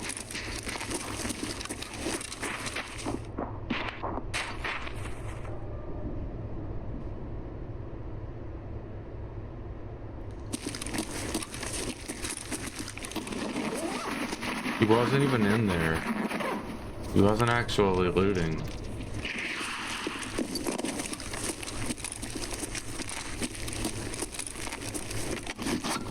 The scabs, when scabs loot, they don't make the looting sound. That's great. Love it.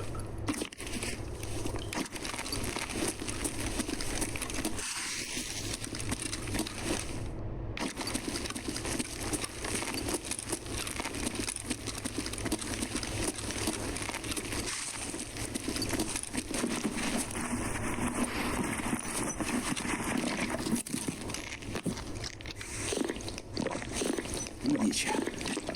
Скупщику все продам и заживем.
Ну чё, попадос вам тут всем, залетные.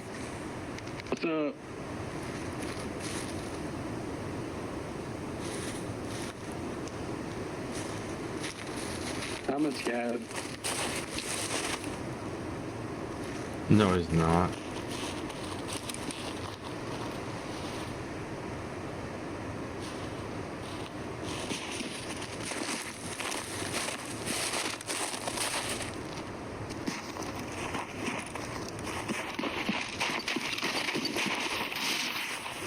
The naughty scav shot me.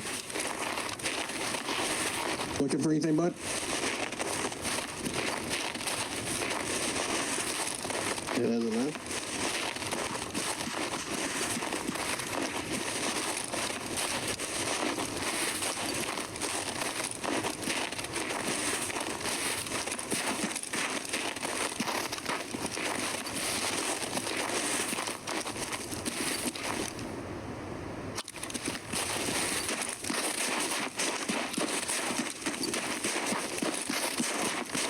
A naughty scav shot him.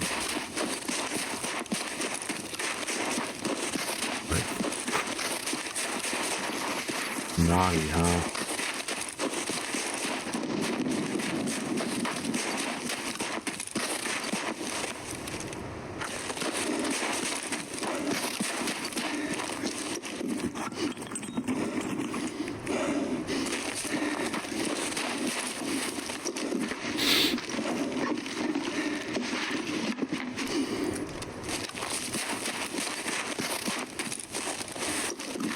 I don't know what this is used for. This way.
This is Scav House versus Outskirts.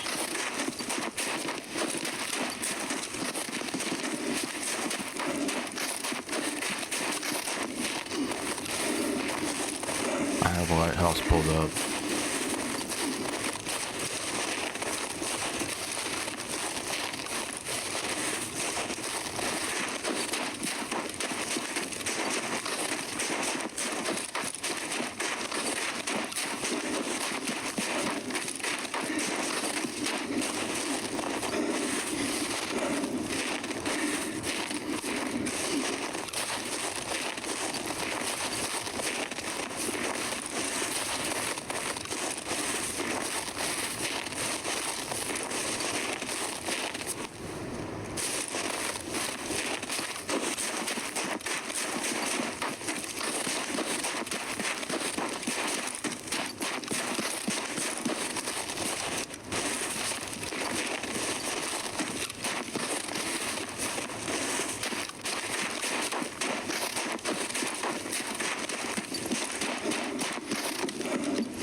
Do we think they looted this entire cabinet as well? It kinda looks like it. Jesus. Been tornadoes.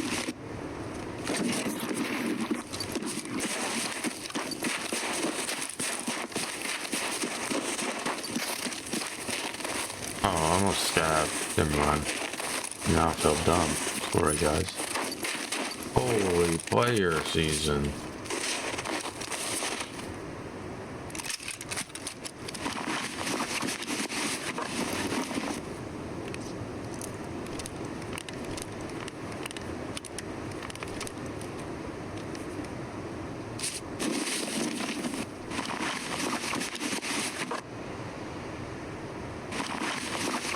Come Saklava.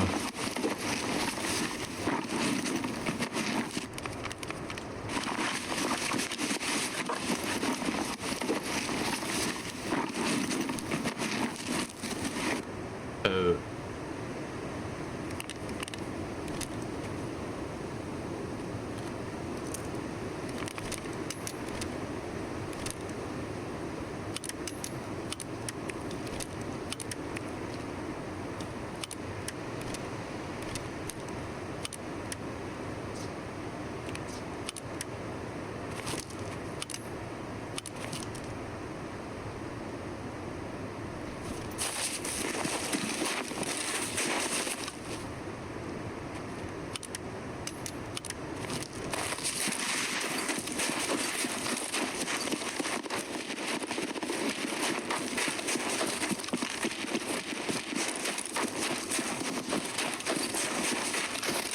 Free loot.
Ну чё, попадос вам тут всем, залетные?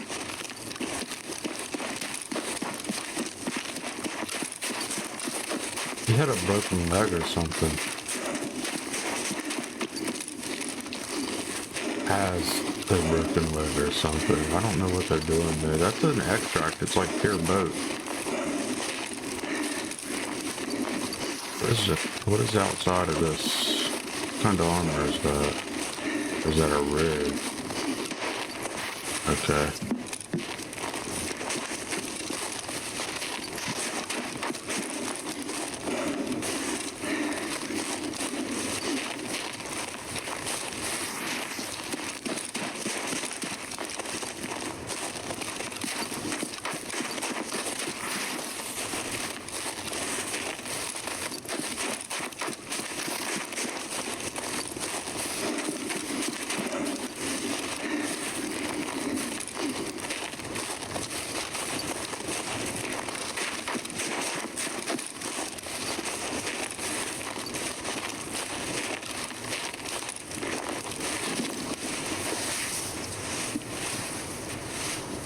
It's not right.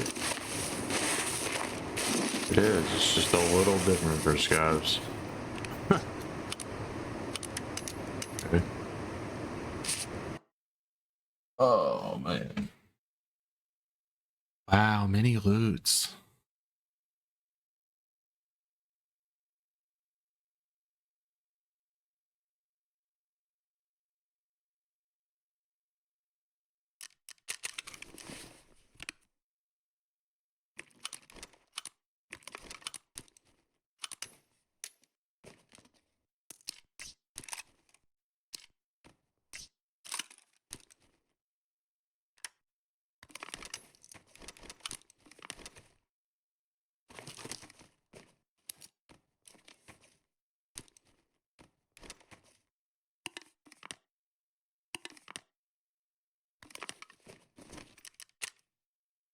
Ну что, неплохой день, господа.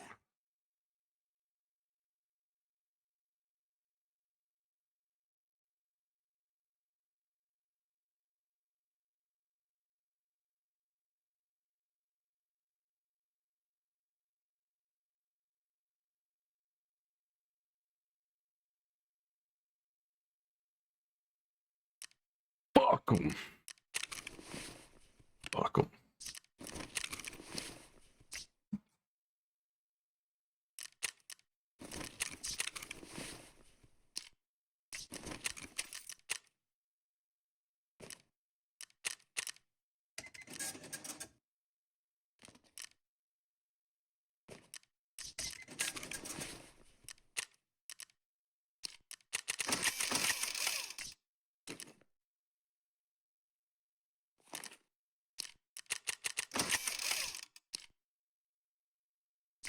This one's level 2. No.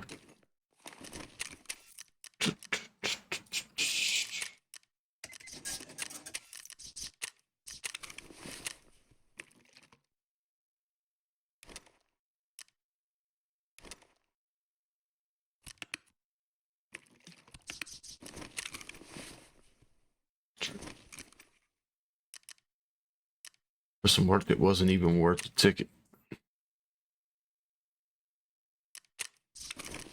I'm in every person admitting how I work in the kitchen like a church chicken.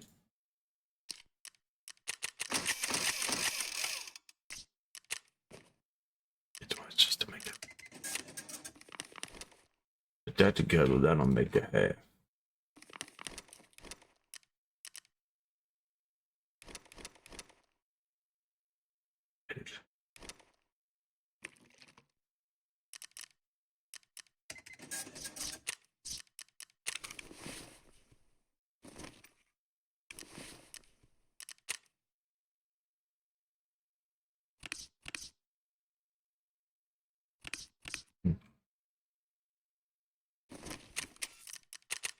Any from my family? Deep in. Careful, because they can be filed for a robbery, but they bury in kingpin.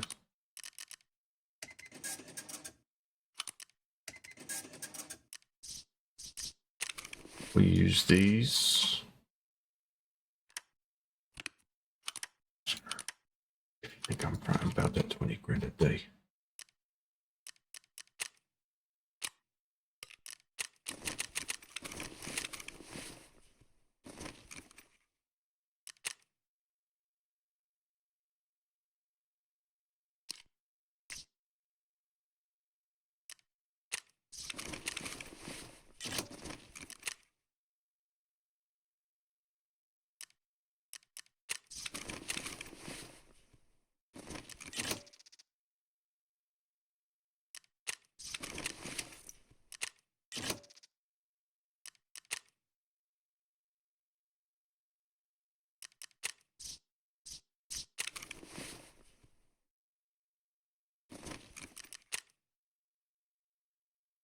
Sorry, I need some rubles.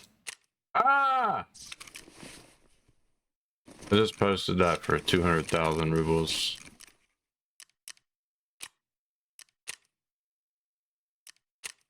My name is PK Mad.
Objective for the right flank of the invasion force is the port of Qasr.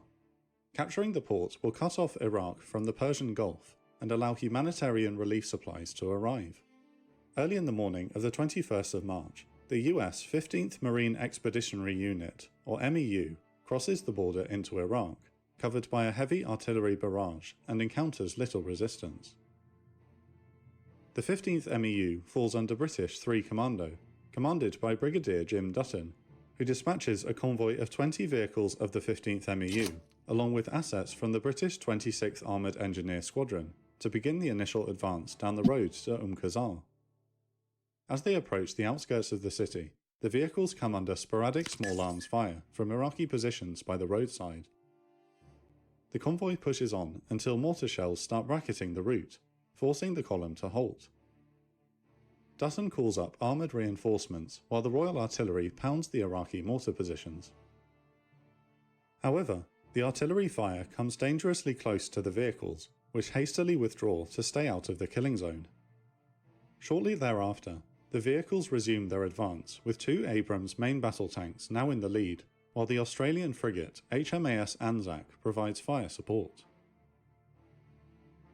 By the afternoon, the lead units of the 15th MEU arrive into the outskirts of Qasr and split, some elements moving into the Old Town area, and others advancing for the valuable port area.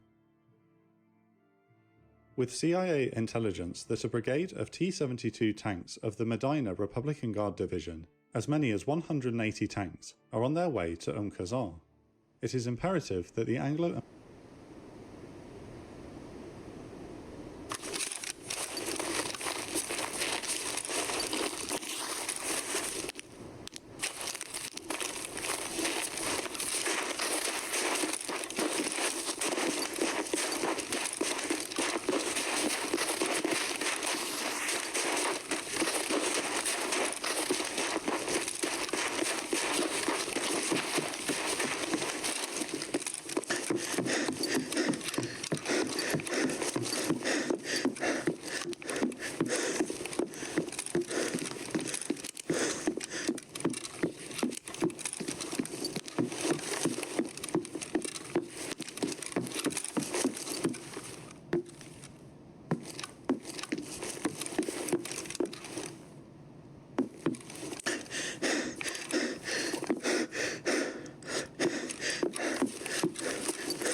So many times I've opened that today, and so many times it has been empty.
need that, like, desperately. I need to get that out of this raid.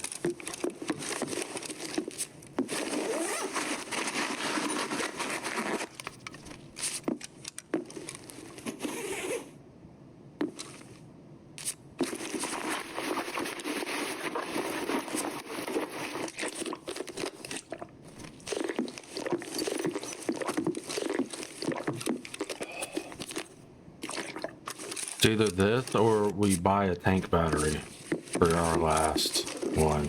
Like, you know what I mean?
Huge. Car repair done.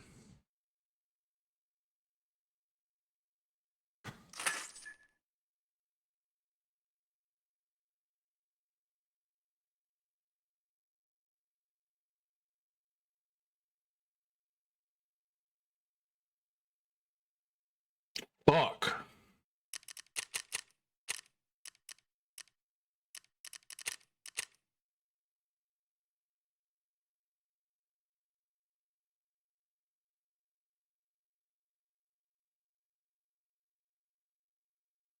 We'll see how much a tank battery is.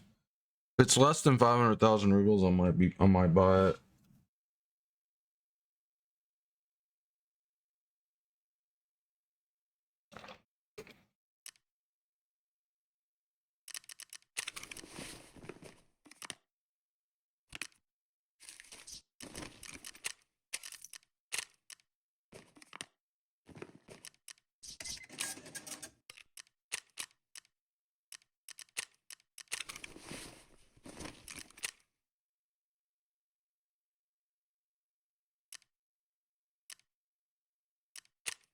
It did not.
American force takes the town promptly. As they drive down the streets of the city, Iraqi soldiers occasionally fire back with small arms, but the Marines suffer no casualties. The fight for the Old Town area will continue for 4 days. The column reaches the port and forces the surrender of 200 Iraqis. Marines raise the American flag over Qasr, only to quickly take it down. Orders from General Franks' headquarters have strictly forbidden any displays which make the coalition forces appear as an occupying army. I remember The that. supposed brigade of 180 Republican Guard tanks approaching never in fact existed.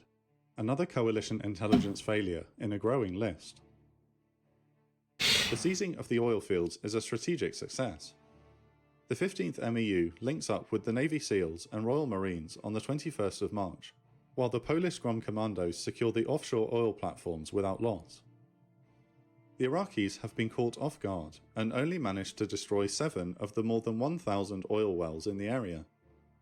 Not only has Iraq's fragile oil infrastructure been captured intact, but the foiling of enemy sabotage efforts prevents another ecological disaster in the Persian Gulf.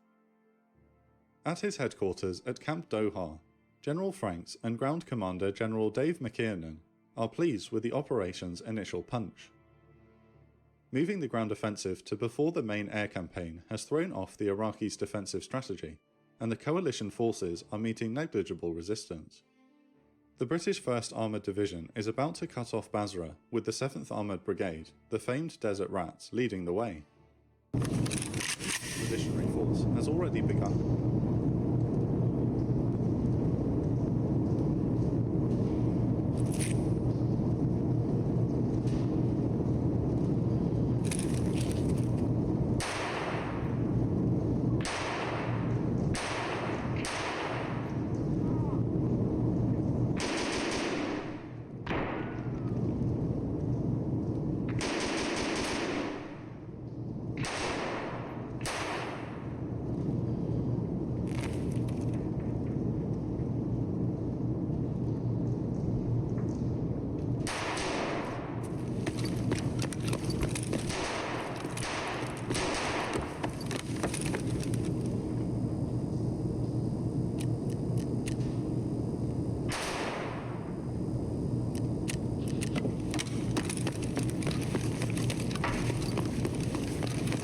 Есть меня.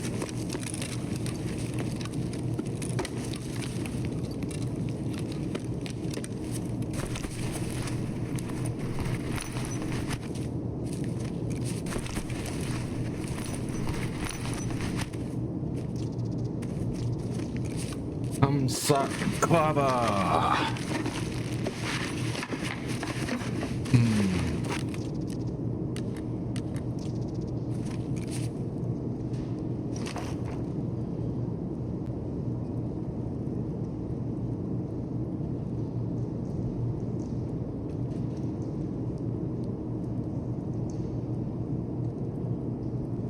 Right.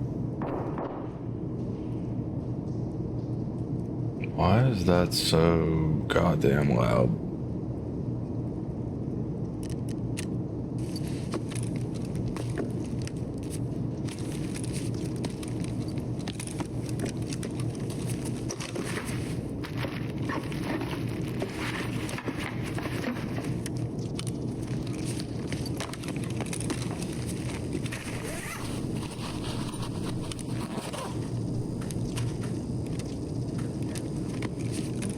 Ну что, неплохой день, господа.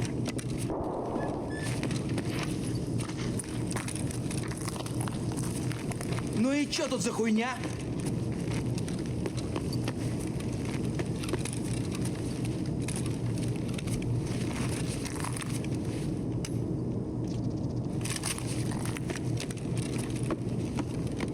Ну и чё тут?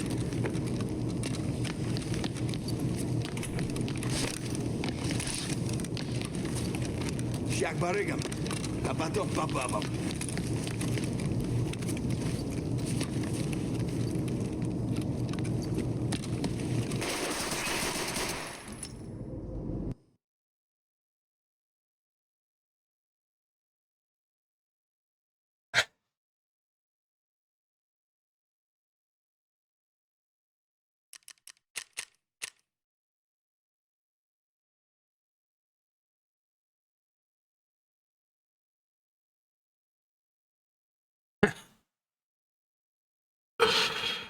Oh man, these fucking people, man.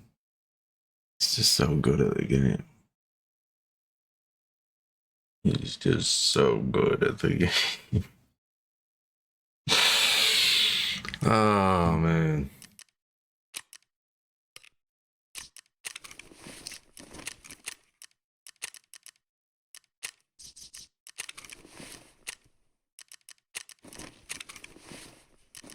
You know what I wanna run a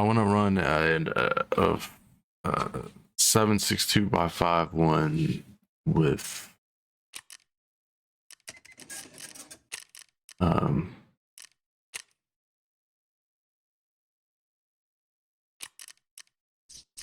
clear. Do I have one somewhere? Yes. Yes I do. Alright, we need that guy. And yeah.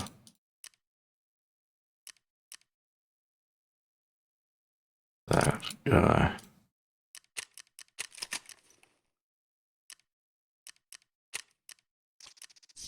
Excuse me?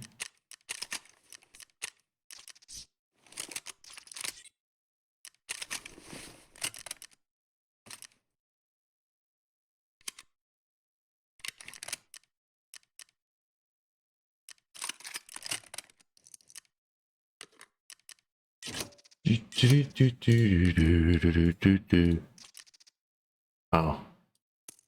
Oh.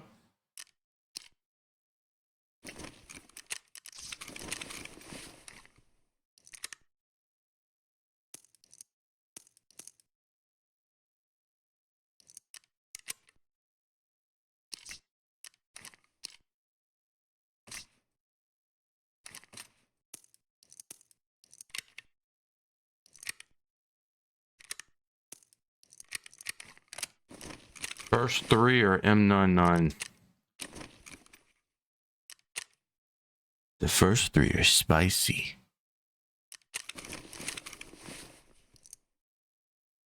Da-da-da-da.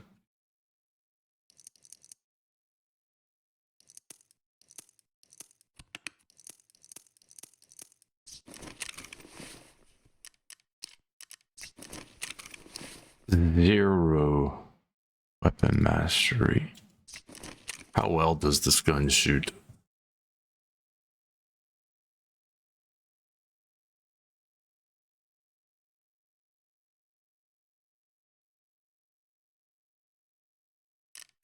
I don't know if I'll be able to get another full rating.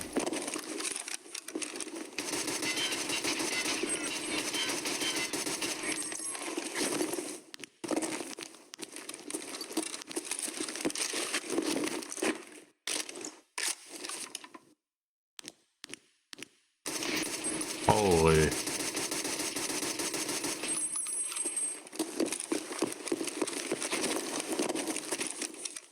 We are all in danger.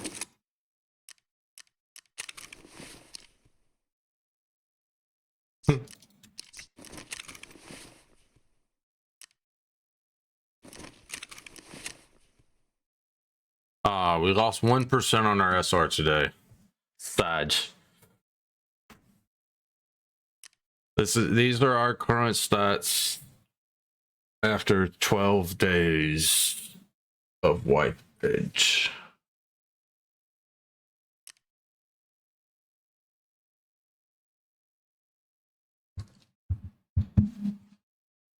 Overall, I don't know why this is different than over here. My leave rate's different. My kills and deaths are different. The KD number's different. The SR number's different. I don't understand what's going on in this corner. A neutralizer, eh?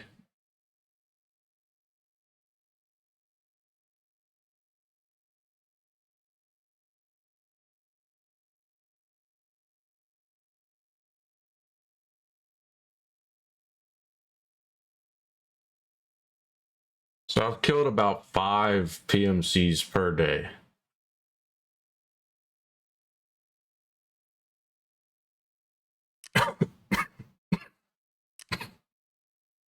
I have survived 26 in a row this wipe. That's huge, actually. What?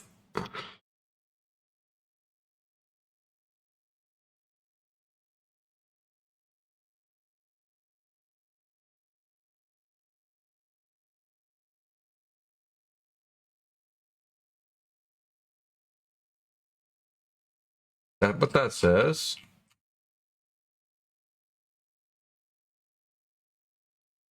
S 26 in a row? Yeah, 26. That's great. What? Not me. No.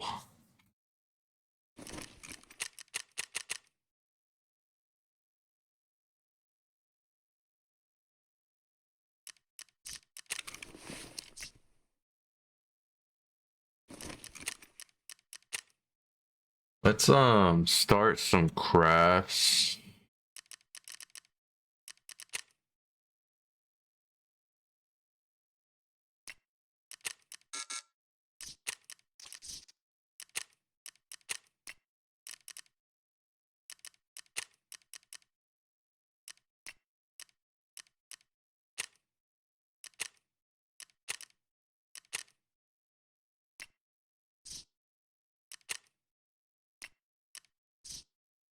Those are not expensive right now. I need to get one of those.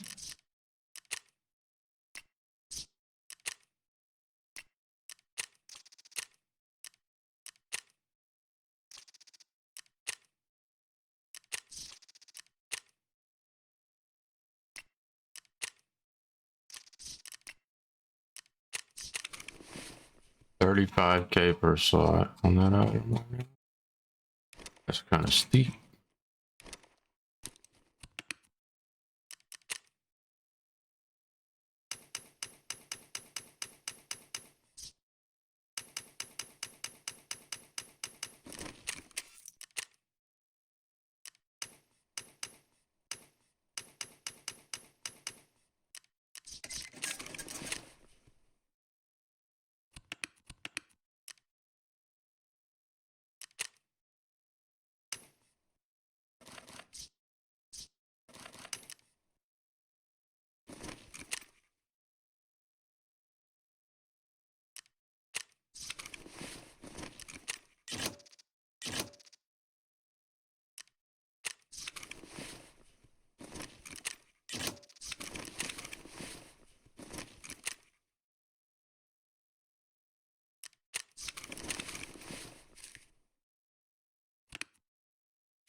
What goes right there? That now.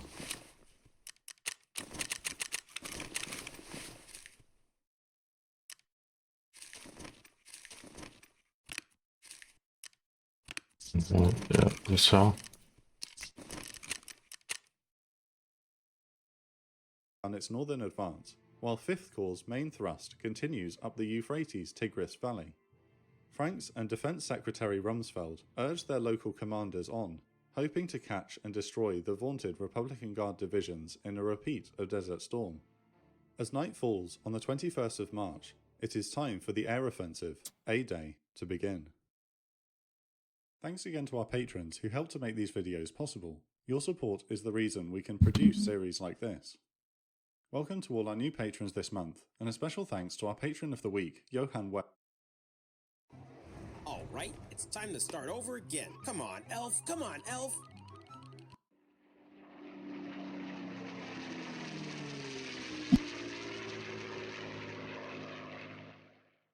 This video is sponsored by Goat Guns, makers of authentic diecast. All right, so that's gonna be our last raid. We're gonna watch this video for the next little bit. Operation Iraqi Freedom. At 10 PM local time, A single B-52 Stratofortress arrives above Iraqi positions on the Al-Faw Peninsula in the southeast of the country. The B-52 releases 16 1,000-pound JDAMs, which devastate pre-sighted enemy trenches and dugouts. Minutes later, 8 MH-53M Pavlo 4s approach from the west carrying SEAL Team 3. Royal Marine Commandos and Navy SEALs are to mount a joint Anglo-American assault on Iraqi territory. The coalition assault has got off to what US Central Command nicknames the running start. Earlier in the day, CENTCOM Commander Tommy Franks decided to move the land invasion forward to secure Iraq's vulnerable oil infrastructure and prevent Saddam Hussein from waging a scorched earth defense of his country. The US Marine Expeditionary Force and the British 1st Armoured Division will move to capture the Rumaila oil fields, while combined forces of the coalition nations will assault the Al-Faw Peninsula. Meanwhile, 5th Corps, under the command of Lieutenant General Scott Wallace, has begun its attack on the left flank, advancing out of Kuwait with the 3rd Infantry Division and the 82nd and 101st Airborne Divisions. Wallace's corps represents the main axis of advance. Their main objective for the day is to capture the key Highway 1 bridge and Talil Air Base outside the city of Nasiriyah. The Al-Faw operation will utilise special forces from most of the coalition partners. 250 Navy SEALs from the United States, a brigade of Royal Marines from the UK, and 126 Polish Grom commandos will work together to seize southern Iraq's oil infrastructure. During Desert Storm, Saddam ordered his forces to set fire to Kuwait's oil facilities, causing a devastating ecological disaster. To prevent history from repeating itself, the SEALs will hit the ground first.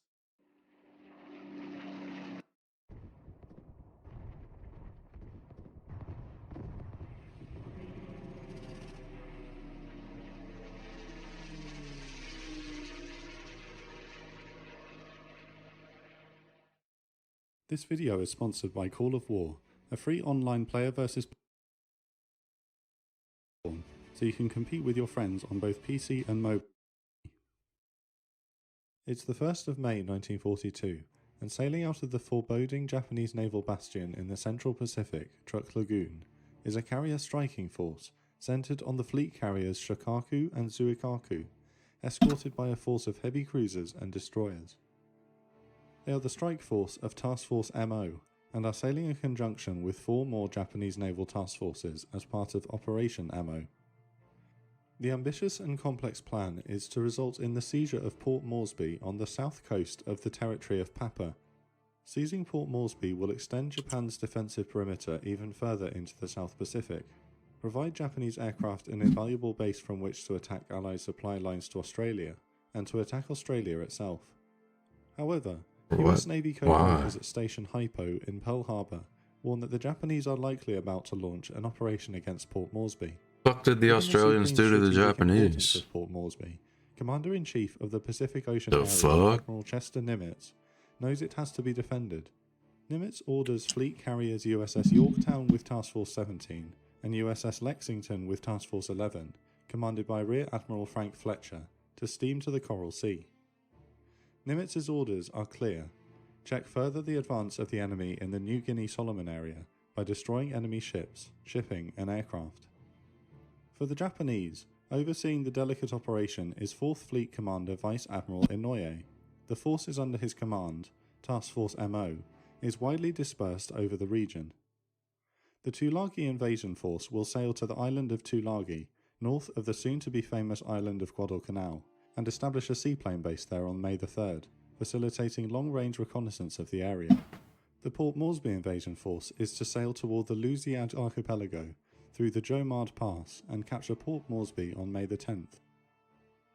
Both invasion forces will be covered by the MO main force, comprised of the light carrier Shoho, escorted by heavy cruisers and a destroyer. A covering force will establish seaplane bases to scout for the Japanese task forces as they progress toward Port Moresby, first at Dubois Island, then at Cape Rodney. Finally, the objective of the MO carrier striking force is to destroy any American aircraft carriers the Japanese increasingly suspect are lurking in the region. In order to avoid detection by Allied reconnaissance aircraft, the carriers will sail north of the Solomons and enter the Coral Sea to the east of San Cristobal Island. But Seems like first, a lot the carrier of striking force begins the seems like a lot of movement to be trying to avoid detection. to the east of San Cristobal. Like that's a lot of ground covered by multiple units. Island. But first, the carrier striking force begins the straightforward secondary mission of reinforcing the Japanese base at Rabaul with 9 Zero fighter aircraft. But after takeoff, bad weather forces the Zeros back, compelling the carrier striking force to remain in the area and try again the next day, delaying their progress by 1 day. In the meantime, American Army Air Force's reconnaissance aircraft are reporting that Japanese warships are sailing down towards the Eastern Solomons.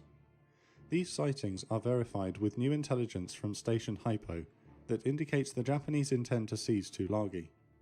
On May the 3rd, the Tulagi invasion force occupies the undefended island It's my and promptly birthday. begins work to construct a seaplane ramp. Meanwhile, bad weather intervenes again to stop the carrier striking force successfully delivering the 9 Zeros to Rabaul. Determined to achieve air superiority over the Allies at Port Moresby, the delivery of the Zeros to Rabaul is regarded as crucial, and the carriers remain in the area. Further south is Admiral Fletcher's Task Force 17, with Task Force 11 following not far behind as the Lexington finishes refueling. At 7 p.m, Fletcher receives the first report of the Japanese arrival at Tulagi. He hopes he can strike the Tulagi invasion force at the exact point it is most exposed, unloading men and material off the coast. Fletcher moves Task Force 17 north to be in position the following morning to attack the Japanese at Tulagi, believing Lexington of Task Force 11 to still be refueling.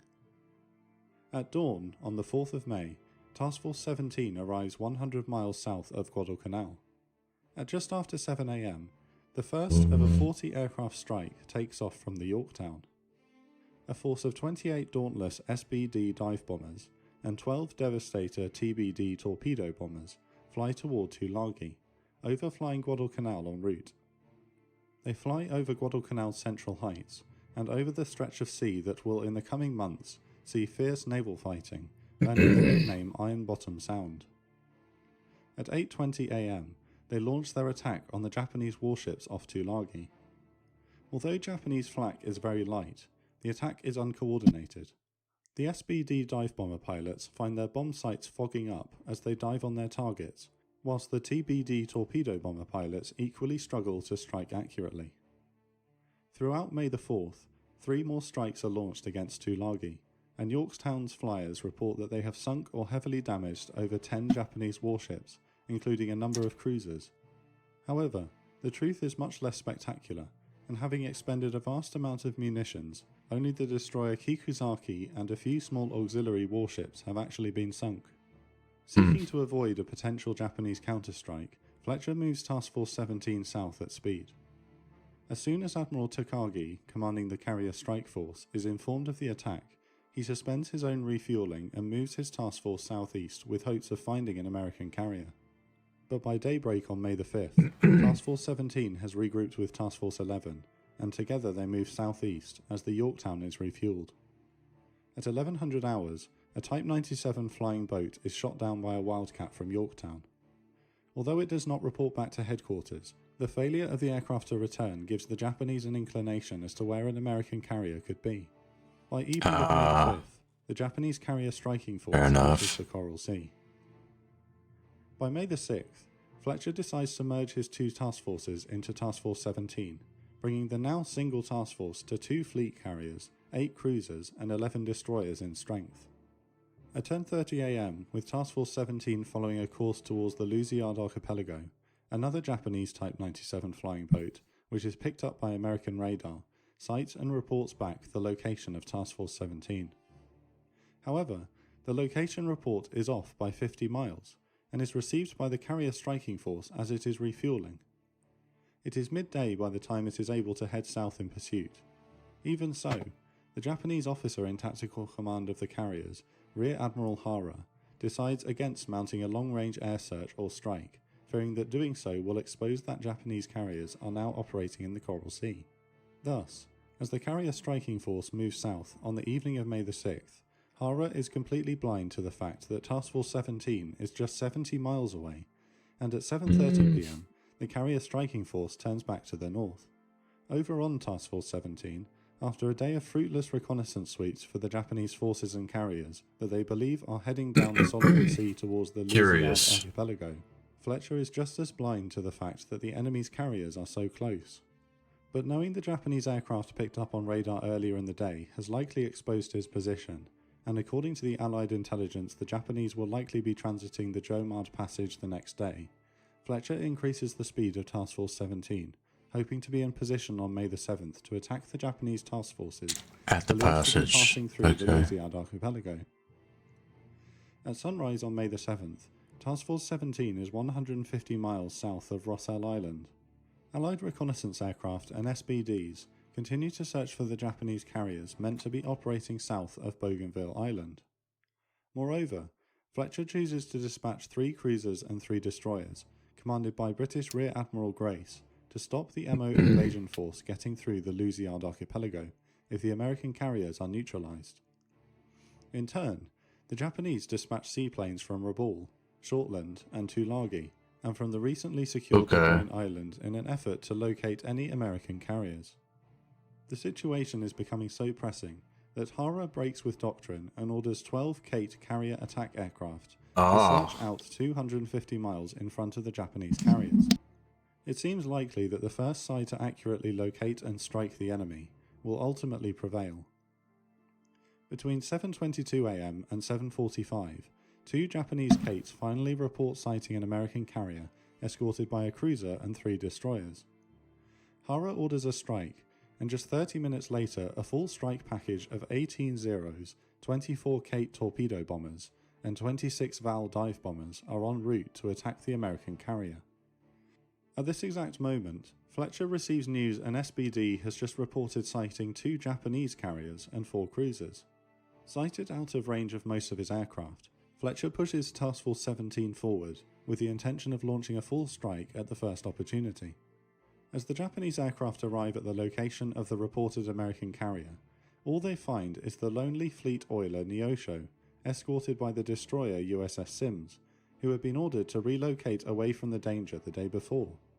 Consequently, the Japanese aircraft spread out, hoping to locate more American warships. Even worse for the Japanese, a floatplane reports back to Hara that it has sighted an American carrier that is at this very moment launching a full strike. It has just caught sight of the 93 aircraft strong strike Task Force 17 has just launched, comprising 18 Wildcats, 53 SBDs and 22 TBDs. The Americans soon receive their own dose of confusion, as upon returning to Yorktown, the pilot who supposedly sighted the 2 Japanese carriers and 4 cruisers earlier denies that this was the report he transmitted, and that he actually only saw 2 cruisers and 2 destroyers. Only now does he realize his transmission was incorrectly coded. It dawns upon Fletcher that he has just sent his aircraft to attack a few unimportant Japanese warships. Fletcher berates the pilot, telling him, "You have just cost the United States 2 carriers." Despite this, Fletcher decides against recalling the strike, hoping his aircraft can attack the MO invasion force that he believes to be somewhere nearby.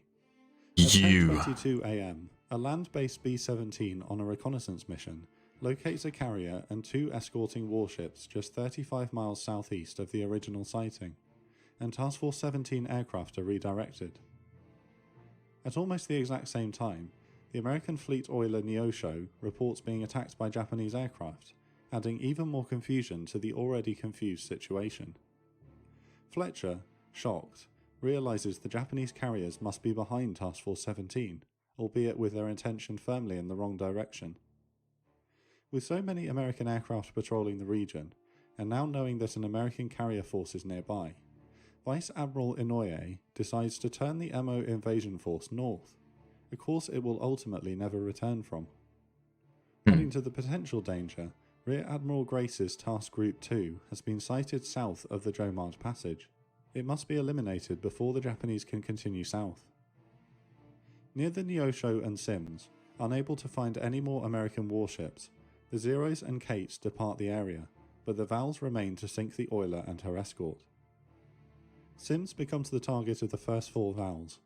They strike her with 3 550-pound bombs, cutting the destroyer in two and killing 178 of her 192 crew. Neosho then becomes the focus of the remaining Vals, who smother her with 7 550-pound bombs, leaving only a third of her crew alive and the ship a flaming wreck. Even so, Neosho will somehow remain afloat for 4 more days, when on May the 11th, an American destroyer finally rescues the remaining crew and scuttles the ship. As the Sims sinks and the Neosho burns, the American carrier aircraft get their first glimpse of a Japanese carrier in the distance. They have found the MO main force, including light carrier Shoho. The small carrier only has 3 fighters flying combat air patrol, a solitary Zero and 2 older Type 96 fighters. Spotting the approaching aircraft, Shoho's captain orders a sharp turn to port as SBDs from Lexington prepare their attack. 3 dive on the Shoho, but with the carrier turning sharply, they all miss. Yeah, it is. Further 10 SBDs dive on the Shoho, but again all miss. Whilst Japanese anti-aircraft fire is proving ineffective, the lone Zero is able to shoot down an SBD pulling up from a dive. But Shoho's luck runs out, and the second group of Lexington's SBDs hit Shoho with 2 1,000-pound bombs. Wow. The explosions cause huge fires throughout her hangar deck. Now Lexington's TBDs begin their attack. Powering through a gap in the escorting cruisers, they press home with an anvil attack, striking the Shoho with 5 torpedoes. The impacts cause massive flooding and ensure that Shoho will sink. After the devastating attack by Lexington's aircraft, Yorktown's aircraft now arrive. Although Shoho is ablaze, these videos are so good. Nearly all of Yorktown's 25 SBDs attack the stricken carrier, scoring another 11 confirmed 1,000-pound bomb hits. Wow. Shoho comes to an abrupt halt. Unable to move, she is then attacked by Yorktown's TBDs, who hit her with up to 10 more torpedoes. Under such an overwhelming attack, Shoho is simply blown to pieces and disappears beneath the waves, taking 631 of her 834 crew with her. Although Yorktown's flyers How did 200 survive that? Cruisers, Fletcher's flyers That's have done wild well, with the in Shoho itself. being the first Japanese carrier sunk in the war. As the Americans return to their carriers, bad weather sets in, and Fletcher decides against launching another strike as the day draws in. Southeast of the Jomard Passage, Rear Admiral Grace's detached task group is attacked from land-based Japanese aircraft based at Rabaul. First by 12 torpedo-armed G3M bombers, who launched their torpedoes too early, with 5 being shot down. Then 19 more attack from high altitude with bombs, and again all miss. Later they are even attacked by 3 US Army B-26 bombers, who again miss, leading Grace to comment, "Fortunately their bombing, like that of the Japanese a few minutes earlier, was disgraceful." With the destruction of Shoho, Admiral Inouye halts the advance of the MO invasion force for 2 days, judging the situation too risky to continue. For the Japanese, it is obvious from the number of aircraft used to sink the Shoho that 2 American carriers are active in the region. It is imperative that they are quickly eliminated if Operation MO is to succeed. The days leading up to this moment have been a classic example of the difficulties brought upon by the fog of war, human error, and blind luck, with both sides desperately trying to seek out and destroy the other whilst remaining hidden themselves. Thus far, the Japanese have lost a light carrier, destroyer, and a few smaller warships, whilst the Americans have lost a fleet oiler and a destroyer. Yet both carrier forces are still as determined as ever to seek out and destroy one another, and a great clash is inevitable. Tomorrow, the 8th of May 1942, a brutal carrier battle will rage in the Coral Sea. Call of War is a free online player strategy game that takes place in World War II. Click the link in the description below for US Bank has a business checking account that has no monthly maintenance fee and